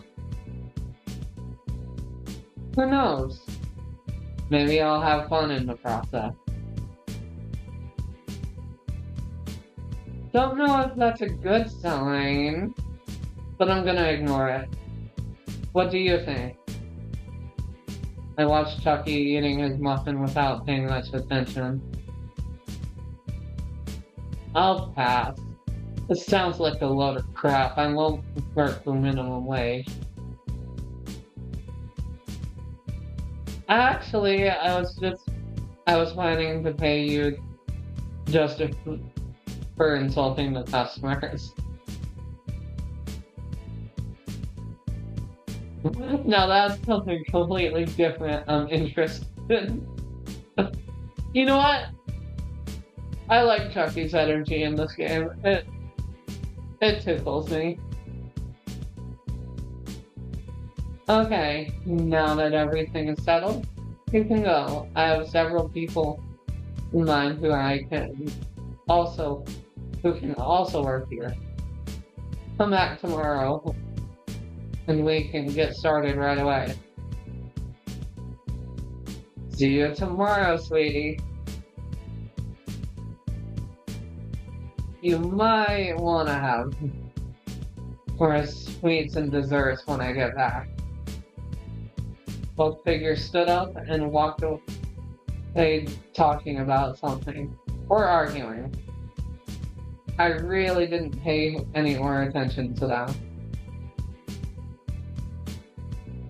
Are you sure about this? They don't look very trustworthy. It's fine, Carrie. It's fine.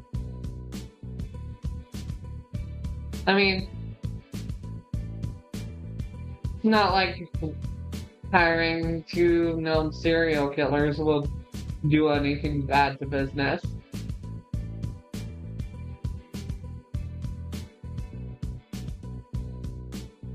You afraid of them? No, not really. I've got my ways of taking care of myself. What about you? Me too, Carrie. Don't worry about me. I'm sure of what I'm doing. Go home, rest. See you tomorrow. Carrie doesn't look convinced. However, she thinks for a few seconds and smiles, finally nodding and picking up her things to leave. I, on the other hand, go out with the sun setting on the horizon.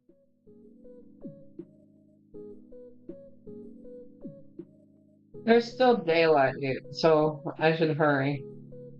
My experience in town has shown me that it's not safe to stay after dark. Along the way, I think about the people I've met in the strange city. Freddy and Chucky will do a good job, but they can't do it alone.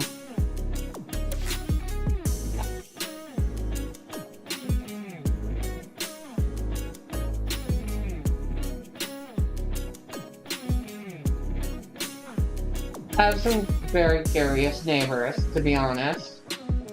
Some of them could be useful. Michael looks scary. Maybe it would be a good idea to talk to him about the cafe. I can't think of anyone better. However, Jack, my landlord, worries me more. For some reason I don't understand yet. I'll have to avoid talking to him unless strictly necessary. Sadly, night fell quickly. I entered the building and looked for Michael's apartment. I remember his sister Lori told me to where to look for her. I clear my throat for courage and knock on the door with my knuckles. I wait for someone to come, and I hear heavy footsteps and the door opens. Michael's enormous figure stands in front of me, his intimidating pose with his arms crossed. He seems to be waiting for me to say something. Oh, howdy, neighbor. I struggle to speak for a moment. His gaze bores into me like knives. What an intimidating presence. I came here because, well, I'm looking for people with a special profile for my cafe. A striking profile. Shit, I don't even know what I'm saying. Doesn't move an inch. Does this guy even breathe? Well, only if you're interested. I need staff. Staff? Are you offering my brother a job? I'm starting to regret it. I think I'm annoying them. His sister has a similar presence to him. What an intimidating pair. It's just an idea. I don't want to be invasive. Are you kidding? That's great news. Do you know how hard it is for him to get a job? Michael is a great handyman. He will help you with whatever you need. I haven't said yes yet. I'm amazed when I hear him speak. He does it so little that I forget that he can do it. Are you serious? You gotta stop working for Mr. Torrance. How much is the pay? I tell him the details of schedule, pay, and duties. Michael seems more interested now that he's informed. That sounds like a good deal. Come on, Michael. She'll pay you more than Mr. Torrance in 2 weeks. Fine. Great. Oh, it's your first serious job. Amazing. Thank you so much, Lorelai. No problem. We'll just hire the big scary man with the huge chest and... Is it bad that I want to say that I want him to crush my skull in his hands?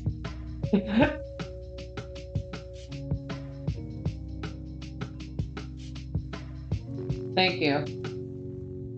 Come to this address tomorrow morning. I give the information to both of them, and I say goodbye. Michael was the first to go back to his house. I hope he's not in a bad mood tomorrow because of Laurie's pressure. Whatever, I can't waste any more time. I focus on the next one. I hope to find him there, so I head into town. I'm on my way to the supermarket. It's still relatively early, so people are around. I start looking around, but I don't see the guy from before. I walk a little further, but quickly notice the nearby houses across the street. There's the guy from before. The one who spoke a sign language. I can see him sitting alone reading something. So I approach him carefully. Hey. Great introduction. It seems like I drink booze before speaking. I notice him look up and focus on me. Unlike Michael, he's just big, but not intimidating. At least I don't feel like he's piercing my soul with his stare. I don't know if you remember me, but I'm the person from last time. I shared my chocolate with you. He makes a gesture with his hand, gesturing until he forms the phrase, yes, of course I remember you, in sign language. Thanks to the prison classes for saving me once again. Oh, excellent. Well, I own the cafe 2 blocks from here. I'm looking for people to work with. Well, I think you're pretty interesting, and your appearance fits what we're looking for. It's a horror-themed cafe, so to speak. He looks at himself. He seems a little confused.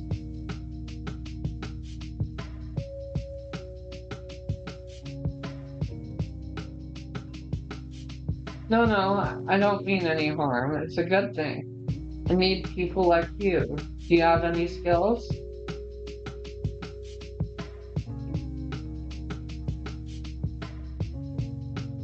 He gestures again. I'm good at making coffee. What a curious coincidence. He doesn't seem offended. In fact, I think he might be interested, so I continue explaining. Well, I didn't expect that, but it's a nice surprise. Look, this is the job information. Come tomorrow as a trial day. He glances at the paper and then looks at me. Moves his hand. I'll talk to my mom about it. Yeah. The last person we want to piss off is his mom, Mrs. Voorhees. Okay, I'll take that as a maybe. What's your name? He signs again. I'm Jason Voorhees. Jason. Okay, well, I hope we'll see you tomorrow at the cafe. You're more than welcome. I say goodbye to the big guy. He looks a bit surprised. He kept looking at the paper and then me. I have only one person left. I don't know where he could be. Maybe in the last place I saw him. He's probably in that alley. It reminds me clearly of the way I met him.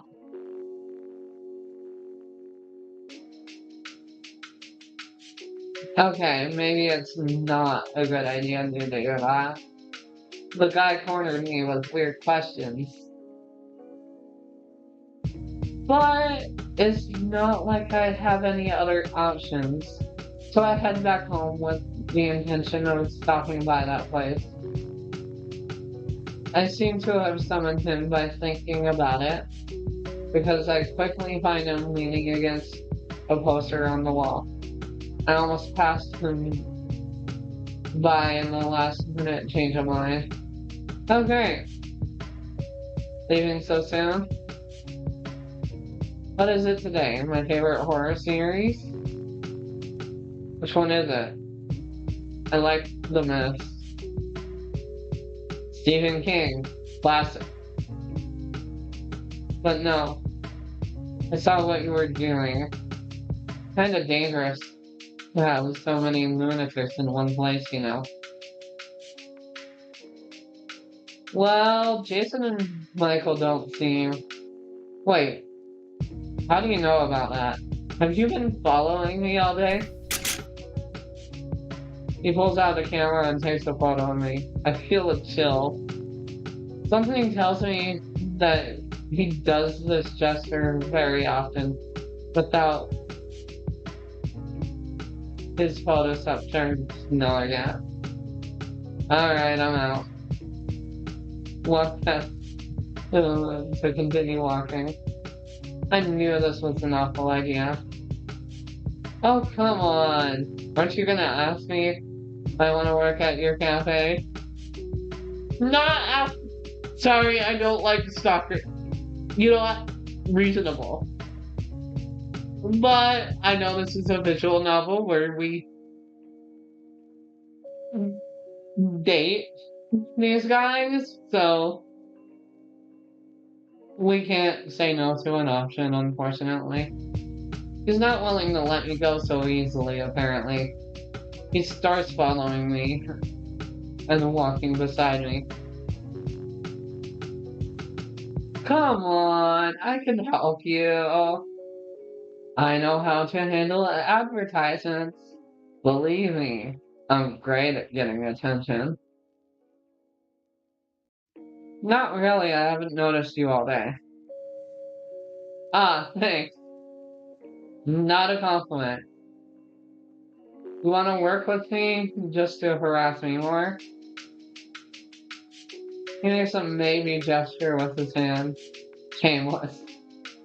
Forget it, I don't even know your name. I'm Ghostface. That's not a name, that's a nickname. It's my name. There's no other. I'm not gonna put that in a contract. Oh, is that what you need? Well, call me Billy. Is that your real name or a fake one? Look, I'll be honest with you, it's not. But I'm serious when I say that my name really is Ghostface.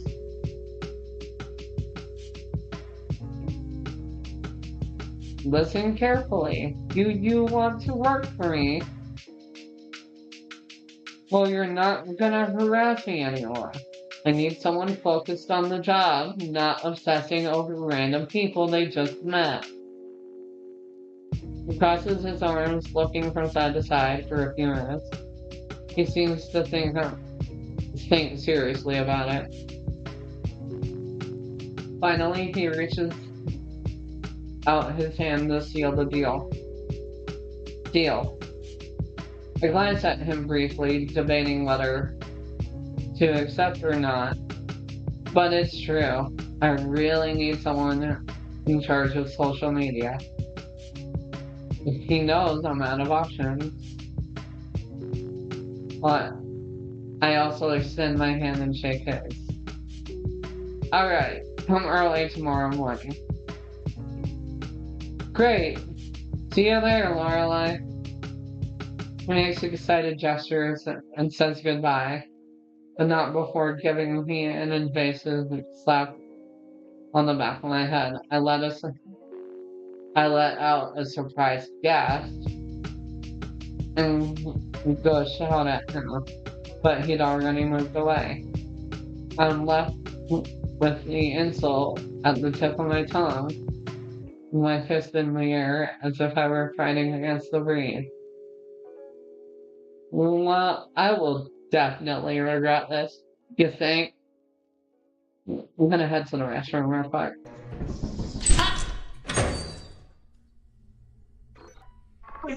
God, I love this game. There is a turret down here, but I'm gonna make a break for the teleporter shop. Oh, it's a solo. You just wait till I'm feeling better. I could eat you under the table. Wowzers. That's not what I meant. Shit! That came out wrong. my thoughts have been kind of... It's cool. I'll never be able to drink you under the table the same way again.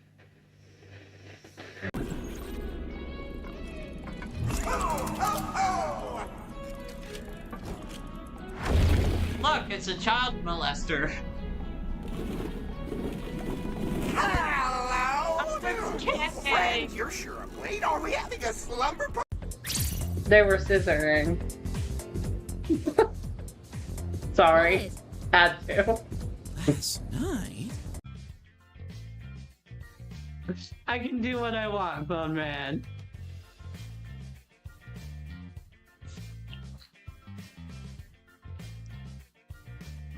They're literally made of dildo material now. Anything is a dildo if you're brave enough. Whatever.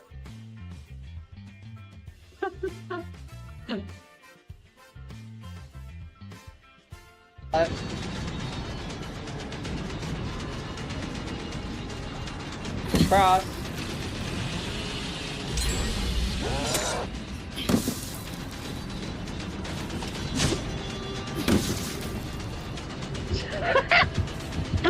Let's.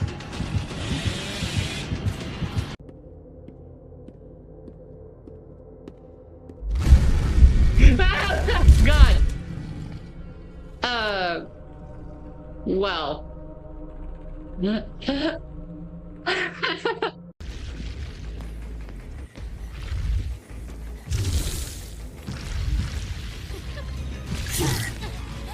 Don't you fucking dare.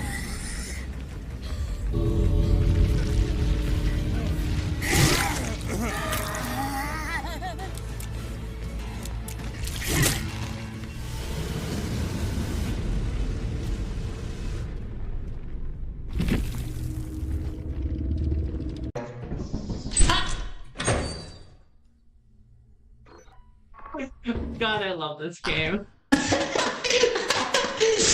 There is a turret down here, but I'm gonna make a break for the.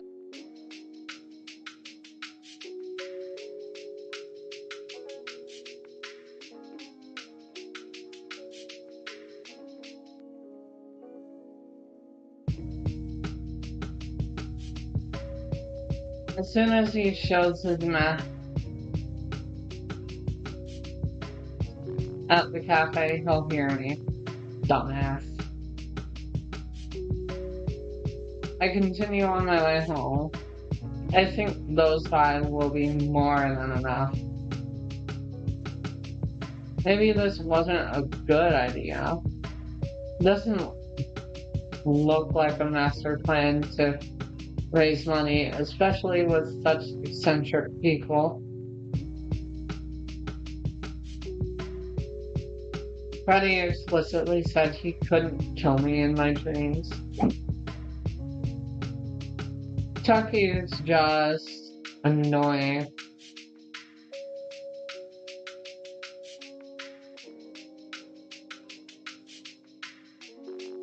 I don't know anything about Michael or Jason, but something tells me that the two of them aren't exactly ordinary men. They have a strange aura and ghost face.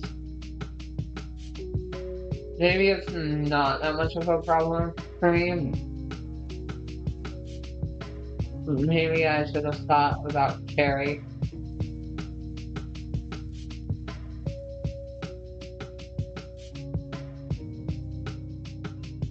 Well, she seemed calm in the presence of those two.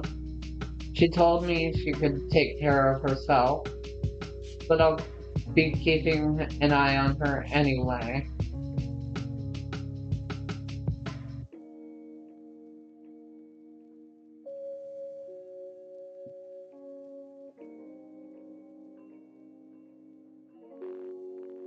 I end up arriving at my apartment with my head still full of thought.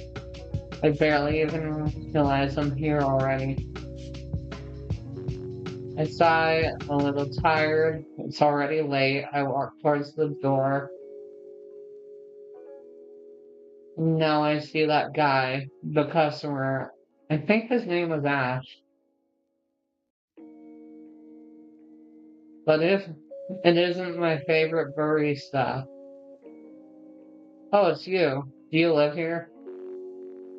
No.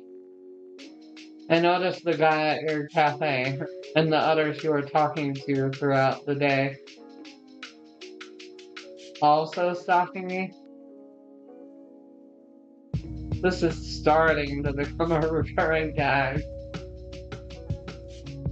Short answer, yes. Long answer, I noticed you were looking for them on purpose. And I wanted to take care of you. I said I didn't want to lose my favorite furry stuff. That's why I gave you the talisman. What? Oh, right, the finger? Yeah, it's a saint's finger. Don't know which one, but the important thing is that it protects you from evil entities. Evil entities like Freddy? Yes, the dream demon is dangerous, but that will suffice for now. Wait, is that why he couldn't kill me last night in the dream? Yeah, exactly. You're starting to get it. Wow. Well, I wouldn't believe you if it weren't for everything I've seen today. Have you noticed the strange things that happen around here? I came here to investigate, to find out why so much evil has gathered in this place. And truth be told, you helped me a lot by doing this. Doing what? Putting some freaks to work for minimum wage? No, more than that. They'll be busy, and with your talisman, they'll do what you say in a certain way. They won't know it, but you'll be able to have it your way with them. You won't tame them like circus beasts and force them to do what you tell them, but you can convince them, like you'll have a bonus on your charisma, so to speak. So, it's just a Dungeons and Dragons item? Yes. He just admits it.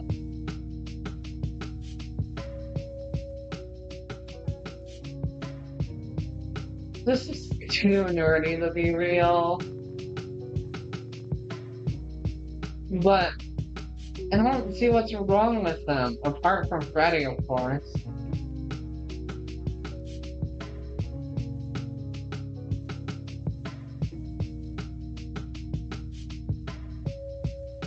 Oh, you don't know it? Oh, you don't know it, but they are evil beings. At least all of them except your neighbor. He was only the vessel for one. And most importantly, they are murderers to a greater or lesser extent.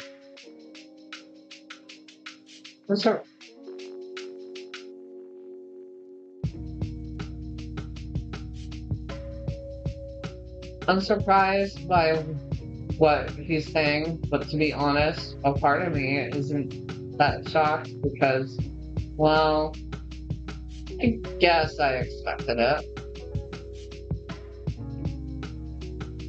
But now I understand why I felt something was wrong.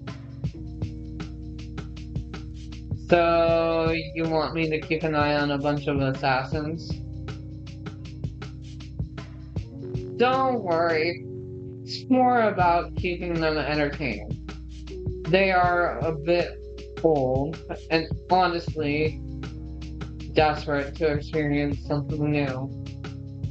But don't worry. If they try something, my team and I will help you. Your team? Yeah, some brats who helped me a while back with your friends, Jason and Freddy. The point is, I need you to be at the cafe. It'll help me investigate what is going on. And maybe even stop more people from being killed. And who knows? Maybe you'll even help. Well, it's a strange request. But if I can help you, and at the same time, it's good for my cafe, it's a deal. Great. Keep my number. If you need help with anything, don't hesitate to let me know. Thanks for caring.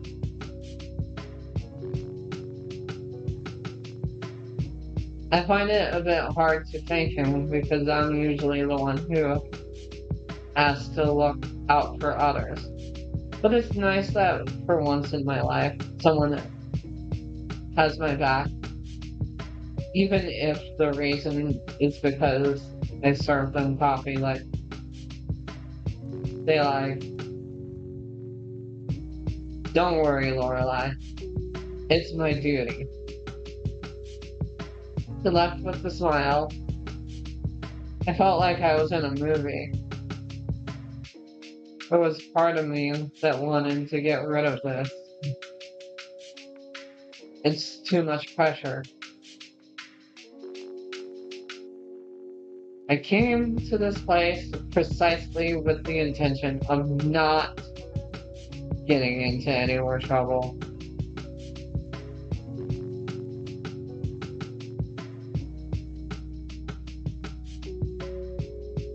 But there was something inside my head that told me that I can do something important. Something good.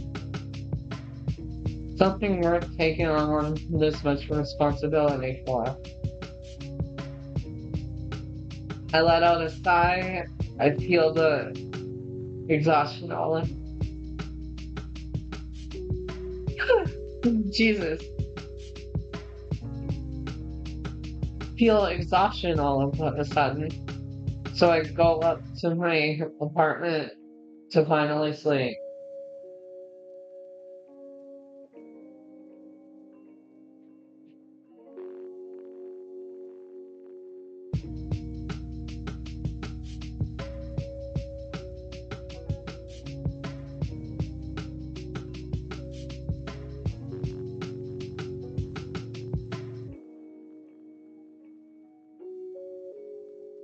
It's been such a weird day.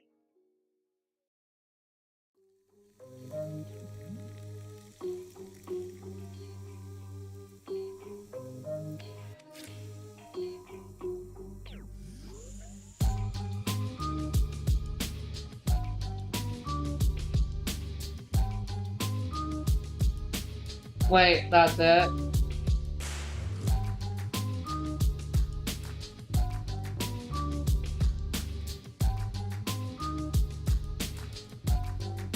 There's no way that that's it.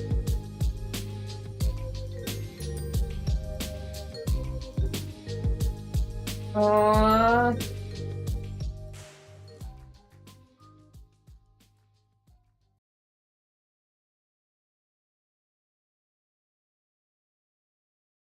Chapter 2 coming soon. I see.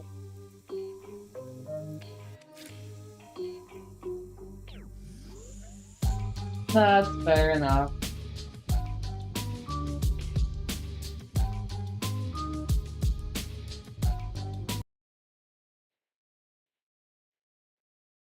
Okay.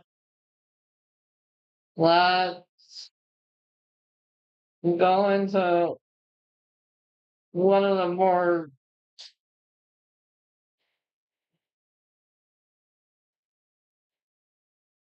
so many of the games that I've downloaded have ridiculous titles.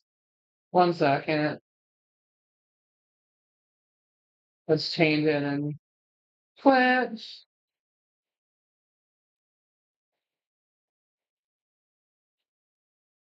Oh, also I need to switch headphones apparently.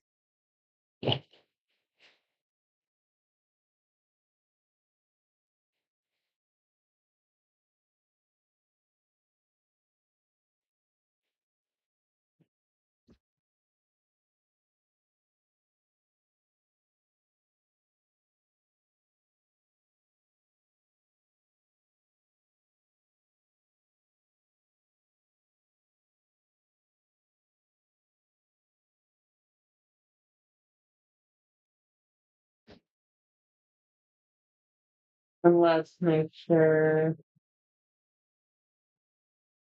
that audio is definitively going with this. And now let's make sure your chatters will still hear all the alerts and stuff. Okay.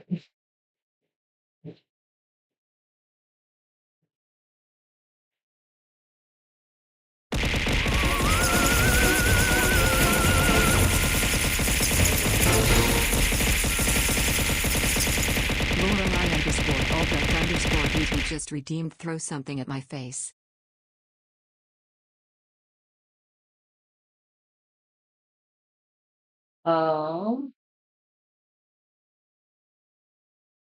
Okay. That's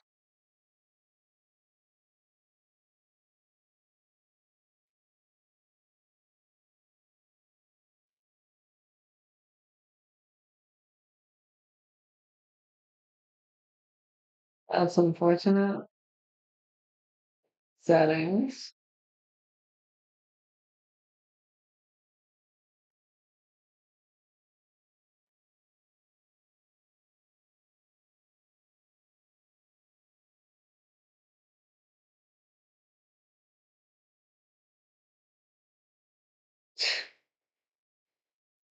Of course, when I need to switch stuff, it breaks.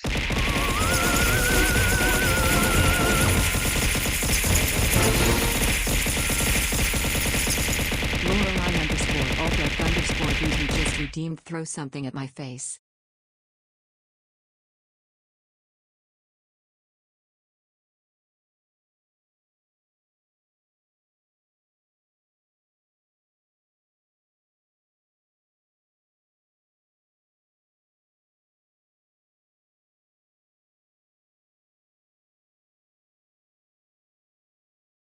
Can I have one time where stuff doesn't break? Like, please?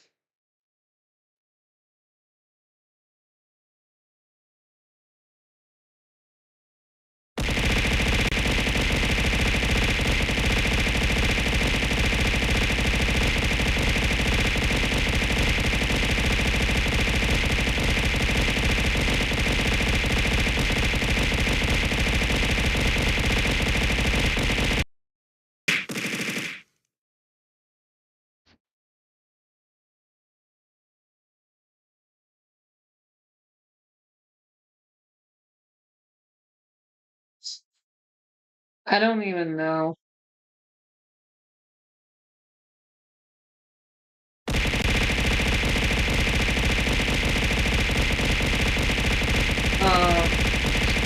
Shit. 1 second.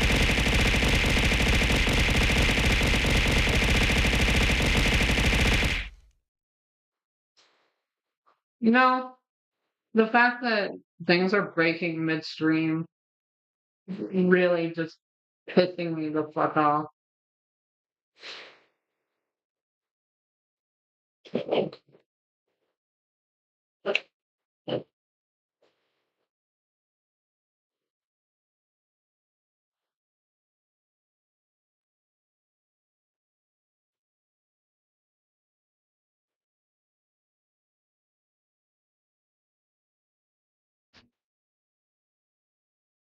Okay.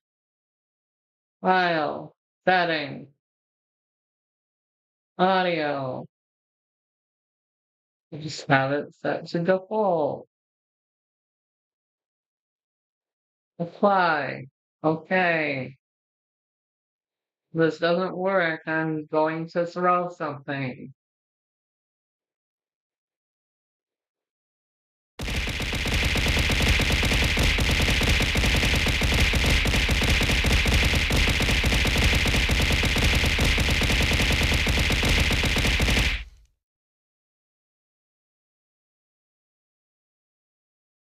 Well, it's working now, so that's good. Um,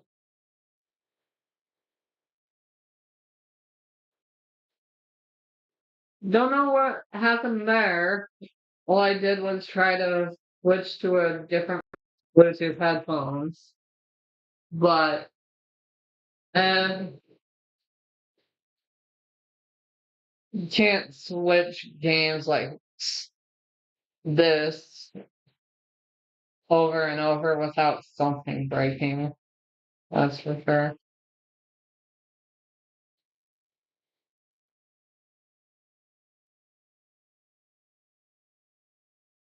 Yes, I'm gonna run it. Since these are free games, I should probably scan my computer for viruses after the stream.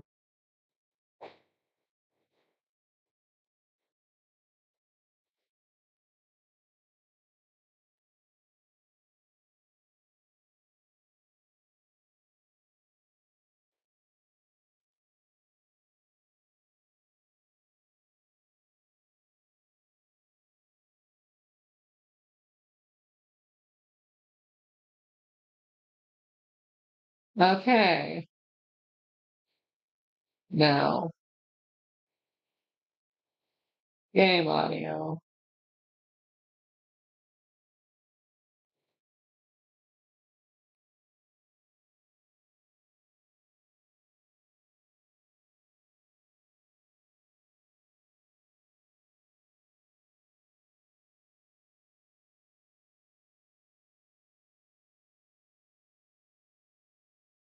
I swear.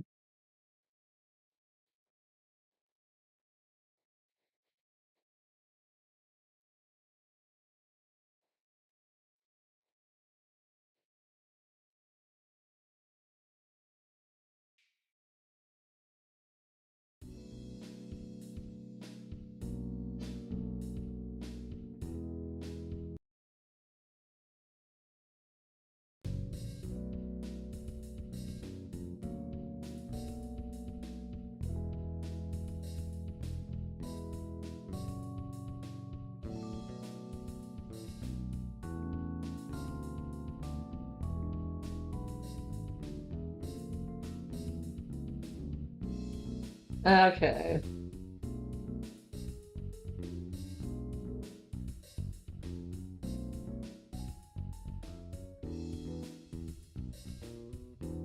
So that method of capture doesn't work for this game. Okay.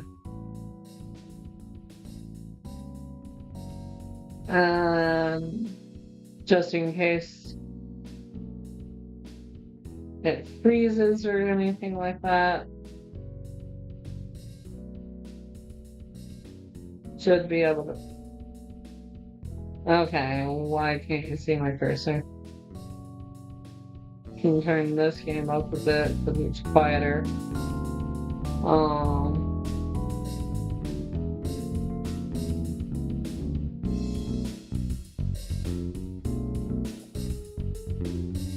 It's okay. Font size will go large. Text color, probably white.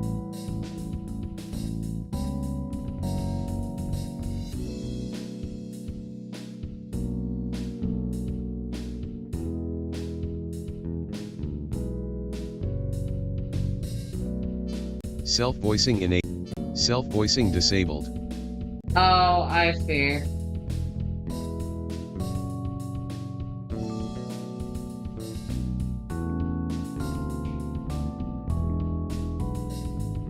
This is such a ridiculous title, though. Like,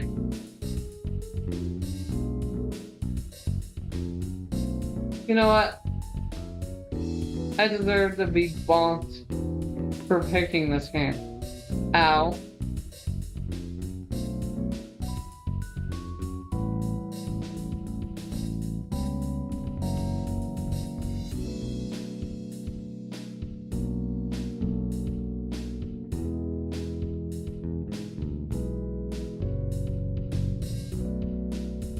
I am fine, I swear.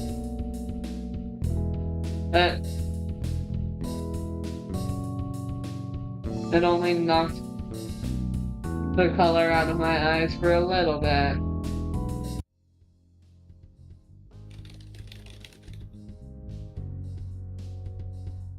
The brightness of the computer screen was killing me.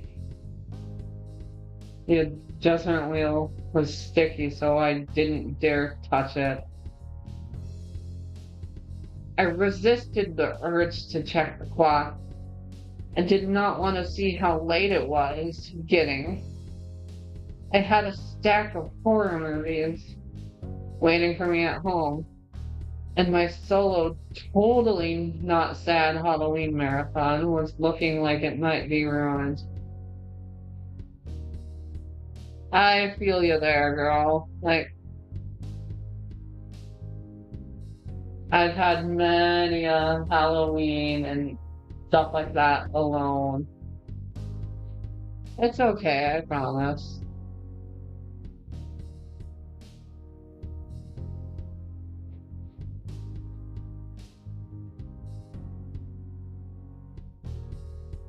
I had intended to sit on the couch, eat takeout, and watch Blood and Mayhem play out for my enjoyment on screen. Instead, I was sitting at the desk going over forums from our way too successful blood drive. Real blood was just not as fun as fake blood. I sighed. The night has gone quiet. All the nearby shops were closed, and everyone was out at Halloween parties or trick-or-treating with their families. Of course I can stay late. It's not like I have anyone at home waiting for me.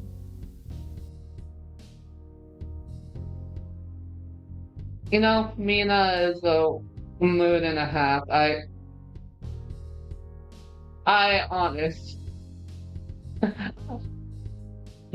Honestly, that's great. Mina is a mood and a half, and I love it. I sighed again. There was a small tapping on the window behind me. I turned around expecting to see an errant tree branch or a bush. However, it was a woman instead. Well, this...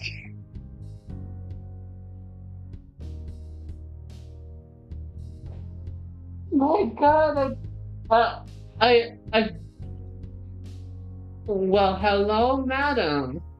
I did not expect this to escalate as quickly as it did. What the fuck?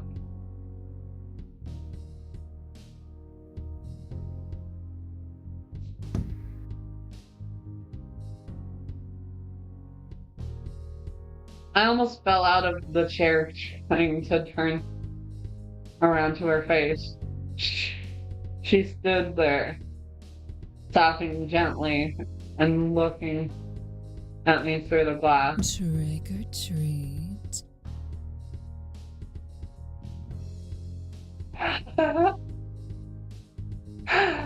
Oh, God.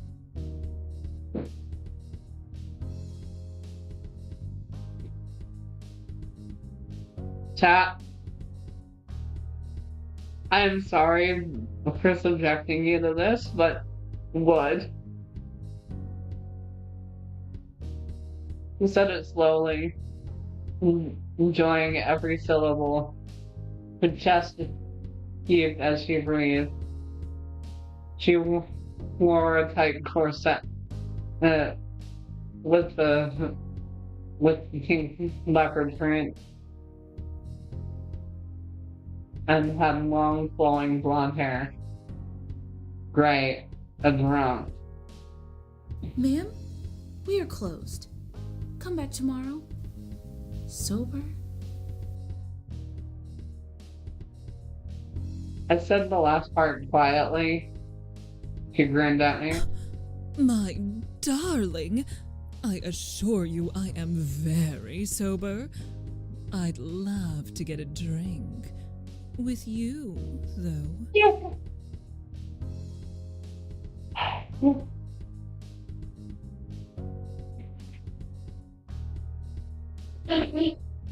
Oh my god, I'm so sorry. I love this. I'm loving this. I hope the voice actress they hired for that she got paid decent. I felt the blood rush to my face. I had never been hit on so directly by a woman. Now there was one standing outside the window just like that. Had I died of boredom?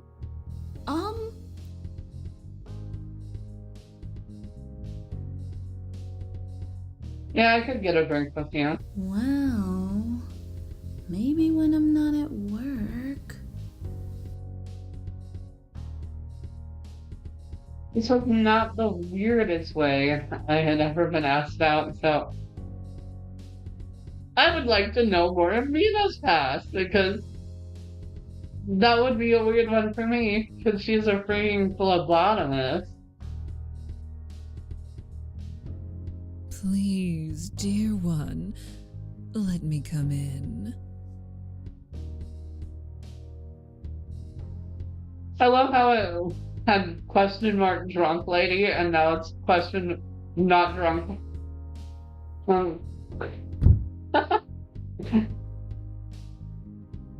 Oh, I couldn't do that. We're closed. I started to explain. There was a loud knocking at our front entrance. Damn it, now what? Excuse me. I guess? You know, that's the exact level of confusion that I'd expect. I walked away from the woman at the window and walked towards the front. It was Halloween. Why did I think I'd have a normal night at work, close or not? The front of our clinic was all glass, so I could easily make out yet another one. She knocked on the door until she saw me and then stopped. She pushed her glasses up on her nose and then gave a harsh wave. She wore a baggy sports jersey over a pair of washed out overalls. Fuck they. I'm sorry. We're closed. I see that. However, if I could just come in for a moment? Sure, why not? Why not let the scary vampire lady in? What? I rub my cheeks. Why me? Should be bloated from salty junk food and laughing at ridiculous jump scares right now. Not trying to explain our hours to strange yet attractive. Oh heaven.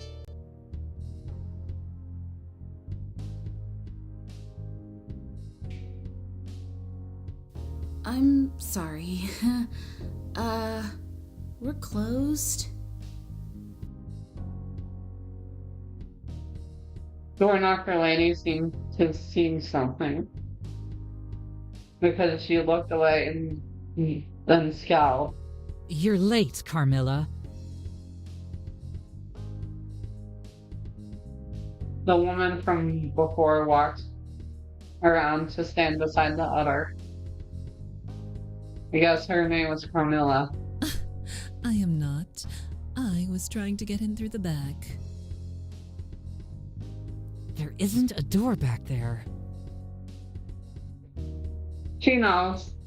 No, but there is a window. Yep. She heard the words while looking at me and turned back to the other woman. I saw her first, Elizabeth.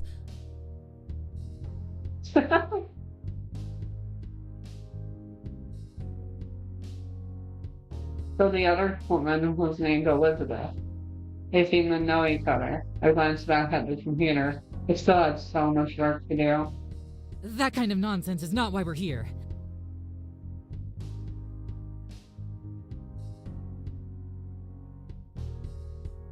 She looked me over slowly, then continued. I think. Oh my god, we're gonna get eaten in so many ways, aren't we? So, like I, said, we're closed. Both turned their attention to me, causing a sensation similar to ice sliding down my spine at their sudden attention. I cleared my throat and tried again. You can come tomorrow morning if you'd like to donate some blood. My love, we're not here to give blood. We're here to take it. Oh, how forward. How very dare you two. Of course. Why not? Why not? Excuse me? Elizabeth sighed and pushed her glasses up to the bridge of her nose. It seemed to be a habit she did often. If anybody wears glasses, they know it's because their glasses are ill-fitting and they really should either get a new pair or get them tightened.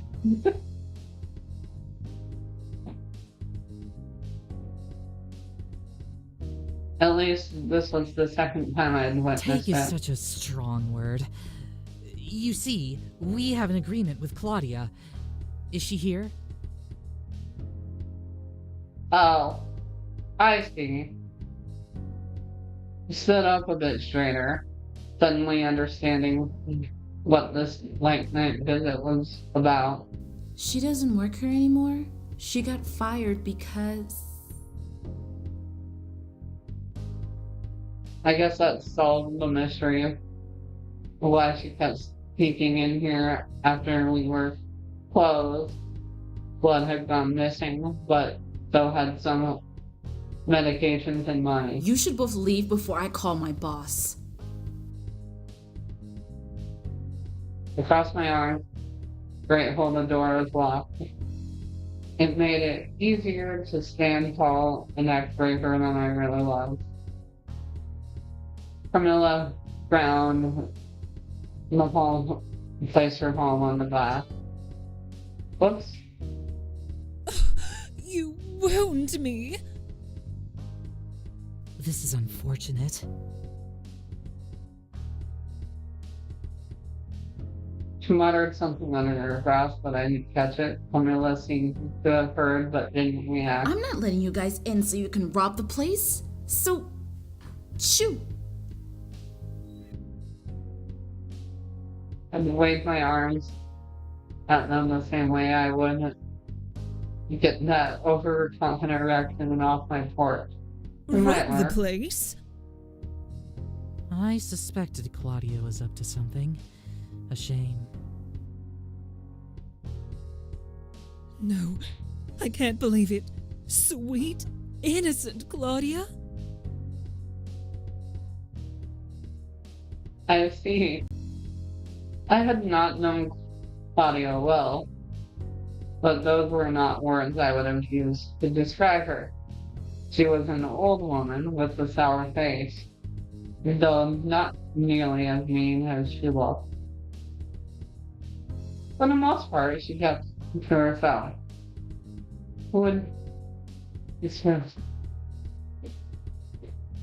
Yo, still going? Crazy. Yeah.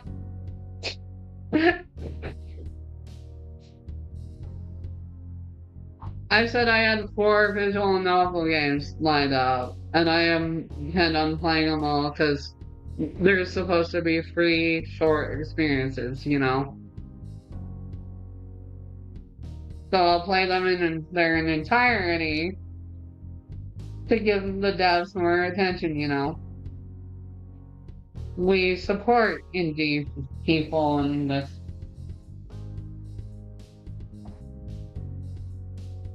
Who would have suspected she was robbing this place blind?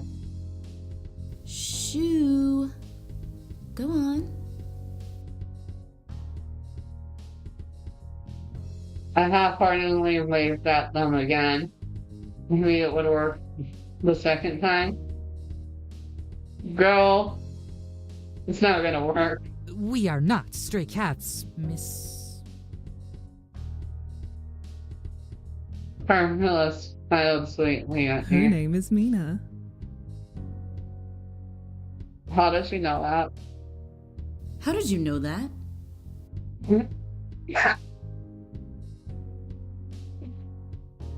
Okay. That's great.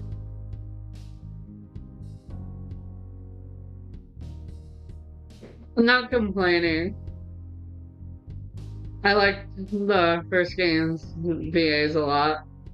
Yeah, the first game's VAs were great.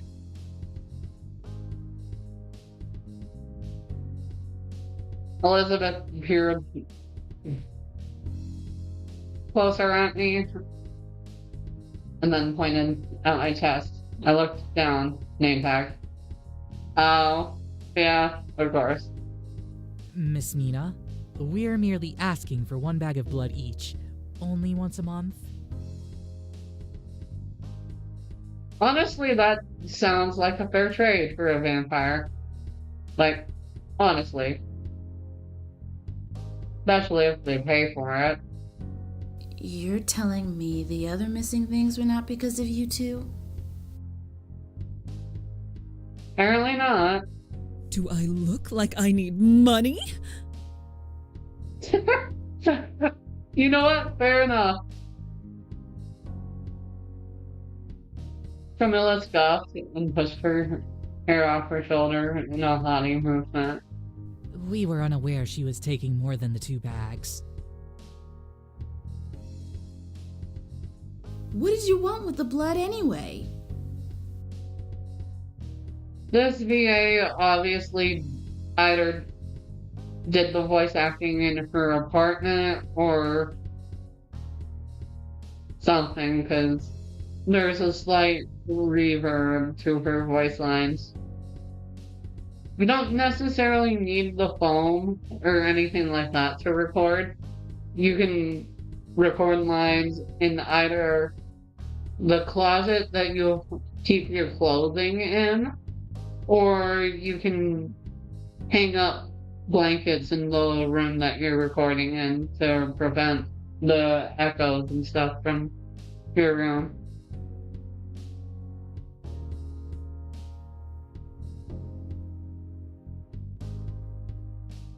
Elizabeth's eyes widened, and she shot a look at Carmilla. Don't. We're vampires, darling.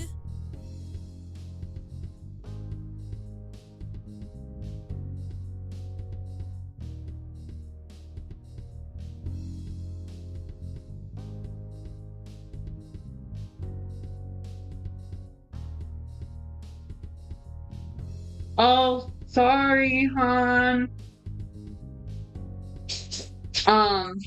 Nobody but my mods and me can post links. For obvious reasons. I'm sorry.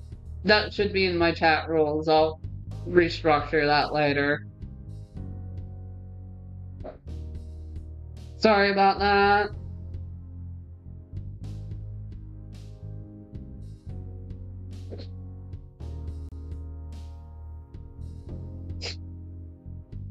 She opened her mouth a bit, and sure enough, she had 2 extended canines. Very funny. It's Halloween. I'm pretty sure I have a pair of plastic fangs like that in my drawer. Ooh, kinky.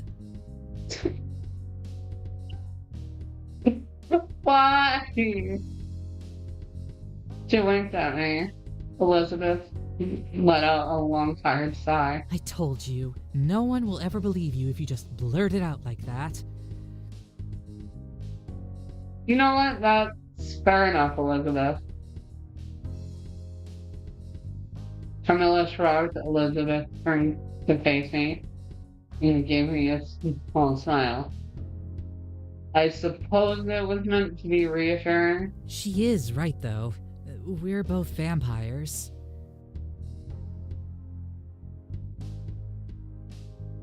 She opened her mouth, cut off her own matching fangs, and I nodded. Is this a prank? Like, get a bag of blood and you're in? Or...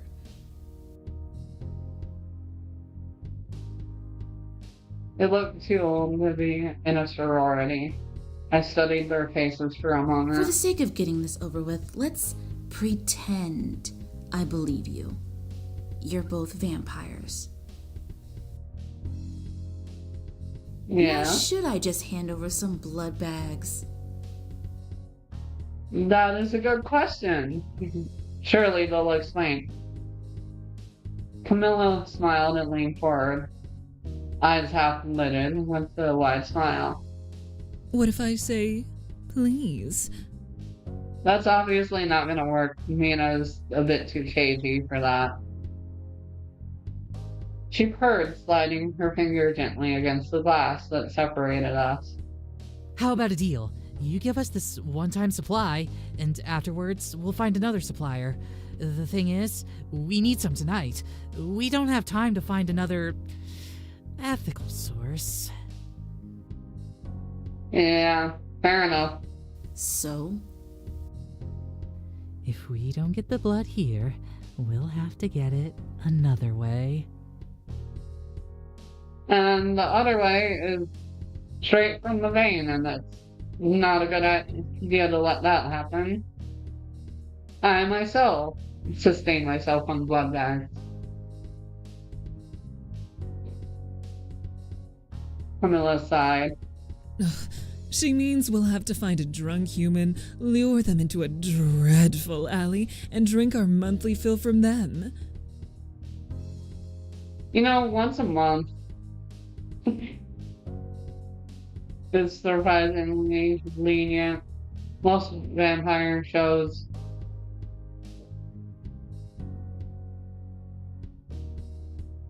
more thralls. Yeah. It's so insanitary to drink a stranger's blood. Oh, so they're picky as well.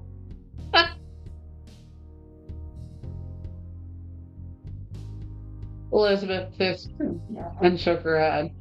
It also isn't great for the humans. Is that what you'd have us resort to? I'm pretty sure Mina doesn't believe y'all still, so y'all are gonna have to try a different thing. Are you threatening me? Are you saying if I don't give you some blood, you'll go out and kill some unsuspecting partiers? How ridiculous! We never killed them.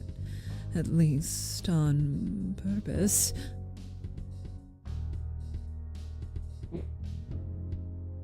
I looked at them.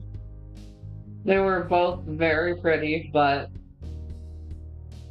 were they really immortal creatures of the night? And I'm supposed to just hand over some blood packs because of this bullshit? Okay, prove it. prove that you're vampires. I need to know for sure. You can't be serious. Well, y'all are the ones that kind of led with, we're vampires, we need your blood from this blood thing. So, it's kind of on you that Mina doesn't understand. Prove it? Prove to me that you're both vampires. Somehow. Fangs don't count. Fair enough. Elizabeth rolled her eyes, crossed her arms, and used my most stern expression. Camilla frowned. What? Like a dancing monkey at a carnival? How vulgar! I like her VA. Open the door. They won't be able to come through. At least they shouldn't be. What? No way. You want proof or not? We can't come in unless we're invited. You could always come out here if you prefer. Fair enough. Let's open the door. Oh, yes. Come out here with us. I do not like the way she's flirting, to be honest. I didn't love the idea of opening the door, but if they were vampires, they wouldn't be able to get in. And if they weren't, well, they didn't look that dangerous. We'll open the door. I decided to open the door, but let's see, inside where I felt safer. With only a bit of hesitation, I opened the door, stepping back, but ready to slam the door if they tried anything. It just stood there, didn't dash in like I had feared. Okay. Now what? Elizabeth smirked. She grabbed a hold of Carmilla, who looked confused, and then very upset. Don't you dare, you vile! Just pick her up and throw her, I guess. Yeah.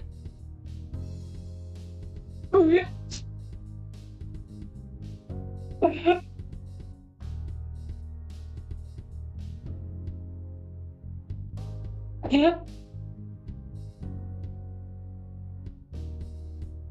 I was expecting it, but still, that's great. Elizabeth lifted Carmilla off the ground as if she weighed nothing, and then threw her towards the doorway.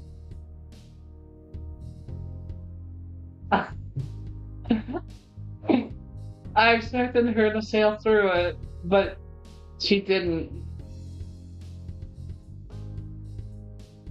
I gasped in horror. It was almost like a cartoon. Carmilla landed hard against the opening instead of sailing through, like she should have done.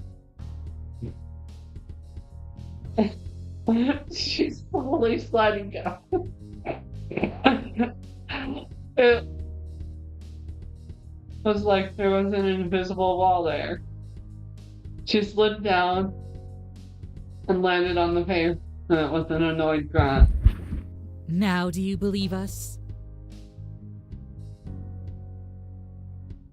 Carmilla stood up, but seemed unshaken and uninjured. She glared at Elizabeth.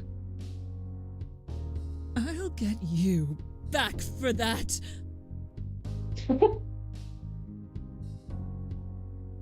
Guess I had no choice but to believe now. Okay, I believe you both. About the vampire thing. That is... I shook my head. That is wild. Mina's actually taking it very well, don't you think, chat? Like, I don't think any of y'all would react like so if you saw a lady split into nothing and confirm that vampires are actually real. Yes, yes. Now, can we discuss the blood? Please. Straight to the point, aren't we? Right, if there were vampires, they needed blood. However, it would be risky. Our inventories were much closer after Claudia was caught stealing. Though I was here alone and currently working with the inventory files, I could possibly mark 2 bags as contaminated for disposal, and they might not check the numbers too closely, as long as it didn't become a regular thing. Give me a minute to figure this out, okay? Just let me see if I can fudge the numbers or not. Camilla hummed a little while Elizabeth adjusted her glasses again. I didn't want to leave them waiting too long. I went back to my computer and scanned the spreadsheet for donations I had been in the middle of processing before they came. Hell, there was still so much left to do. There was no way I would be able to finish it all tonight, even without distractions. Right. I had to commit a human error and marked 2 entries as contaminated. Now to actually locate the bag. I stood up and walked briskly towards the front. Camilla and Elizabeth were still there, so I gave them a quick thumbs up. They only blinked in response. I smiled awkwardly. I tried not to notice Camilla's cleavage and Elizabeth's posture. What was it about someone's posture that could be so hot? Look, they're staring now. I turned away and headed towards the walk-in refrigerator. My mind wasn't going to bad places. I'd been single for too long. The lab coat was so thin, didn't do much against the coldness of the room. At least I knew what I was looking for. Aha! Found them. I went back to the front to show them. I was able to get you 2 bags of blood. Excellent! Nice, nice, nice. That is fantastic, Miss Mina.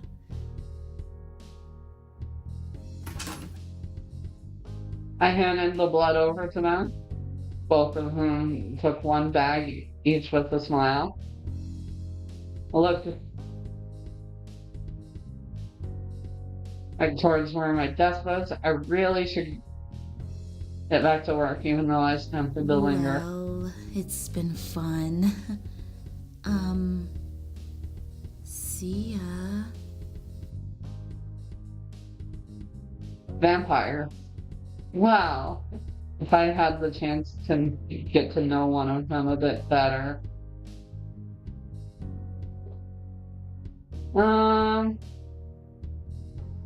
To be honest, Elizabeth is more my type. Elizabeth cleared her throat. So, you still got lots of work to do tonight?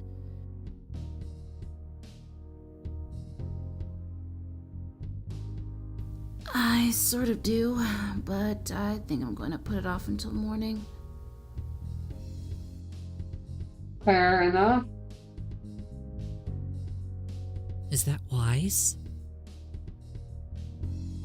She's gonna scold us like a mom. Not that I can complain about that too much. Sometimes you can say you deserve to be scolded. Yes and no. The boss wouldn't want me staying this late all by myself. She'd be worried about my safety. In fact, she had specifically told me I should go home about 4 hours ago. Yeah, so this whole interaction is kind of on Mina in the first place. Right. If you're about to leave work anyway, perhaps you'd like to join me for a drink?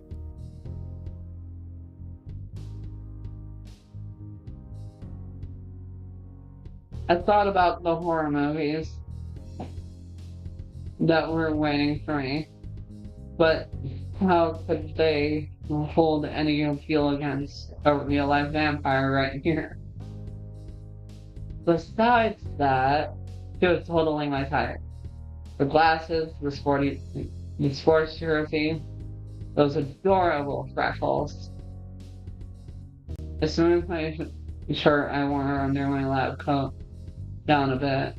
Clean thoughts, Mina. Come on. Yeah, I'd love to. I mean, I would like to get a drink. Just let me close everything up. May I come in? I paused. She noted my hesitation and lifted her hands innocently. I'm just curious about the clinic. You can say no. I am happy to wait for you here. I thought it over for a moment. She had the blood. She seemed friendly and genuinely curious. There was no inner voice trying to warn me. In fact, it was very adamantly encouraging me.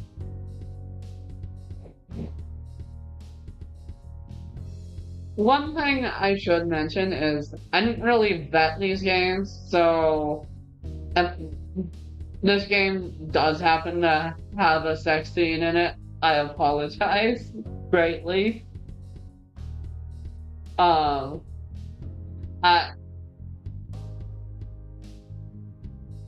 should do better about vetting my stuff. Need to plug my phone back in because I'm still waiting on phone calls for work and stuff. Alright, come on in. Just don't touch anything. I don't want to get fired.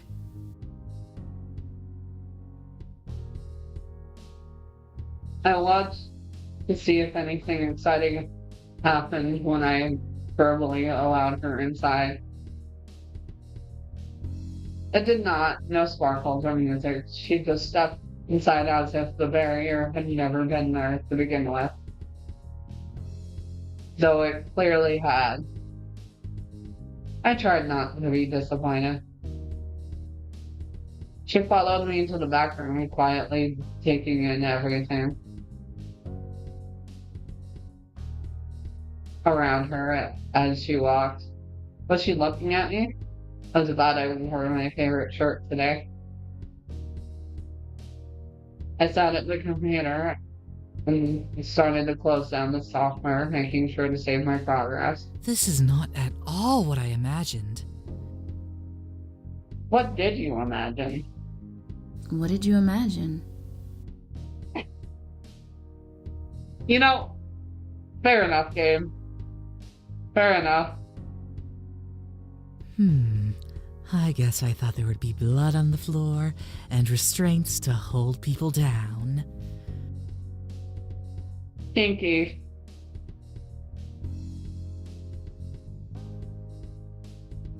You know what, chat? I deserve to be bunked for that. I'm sorry. I looked up at her horrified. What? She laughed. I'm kidding. I just thought it would look more like a hospital. This looks more inviting. I chuckled. I should not have fallen for that so easily. Oh, I really thought you were serious. Maybe I watch too much horror. You like horror movies? Yes, I love them. What is your favorite one?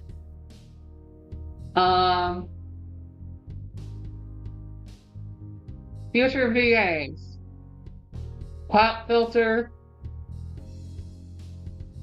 And a person mixing. De-esser. They work wonders.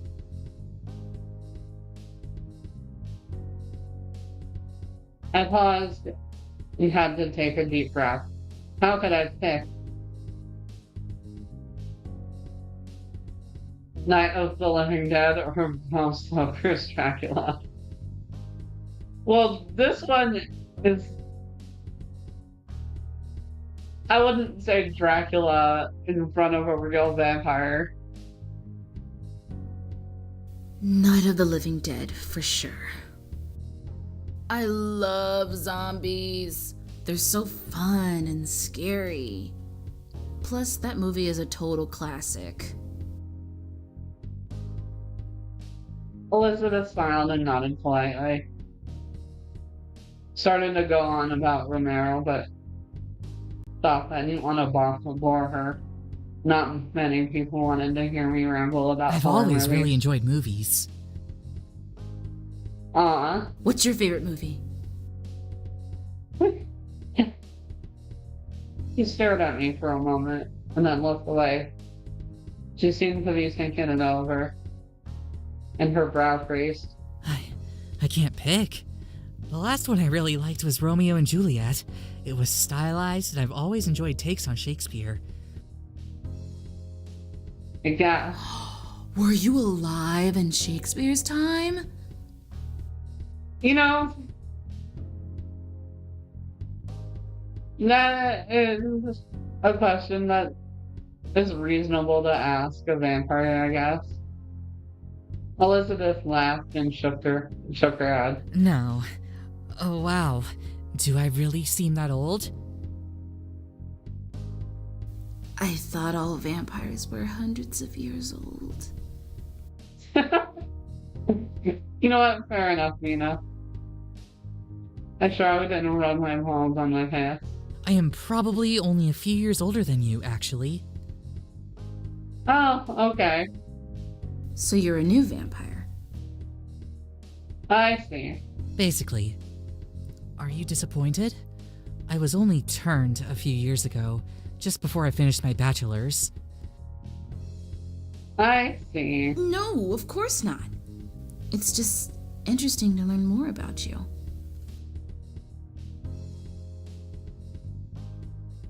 Her eyes widened a bit, and she turned away. What did you study in college? Marine biology. I'm working on my master's degree currently. Oh, wow, that's really cool. What are you planning to do after you graduate?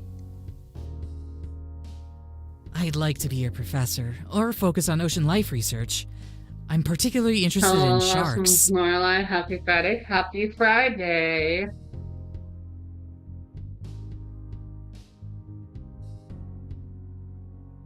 Sharks?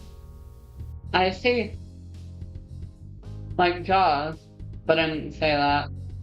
And her in the movie wasn't popular among marine biologists because of the backlash it created against sharks. Her eyes lit up, and I could tell it was something she was passionate about. Did you know that sharks have skin that feels like sandpaper? Tiger sharks might be my favorite. There is still a lot we don't know, though. Like, they will eat anything, even license plates. Yeah, tiger sharks are known as nature's garbage disposal for a reason. Goblin sharks are not only pink, but they are also considered living fossils.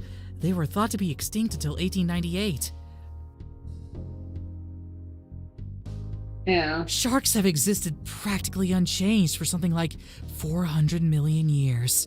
Can you imagine? Yeah. Wow. I didn't know that. I shut the computer off and took out the keys to lock up. I'm done here. So, where did you want to get a drink? I'd love to hear more shark facts. Yeah. She was so smart. I loved listening to her talk and I really wanted to hear more. I'd never known anyone who was into marine biology before. There is a place that's pretty awesome, just don't tell Carmilla I said that. She pushed up her glasses up to her nose and grinned. I wasn't sure why I would tell Carmilla, or why it would matter if I did, but I was happy to oblige. Okay. Let's go.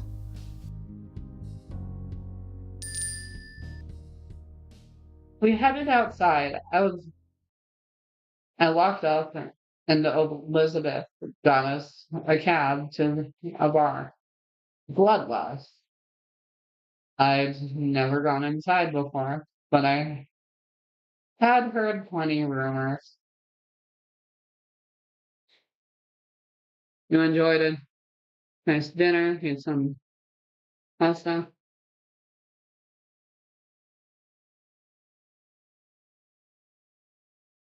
Thank you for the bits. I appreciate it. Mostly about it being a gay bar, but now I wonder if there was more to it than that. It was pretty crowded inside, but she managed to lead me to a quiet corner. It had a really nice atmosphere, though. This place is nice. Yeah. I won't tell Carmilla. What? Because you said I shouldn't, Oh, they're so awkward, it's funny. Right, yeah. Yeah. We fell into an awkward silence, filled by a loud alternative music. I had suddenly forgotten how to hold a conversation. I had never been good at dating, and it had been a long time since I'd been on one. I tried to think of something really smooth to say, but couldn't manage it. I like this song. Aw, they're both awkward little beans. I like that. He pointed at the ceiling. Yeah, it's great. She smiled and glanced at the bar. Let me buy you a drink. What would you like? Good idea. Something to do with my hands right now might help calm me down. Thank you. I'll have a...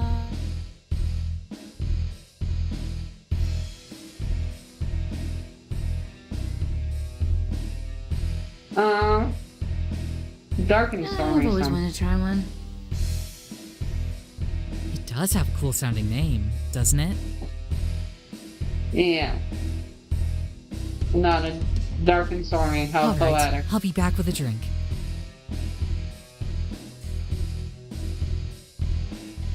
She left, and I took a deep breath. This was going well, right? I thought so. Did she look bored? No, probably not. The change in location had messed up the flow of our conversation. Or maybe I was just nervous here in the bar. It felt more like a date. How's my day been? It's been great. I've been playing some really good indie games and just enjoying myself, you know? Could ask her a few more questions when she gets back. I glanced out into the crowd and saw her carefully making her way through it. She held a dark and stormy and nothing else. I suppose vampires only drink blood. She had returned and handed me the drink. Took a careful sip. It tasted great. That was fast.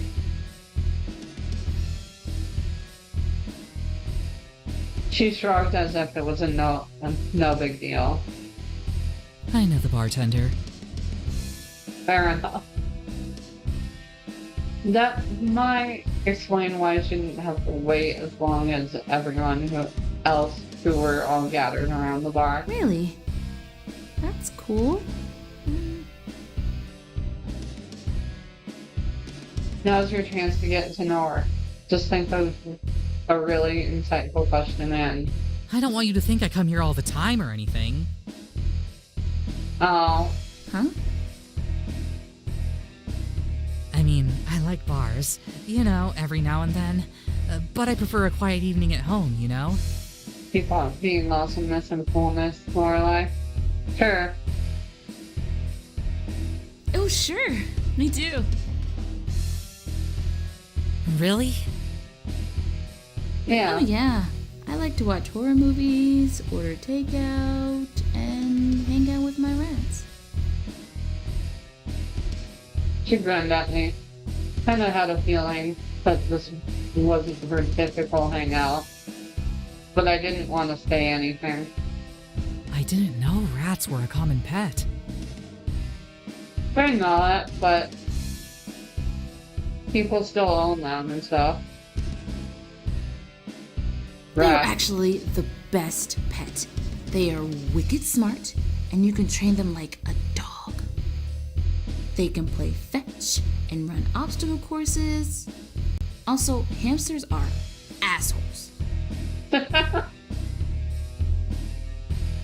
She burst out laughing, covering her mouth, perhaps to hide her pain. Are they really? Aww. You are way more likely to be bitten by a hamster than a rat. Fair enough. Do you have science to back this up? She smiled as she said it, and I couldn't help but notice how attractive she was when she was amused. Not really, just personal experience. Rats are seriously underrated though. Mine are so sweet and cuddly. I did not need to go in to the evil hamster rat I had as a pet when I was a kid. I'm sure some of them were actually cute and nice, but I'd need to see it to believe it. I trust you. I'd love to meet them sometime, if that's all right. See for myself. Yeah. I smiled down at my dark and stormy, trying to ignore the way my heart was fluttering in my chest. Yeah, totally. They're very friendly to new people. He cleared my throat and tried to play it cool. I took another drink and tried to think of something not uncool to say. Elizabeth spoke before I could. What else do you like? Besides rats and horror movies? Fair enough. She smirked and took a few steps closer to me, probably to hear me better. The music was pretty loud.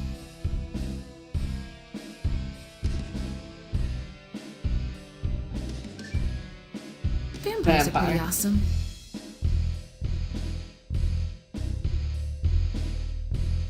She bit her lip and glanced away. You're pretty cute, Mina. Aww. I rubbed my arm, feeling embarrassed. I hadn't meant to say it, but I was glad I did. Now, if only I could be brave again, but on purpose. I think you are too.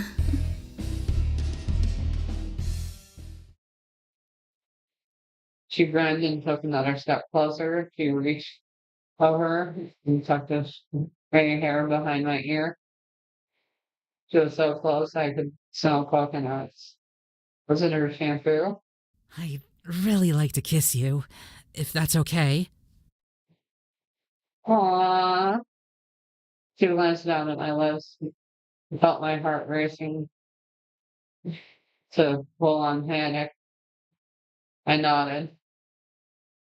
That was definitely okay.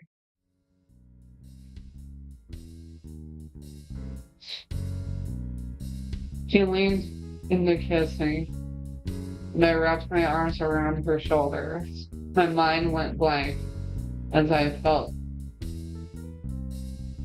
the brush of her fingers just under the fabric of my shirt. We kissed until I felt like my knees would give out, and then I pulled away. She began to kiss my cheek and then nibbled on my earlobe. I gasped at the way it felt, and suddenly wondered if there were eyes on us. There were. Did I care? I felt the wetness of a tongue in my throat. And that stopped me cold. I tensed, desperately anticipating what might come next, but Elizabeth pulled away. Oh, I wasn't going to bite you.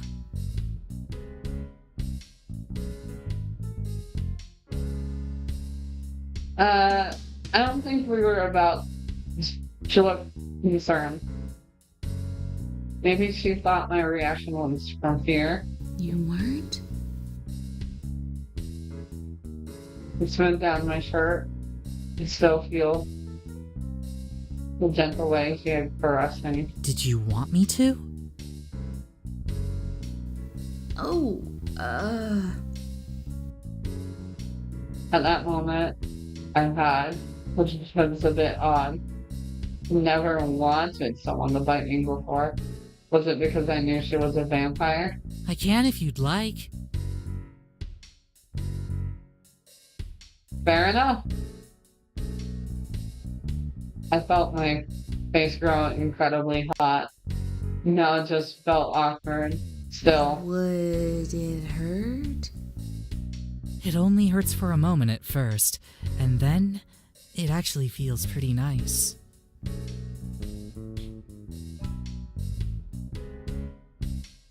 She pushed her glasses up the bridge of her nose.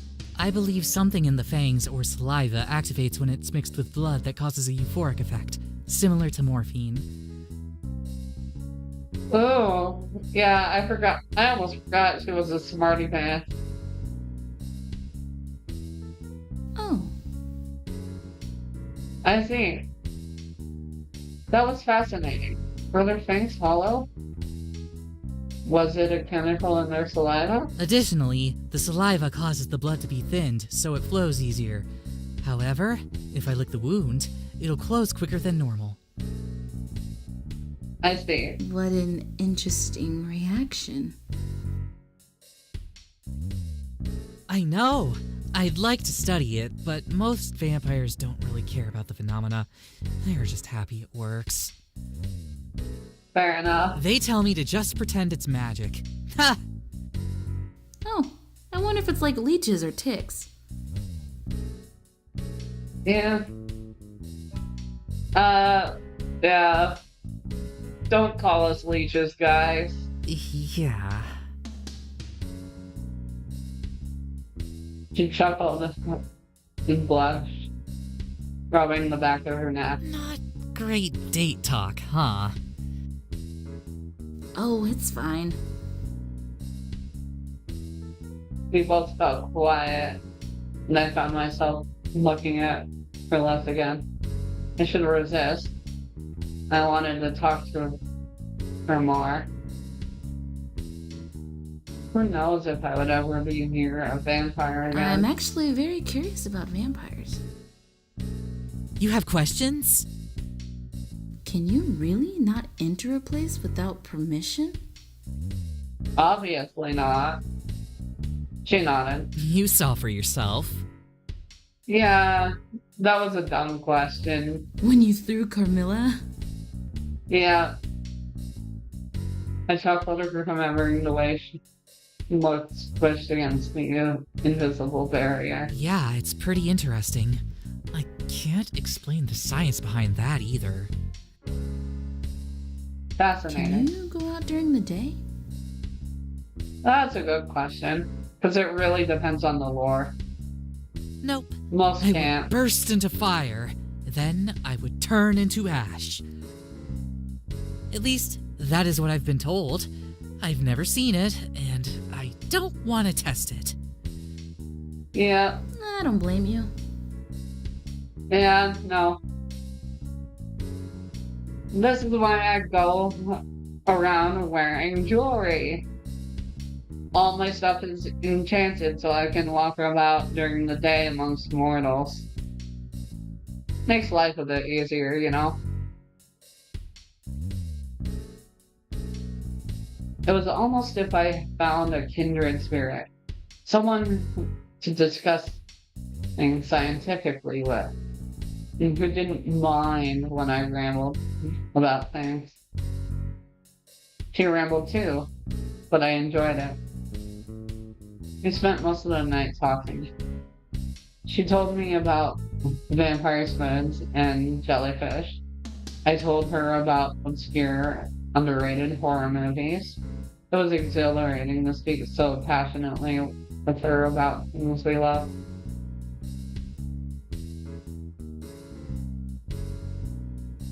Eventually, I started to feel my entire body screaming at me to sleep, which I know I needed to get home, even if I didn't want the night to end. I finally had to say my goodbyes and head home. I really hoped I would get to see her again.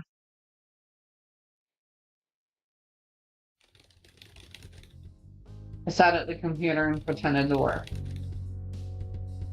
I had only been waiting for the sun to go down. Then, when it did, I waited a bit longer. Then a bit longer. I was running out of things to pretend to do. No matter how long I waited, she didn't show up. Not Elizabeth, not even Carmilla. Thought for sure they'd maybe come around on the Halloween night, but I suppose they had really found an alternative source. It had been what I wanted, right? Though after the night with Elizabeth, that night had gone wonderfully, but afterwards, we didn't exchange numbers or anything. Kept hoping she'd stop by, but she never did. I sighed and shut down the computer. The window was empty, no one tapping seductively at the glass. I hung my lab coat and walked towards the front. The doorway was also empty. No one knocking with purpose at this late hour. I knew I could go to Bloodlust and see if Elizabeth was around, but that felt so desperate. If she had wanted to see me, she would have. I sighed. Oh, it's fine. There were plenty of other women out there, and one day I would find the right one. She probably wouldn't be a vampire. I dug into my pocket and pulled out my ticket for the midnight showing of For Bride of Chucky. That is an amazing movie. It's hilarious. Nothing would cheer me up faster than a good horror movie, and the trailer made it look like a fun time. I'd even marathoned the previous Chucky movies to prepare. I smiled a little to myself and tucked the ticket back into my pocket. There was no reason to wait around here anymore. I locked up and left.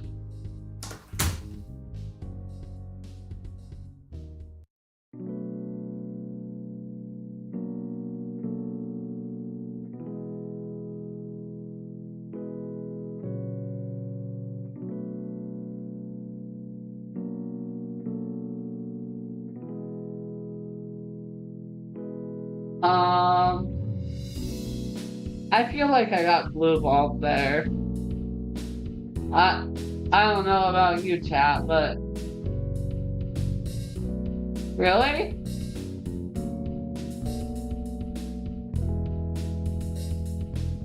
And I fucked up one of the choices?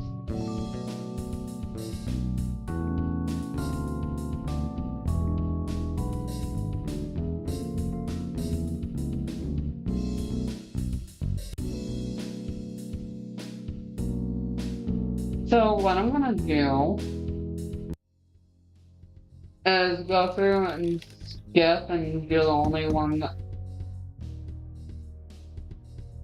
I could get a drink with you. Well, maybe when I'm... Yeah.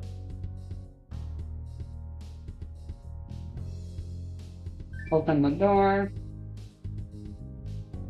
One skip.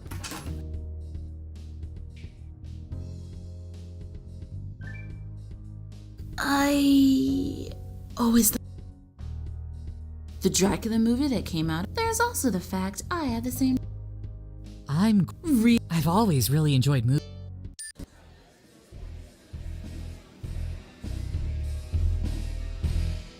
I'm not in the mood for liquor, but I love cranberry juice. All right, I'll be back with it.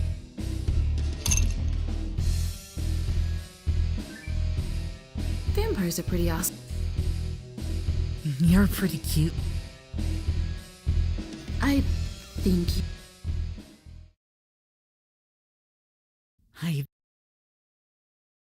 Okay. So. Oh. Did you? I can if. Would. It only. I believe so. Okay. Additionally, what an. I know. They tell. Oh.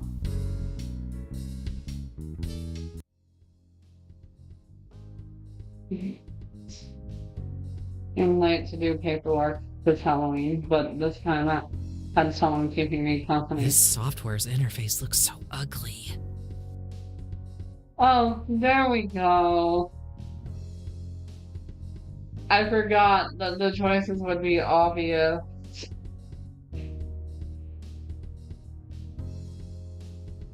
I know, but my boss likes it. She gave up on looking over my shoulder and began to pace around the room. She looked everything over. She was careful not to disturb anything. And no matter how many times she had been here, she remained curious. It was probably the scientist in her.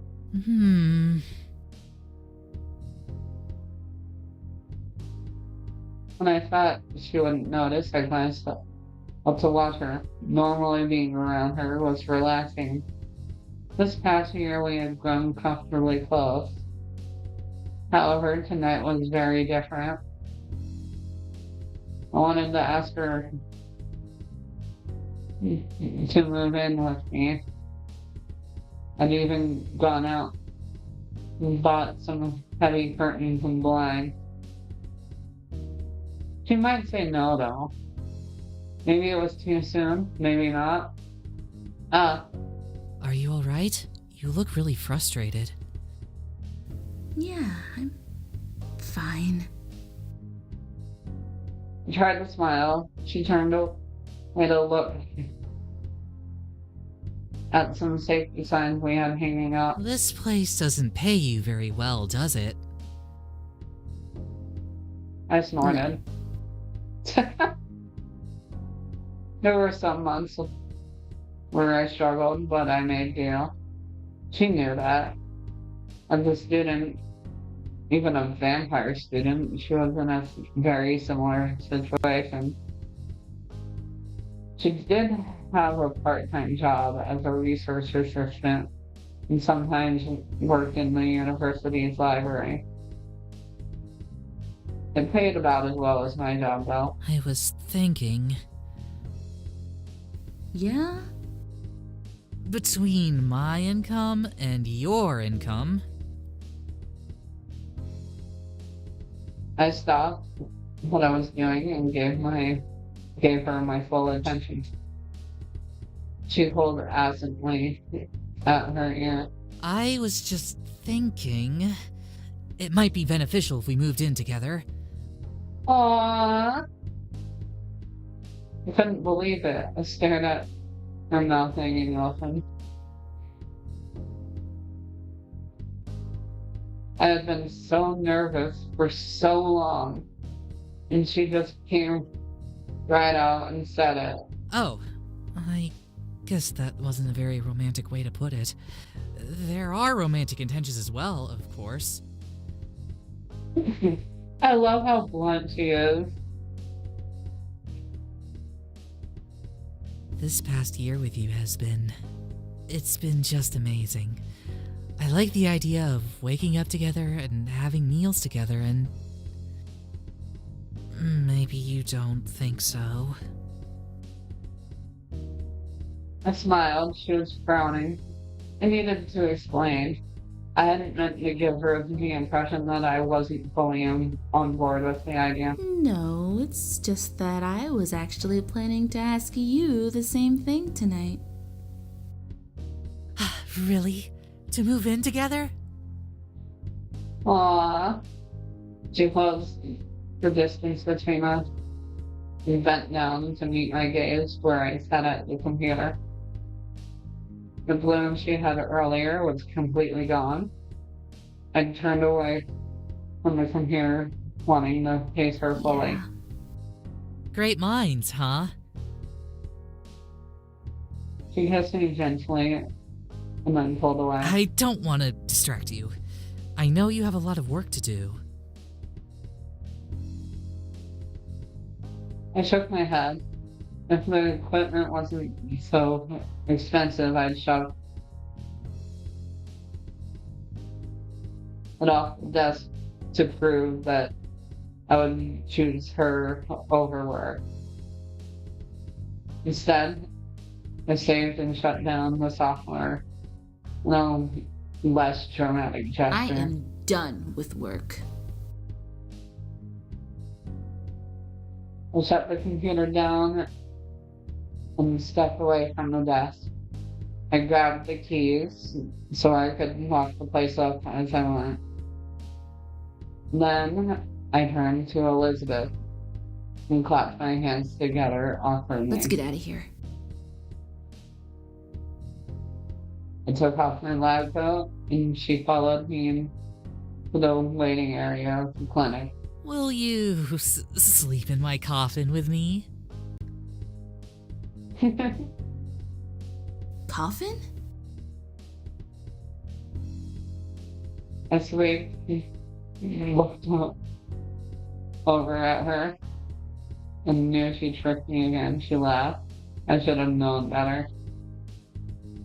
I had been to her apartment and there was a normal bed. I laughed with her. I don't know. Maybe they're comfortable. It's too morbid to even think about. Yeah, for real. She shuddered, though she was still laughing. I was also thinking, if you ever wanted to be a vampire too.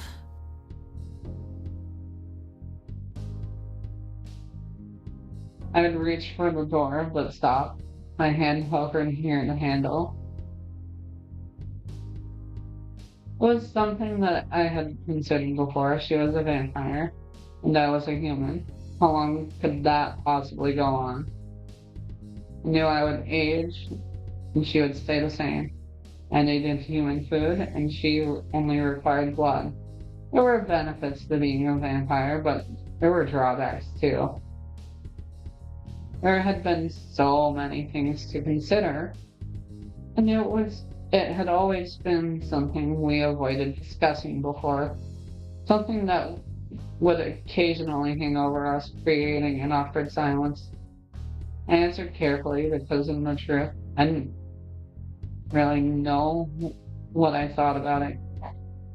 Oh, yeah. Yeah?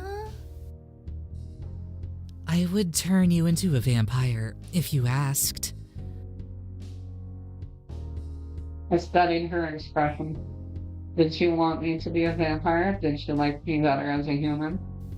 I'm glad you would, but what do you think? Would you like me better if I was like you? Aww. She shook her head and stepped closer to me. I adore you the way you are, and that wouldn't change if you become a vampire. Yeah. Aww. I will be happy if you are happy. It's also your body and your choice. I won't take that from you. I only offer so that you know that I'm willing.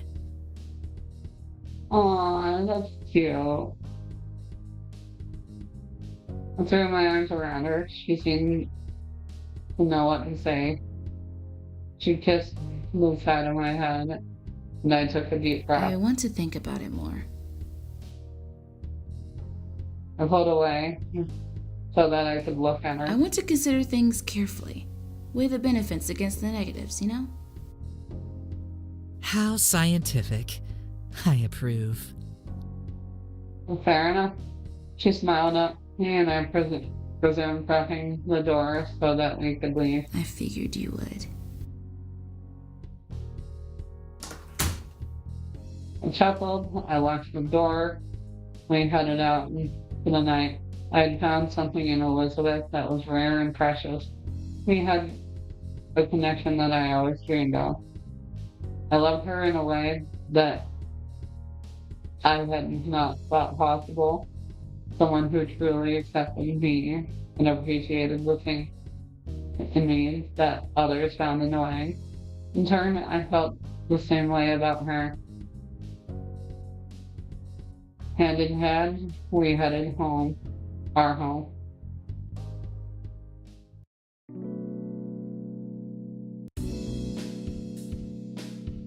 Okay. Time to set up the next game, child. Okay. This one's on Steam, so I need to open up Steam. Yes, I couldn't remember the title off the top of my head. This one is called Dark Knight.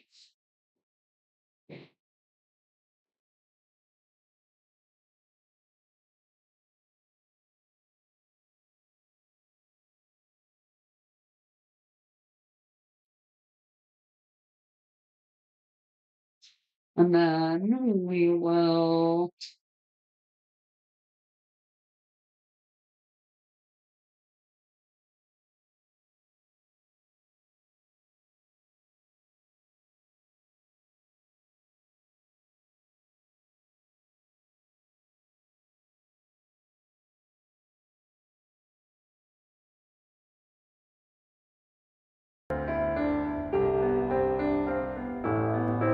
okay, so that needs turned down a little bit.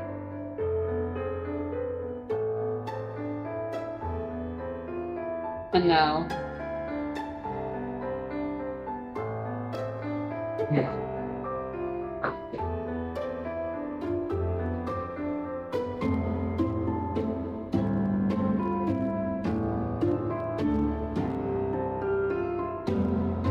Little bit of clipping with the music, unfortunately.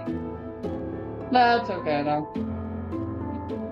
It's to be expected, I guess.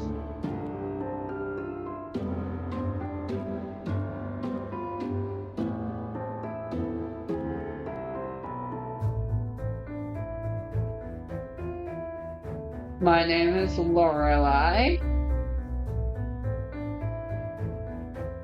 Prologue. I should have gone home earlier. My shoes are getting soaked.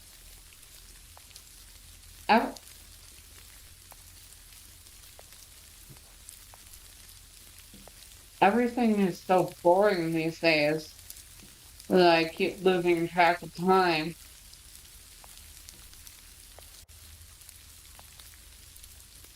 Staying home does not help.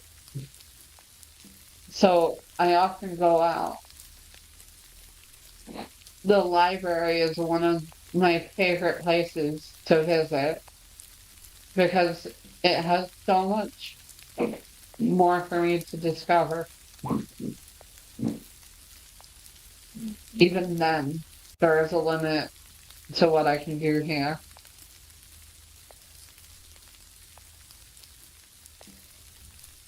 I wish something interesting would happen in this village every once in a while. Anything that could kill my boredom. I often pass by this maze during the day, but this time it catches my attention.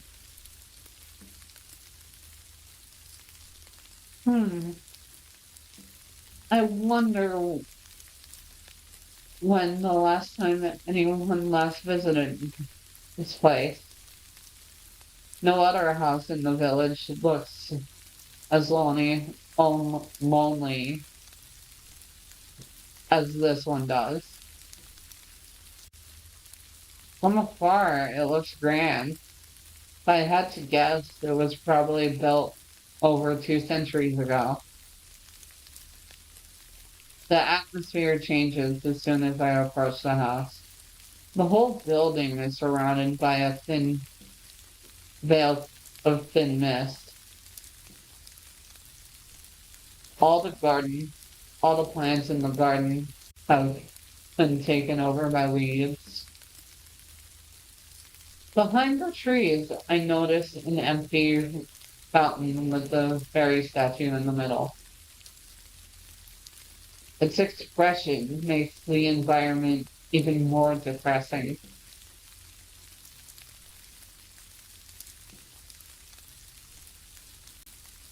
No matter how you look at it, this place has an incredibly mysterious aura. There is something new to discover with each gaze around the premise. Some of the windows are broken, and the door is locked with heavy chains. My feet start to get cold, drawing my attention to my wet socks. I'll have to come back another time if I want to explore. As I'm about to turn around, I see a shadow move between the windows.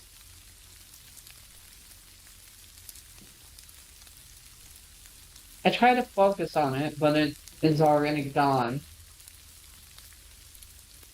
It's as if nothing ever happened.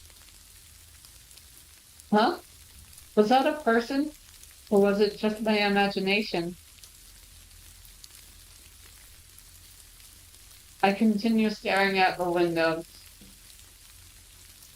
but nothing happens. Even though that was strange, I am more curious than freaked out. Anyway, I don't want to stay in the rain any longer than necessary.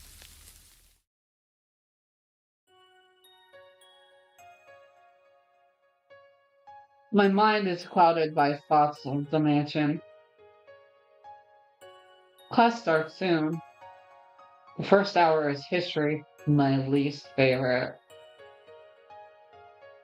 It does not take long for me to doze off. I'll just take a short nap until class is over. I won't miss much anyway.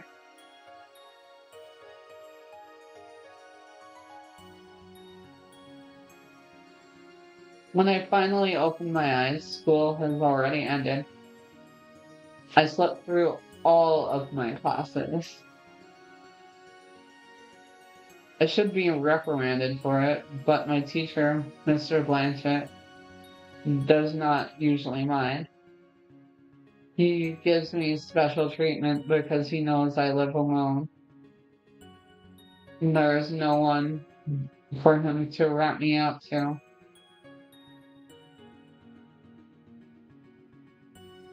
Perhaps I should not do that too often. My classmates look at me with resentful glares. I noticed assignments laying on my desk. History and chemistry. Mr. Blanchett gave us more homework than usual. Can't get any more boring than doing the same assignments over and over again. It seems like the other students have already gone home. My friends didn't even bother to wake me up. I will get back at them for this. God, now I feel too lazy to get up.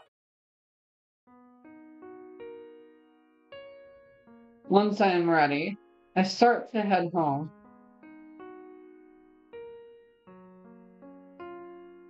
Even though I'm walking on the main road, no one is around.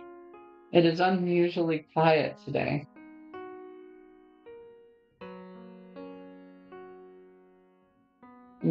After what Yoji told me, I'm feeling especially on edge.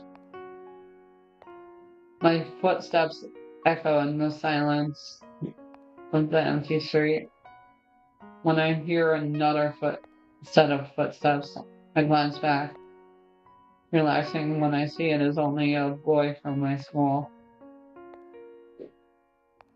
I look up at the cloudless sky and yawn.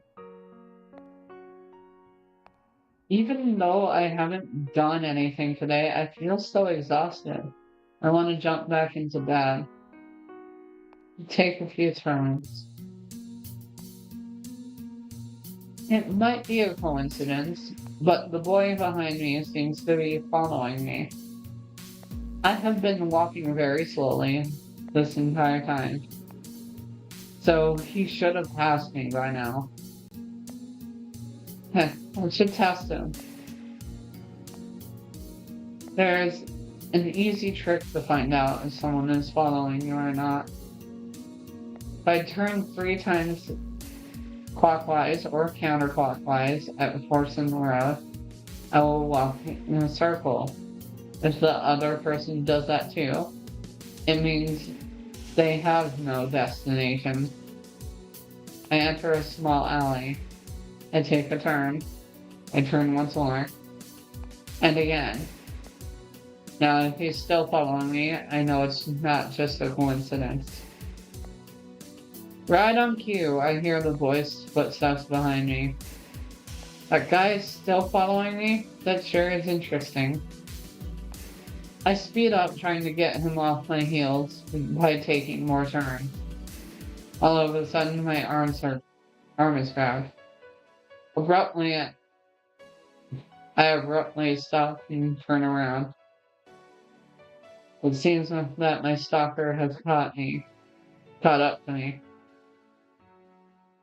Oh, he's just a first year. Hello, we don't know each other, but we go to the same school, and I just wanted to ask you something. What is it? Well, will you go out with me? No. My guy, you followed me. Of course we're not gonna agree to you asking us out.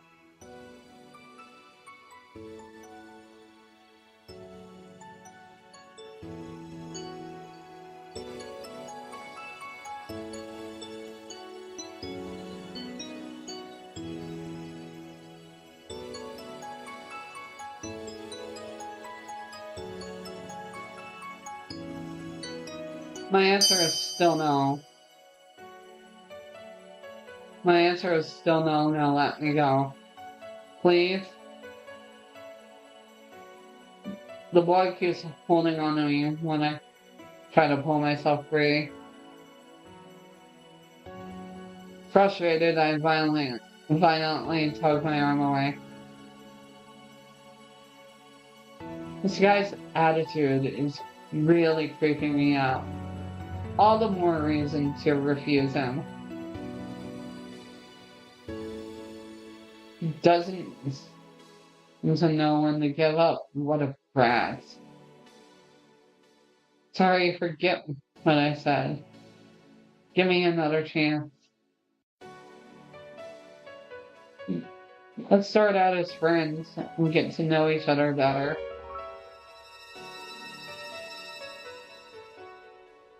The boy grabs my other arm and pulls me closer. He's getting more forceful as he tries to keep our conversation going. I do not like where this is going, chat. I really don't. Without warning, I knee him in the stomach. He yelps and doubles over, finally letting me go. Hell, you don't do that to people you want to date. Don't make me repeat myself. I'm sorry. Please give me another chance. Is he a masochist? He reaches towards me again, but I step aside and grab his arm first. Skillfully, I seize his other arm and fold them behind his back. When I speak again, my voice is stern. Try that again, and you won't live to regret it. And never expected a small girl like you to be so strong. I mean, yes, ma'am.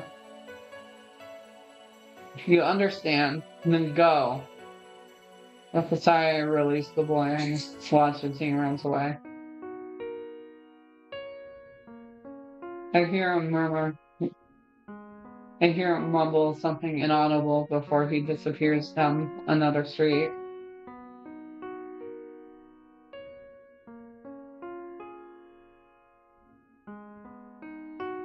The first years are always so troublesome. He called me a small girl, even though he was small himself.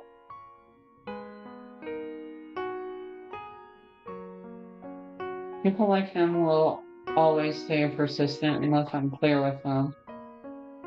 Maybe I should report him to the administration. Well, I probably roughed him up enough to teach him a lesson.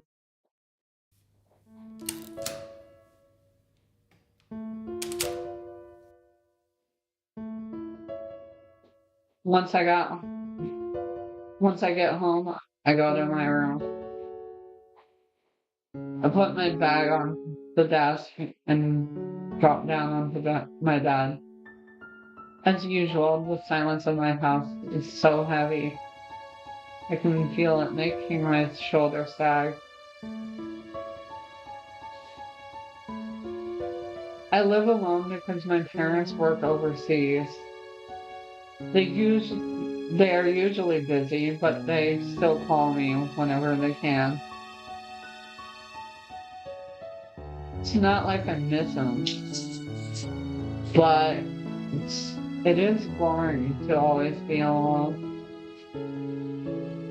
I used to have many hobbies, but as soon as I grew up, they started to feel pointless. At some point, they all became repetitive.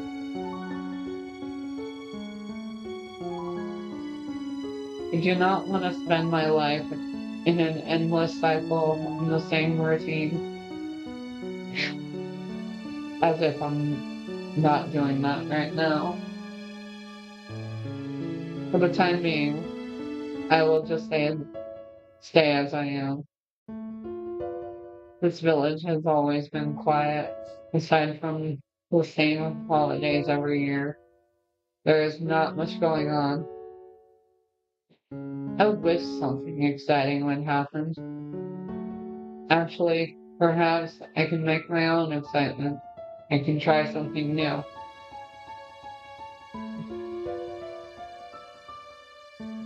Unless my fate has already been decided for me. If I could, I would rewrite this boring village. think I forgot something. There was something I wanted to do. Ah, that mysterious mansion. I'm too sleepy right now. So tired.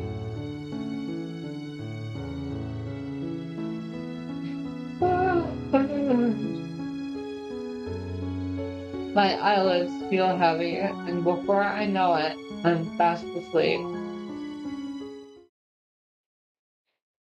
The next day.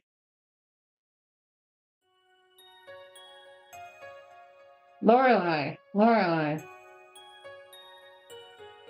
What is it, Ikuya?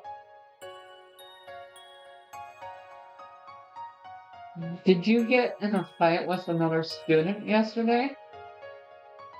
Huh? Why do you ask? There's a rumor that you roughed up a freshman yesterday for no reason. Seriously? That rat? I should have reported him. Of course I'm on your side. I don't believe you would do such a thing. A part of it is actually true, but to be fair, he was stalking me, being very forceful, so I simply defended myself. A dark-haired boy walks towards us.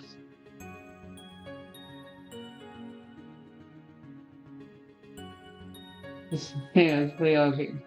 Like Ikuya, I met him in primary school. Lorelei, there's a difference between self-defense and assault. I doubt Mr. Class President will ever understand. You really do remind me of a wild rose. If I grew roots in this place, I'd die of boredom.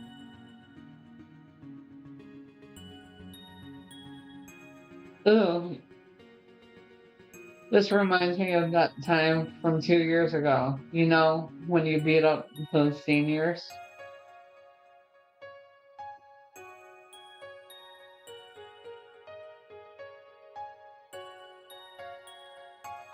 It wasn't like I wanted to do it. Besides, I only got involved because they started hazing all of the freshmen.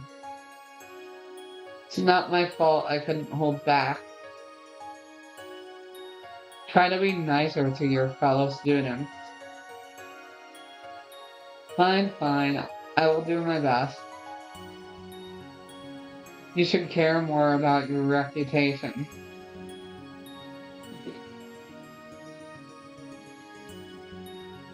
Aren't you afraid that you won't be able to make friends now that the rumor is going around? I didn't intend to make friends with the freshmen anyway.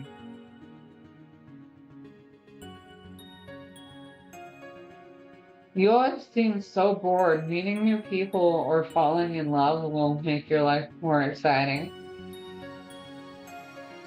No comment.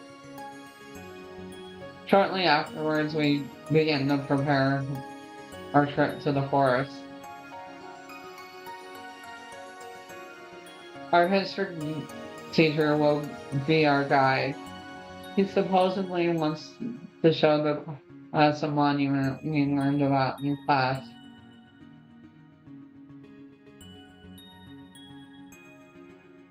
He claims pictures in the books are nothing compared to the real thing. The monument we will be visiting is only a 15-minute walk from our school. Ikuya is clearly not looking forward to this trip. She has been holding my hand tightly the whole time. Everyone, don't stray from the path. You don't want to get lost here. Make sure not to disturb the wildlife either. Guess this field trip turned out to be even more educational than I expected. I've never seen this place before. Well, not recently. I got lost during a class picnic once when I was in primary school. This looks different from what I remember. Leoji, have you heard about the demon in the forest? Yeah, everyone in my neighborhood is talking about it. Apparently, the rumor started after some tourists went missing on a trip there. Do you think they are true? I don't know. I've never seen a demon before. Don't they only exist in legends?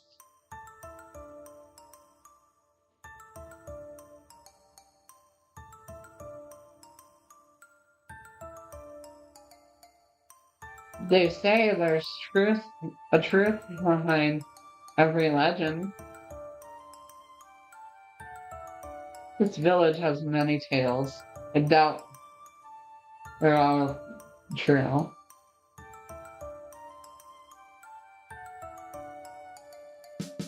If it's true, I hope our little demon friend doesn't eat people.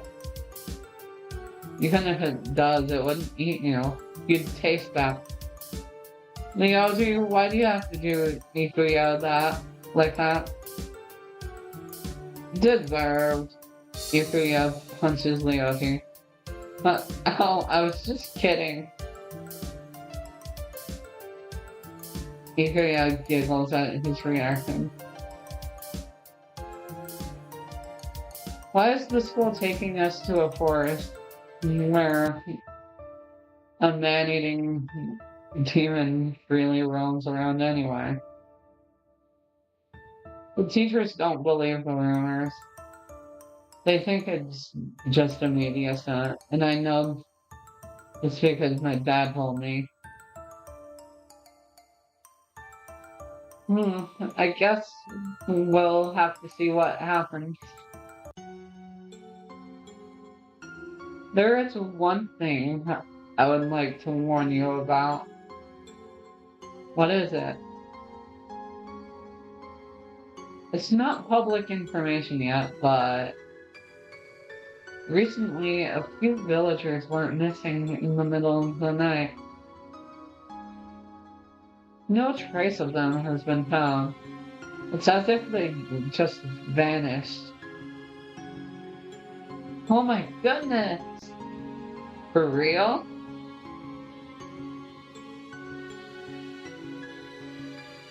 I sure won't be walking around alone again. If we're headed the same direction, I can walk you home. You could also ask your brother to pick you up. My brother? No, not him. Why? He's from the elite class. He stands out too much. Well, if all eyes are on you, no one's going to make a move.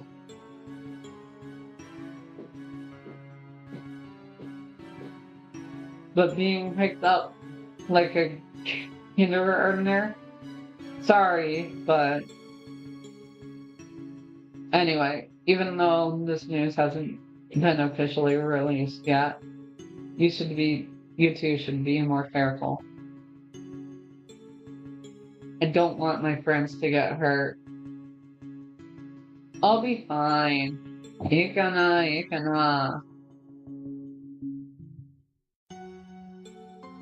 Anyway, we should ask Mr. Blanchett about the demon rumor. Don't mention that. You're ruining the mood. Let me ask him. We eavesdrop on Leoji's conversation. Excuse me, Mr. Blanchett. Do you know anything about the demon rumors? Oh, Leoji. Well... The teacher lets out a sigh and scratches the top of his head. You don't believe in them, do you? Not in the slightest.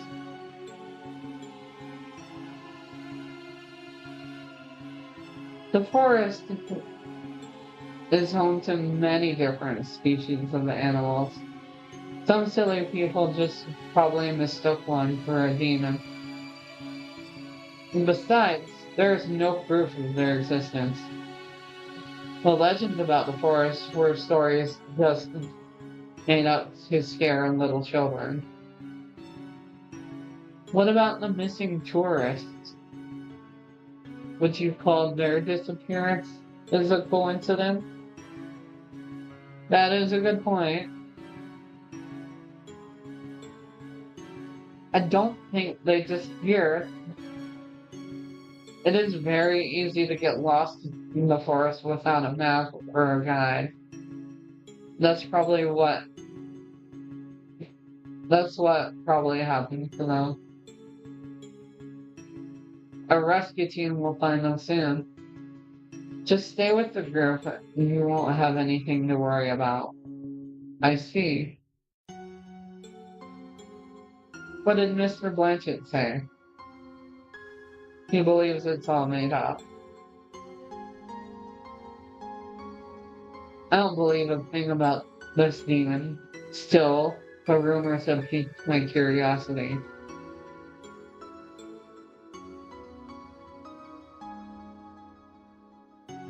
There's at least a grain of truth to every story. Something must have caused the villagers to feel restless.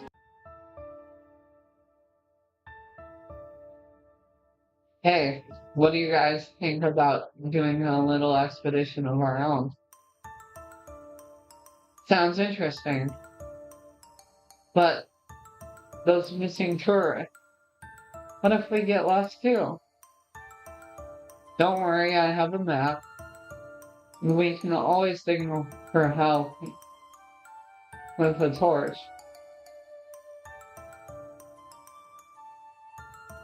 Really? You'll set the forest on fire with that. Why would you even have one of those? This isn't the Middle Ages. Just kidding, I got a phone with me.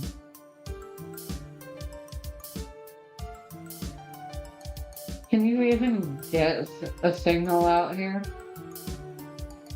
Mr. Blanchett will. Don't worry, Ikuya. I'm sure everything will go smoothly. If anything does happen, you can blame it on me. Why are we listening to the twink? Surely listening to the twink here is not a good idea. Sure, but that doesn't guarantee our safety. Stop overthinking it. What are the chances of anything bad happening?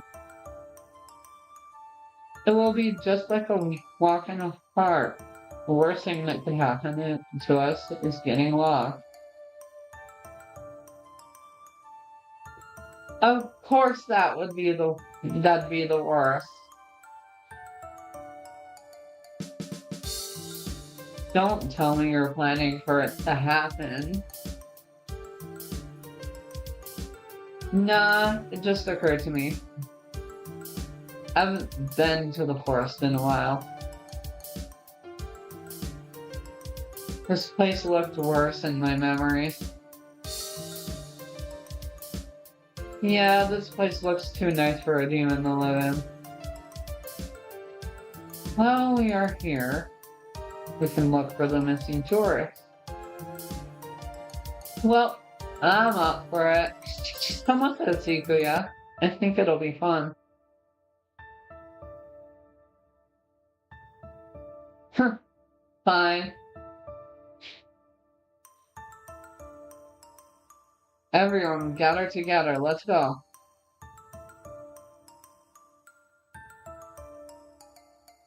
The students line up in small groups. The teacher makes sure everyone is present before moving on. When do we sneak out? Let's head to the back of the line. We won't be able to see us there.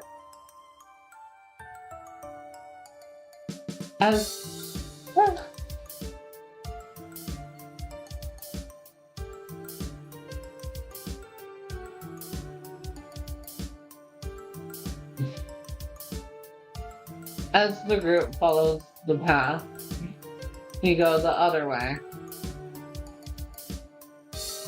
A few minutes later, we end up at a fork in the path. Look, a crossroad. Which path should we take?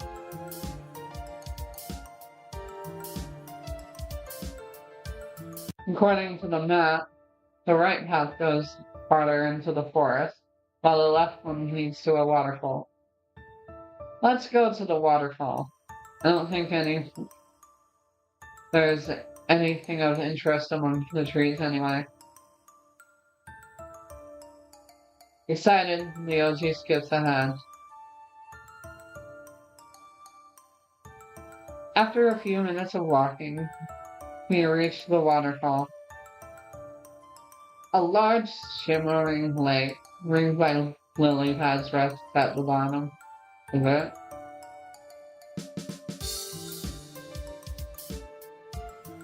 The cliff face of the waterfall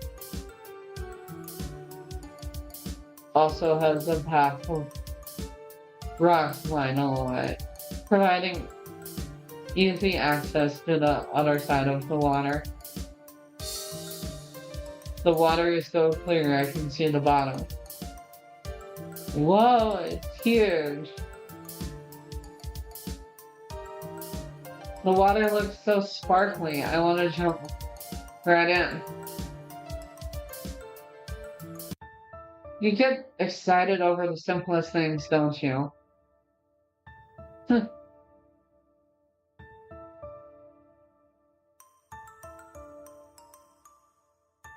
There's probably dangerous, there might be dangerous animals or bacteria in the water. If you jump into it, you'll probably be eaten alive. You always ruin my fun. The OG chuckles at her reaction. I take a closer look at the lake. I can hear the sound of birds singing, but there does not seem to be any other animals around. These rocks could serve as perfect seats, Lorelei. Come over here. I'm going to explore for a bit. I'll be back soon. We'll be waiting here. Don't go too far, okay? I know, don't worry.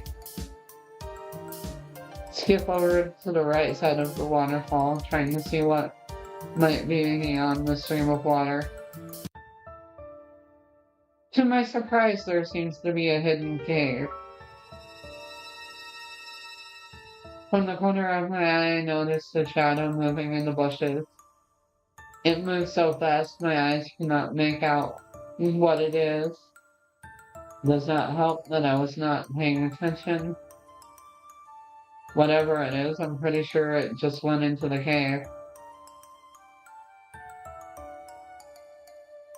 I look towards the entrance and notice another path of cars leading inside. We're gonna die, aren't we?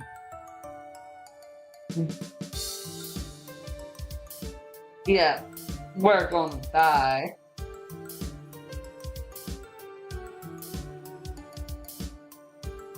Curiosity gets the best of me, compelling me to take a look. I carefully make my way across the rock. As I manage to get behind the waterfall, appear into the cave, peer around the cave. I cannot see anything in the darkness. The sound of water, falling water echoes around me. I wish I had my phone with me so I could use it as a flashlight.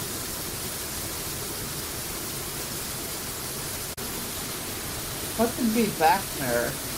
I know I saw something head in a moment ago, but I can't see anything. Was it just my imagination? I try to shout, but the crouching water overpowers my voice. As I walk deeper into the cave, I try again. Hello, is anybody there? I call out a third time, but I can only hear the echo of my voice.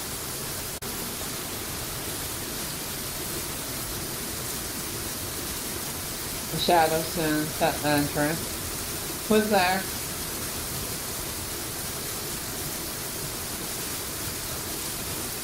I can tell from the person's build he is a man, but due to the darkness, I cannot make out his facial features. Who are you? I shout again, this time louder. Who are you? Stop yelling, I'm not deaf. The man suddenly starts walking towards me. Surprised by his movements, I step back. I slip on the wet, uneven surface and fall flat on the ground. Ouch. A hand reaches out to me. I'm surprised by the man's kindness. Light suddenly filters through the waterfall. I can finally see his face. Are you hurt? No, I'm okay. I take his hand and pull myself up. He gazes at me with his narrow violet eyes, but I am more drawn to the long, crimson hair he has tied in a loose braid.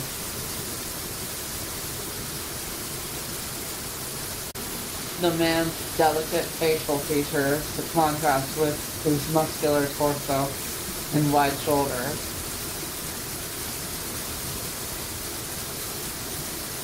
He's wearing odd traditional clothing. In particular, the collar around his neck raises a lot of questions. I've never encountered anyone like him in the village. You're disturbing my peace with your shouting. I was so rude. You didn't answer me. I'm guessing you're one of the tourists? Tourists? Can't you see I'm a student? How did you discover this cave? Are you lost? No, I wanted to follow the path outside and never come back. This is private property. Wait, who are you? And what are you doing here? How did you know about the tourist fence? Don't ask so many questions at once. Don't just cut me off, answer me. Never mind that. Go back to your group already. But a man roughly grabs me by the wrist and pulls me back to the cave's entrance. Hey! Stay away from this place. The man effortlessly pushes me out of the cave. I turn around to complain, but he is already gone. He disappeared as mysteriously as he appeared. What a rude guy. It's not like he owns the cave or anything. This reminds me of how I treated that first year kid. At least I gave him a chance to explain. This person was just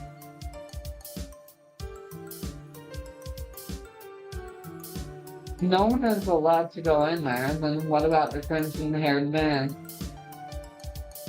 He seems to know about the tourists, too.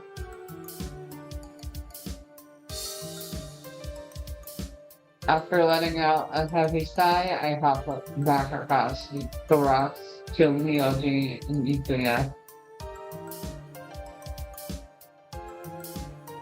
Hey Lorelai, back already? Did you find anything interesting? Nope. Met a weird guy, but he doesn't seem worth mentioning to Ikuya and Myoji. Maybe demons don't live here after all. Easy, Ikuya. Have you given up already? Of course, a demon won't show itself so easily. We should keep looking around. Nuh-uh, I'm tired. Let's go back to the group before Mr. Blanchett notices we're gone.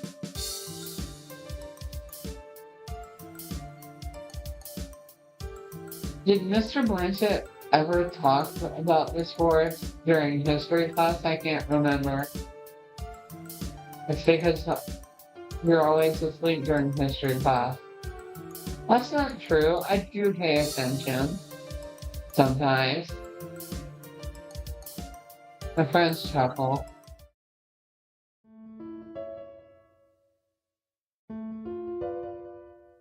It has been a long day. My feet hurt from all the walking. I'm still curious about what secrets the forest has. That crimson-haired guy in particular bothers me. He wasn't dressed like a tour guide. Not that I've heard about tours in the forest.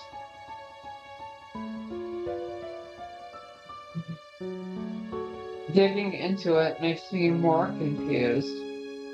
Perhaps I should stop here. Like he said, it's none of my business. There is no use fretting over it. Even as my one mystery fades. However, another one appears. The abandoned house from yesterday pops up in my head.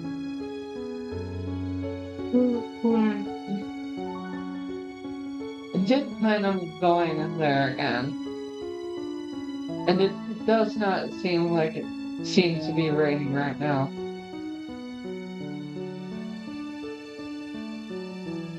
I glance at the time. It reads 8 p.m. It's already dark outside.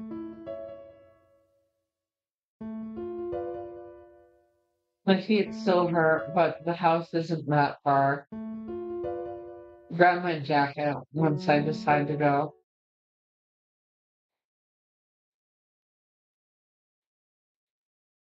The streets are completely empty, making the village seem like it has been abandoned. Everyone must already be home from work or school. A few minutes later, I reach the old house. It looks exactly the same as last time. Even though it did not rain today, it still is surrounded by that eerie mist. The previous owner must have been very rich to afford the construction of this mansion, especially with all its fine details. It shouldn't be a problem if I look around. The house is larger and older now that I am close. I inspect the big chains locking the doors. They are not old and rusty like I expected. They seem like they were put on recently. Perhaps the residence has a new owner? Suddenly, I hear a sigh from behind me. I quickly turn around to locate the source of the sound. There's someone sitting on the edge of the fountain.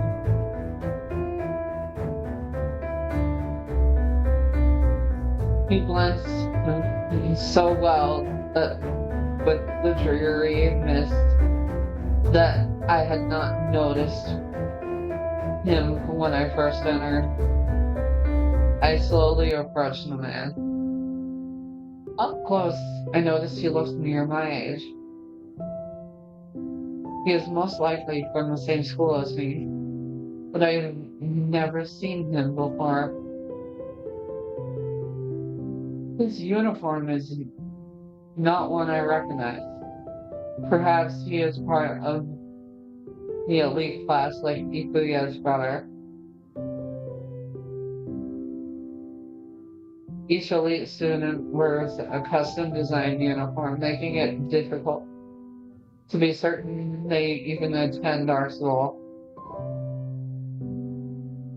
To complement their unique uniforms, the elite class also has special rules, but I never bothered looking into them. Its members hardly appear at school, so only a few of us have ever seen their faces. Needless to say, there are many rumors about that class. According to Ikuya, you need to have very high grades to qualify, but there might be more to it than that. Many students envy their status. Hello? The guy flinches and looks at me, startled. Sorry, I didn't mean to scare you. Oh, I do not mind. My apologies for not noticing you early. May I sit here? Be my guest. Could he be the shadow I saw yesterday? Do you come here often? It sounds like a cheesy pickup line, but I don't know what else to say. I do. This place has an interesting atmosphere.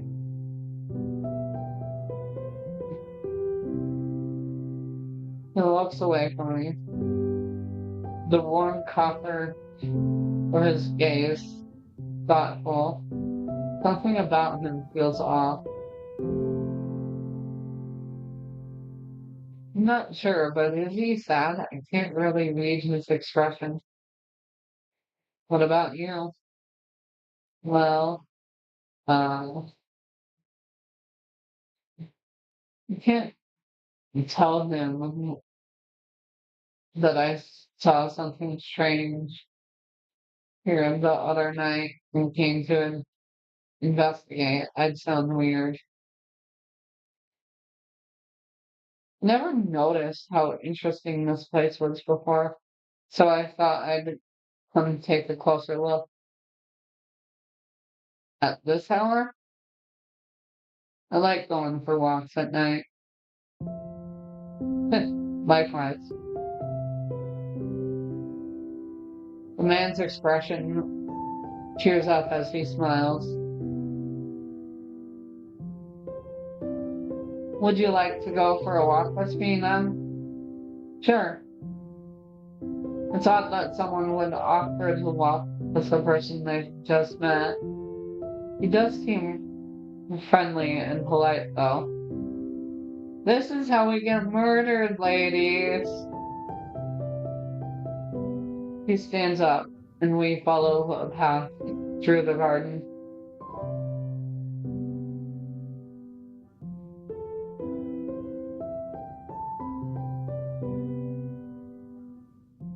Unlike the rest of the garden, the path is not covered with weeds. The ground is even well trod. As we walk, he points out the statues hidden away by unusual shrubs and flowers I have not seen before. He does it so naturally. It's as if he owns this place. The moonlight and starry sky illuminate the view, which makes it even more beautiful. I never expected to find such beauty in an abandoned place like this. The man smiled mysteriously at my comment. You seem to know a lot about this mansion.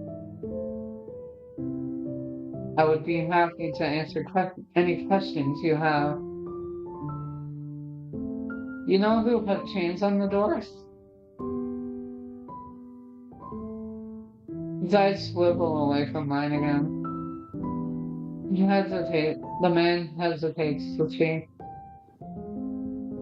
Seem to have found my answer. I do not know about it. I guess he doesn't want to say. He looks flustered. Maybe I shouldn't push any further right now. It's getting late. I should go home. Have a good night. As I head back to the front yard, I realize I have not asked for the man's name. I turn back and try to find him, but he's already gone.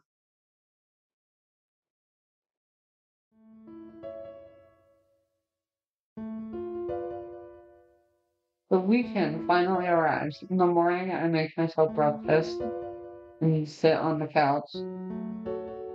While chewing on some toast, I open the newspaper. Do not have any real news for the disappearances yet, but I have to catch up with the news. It's full of the usual advertisements, but no, it actually has decent news articles. I browse through hoping to find something interesting. My eyes stop at a page with numerous sketches. Reports of missing persons are increasing. In just a few days, it has reached a point where the police can no longer suppress the public outcry. I study their profiles and try to find a commonality, but there does not seem to be one. Age, gender, appearance, occupation, address. No, nothing adds up. This is going nowhere.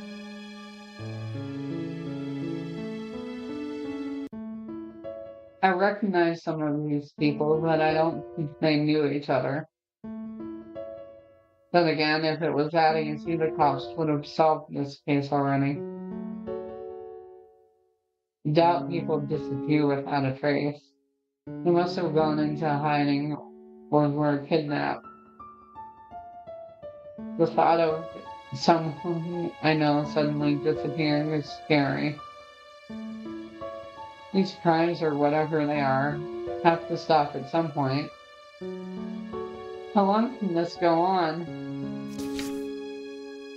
I flip a page and then I find an article about an attempted homicide.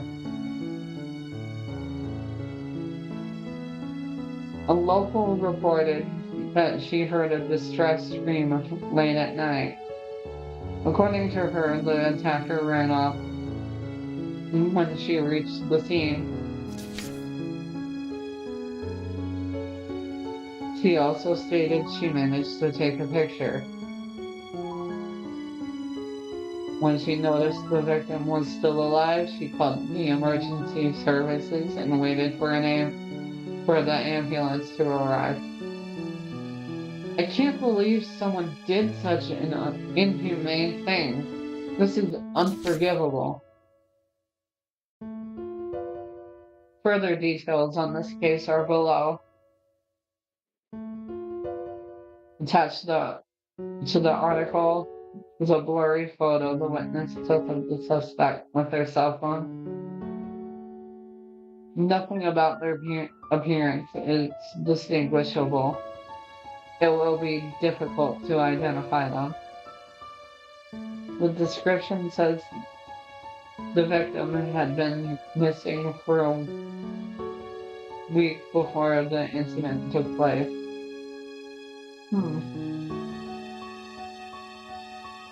I put the newspaper aside and take a sip of my tea.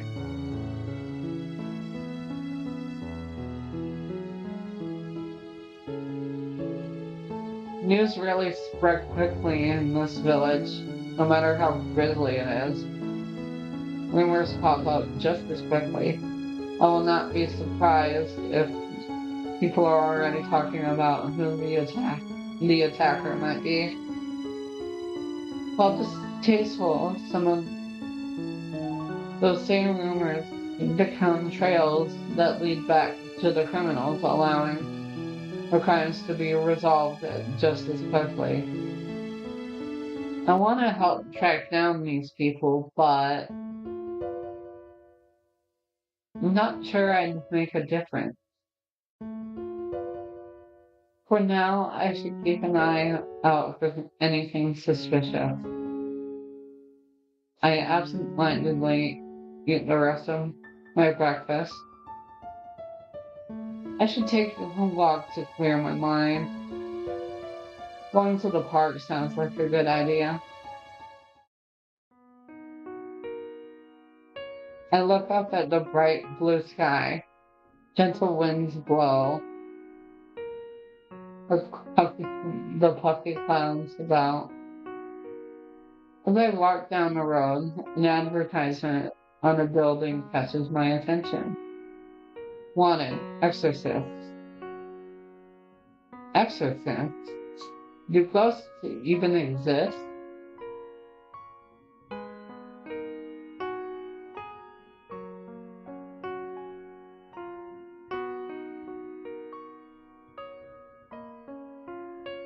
I think I'm gonna end stream here, guys. Like, I've been going since noon, and it's been all visual novels.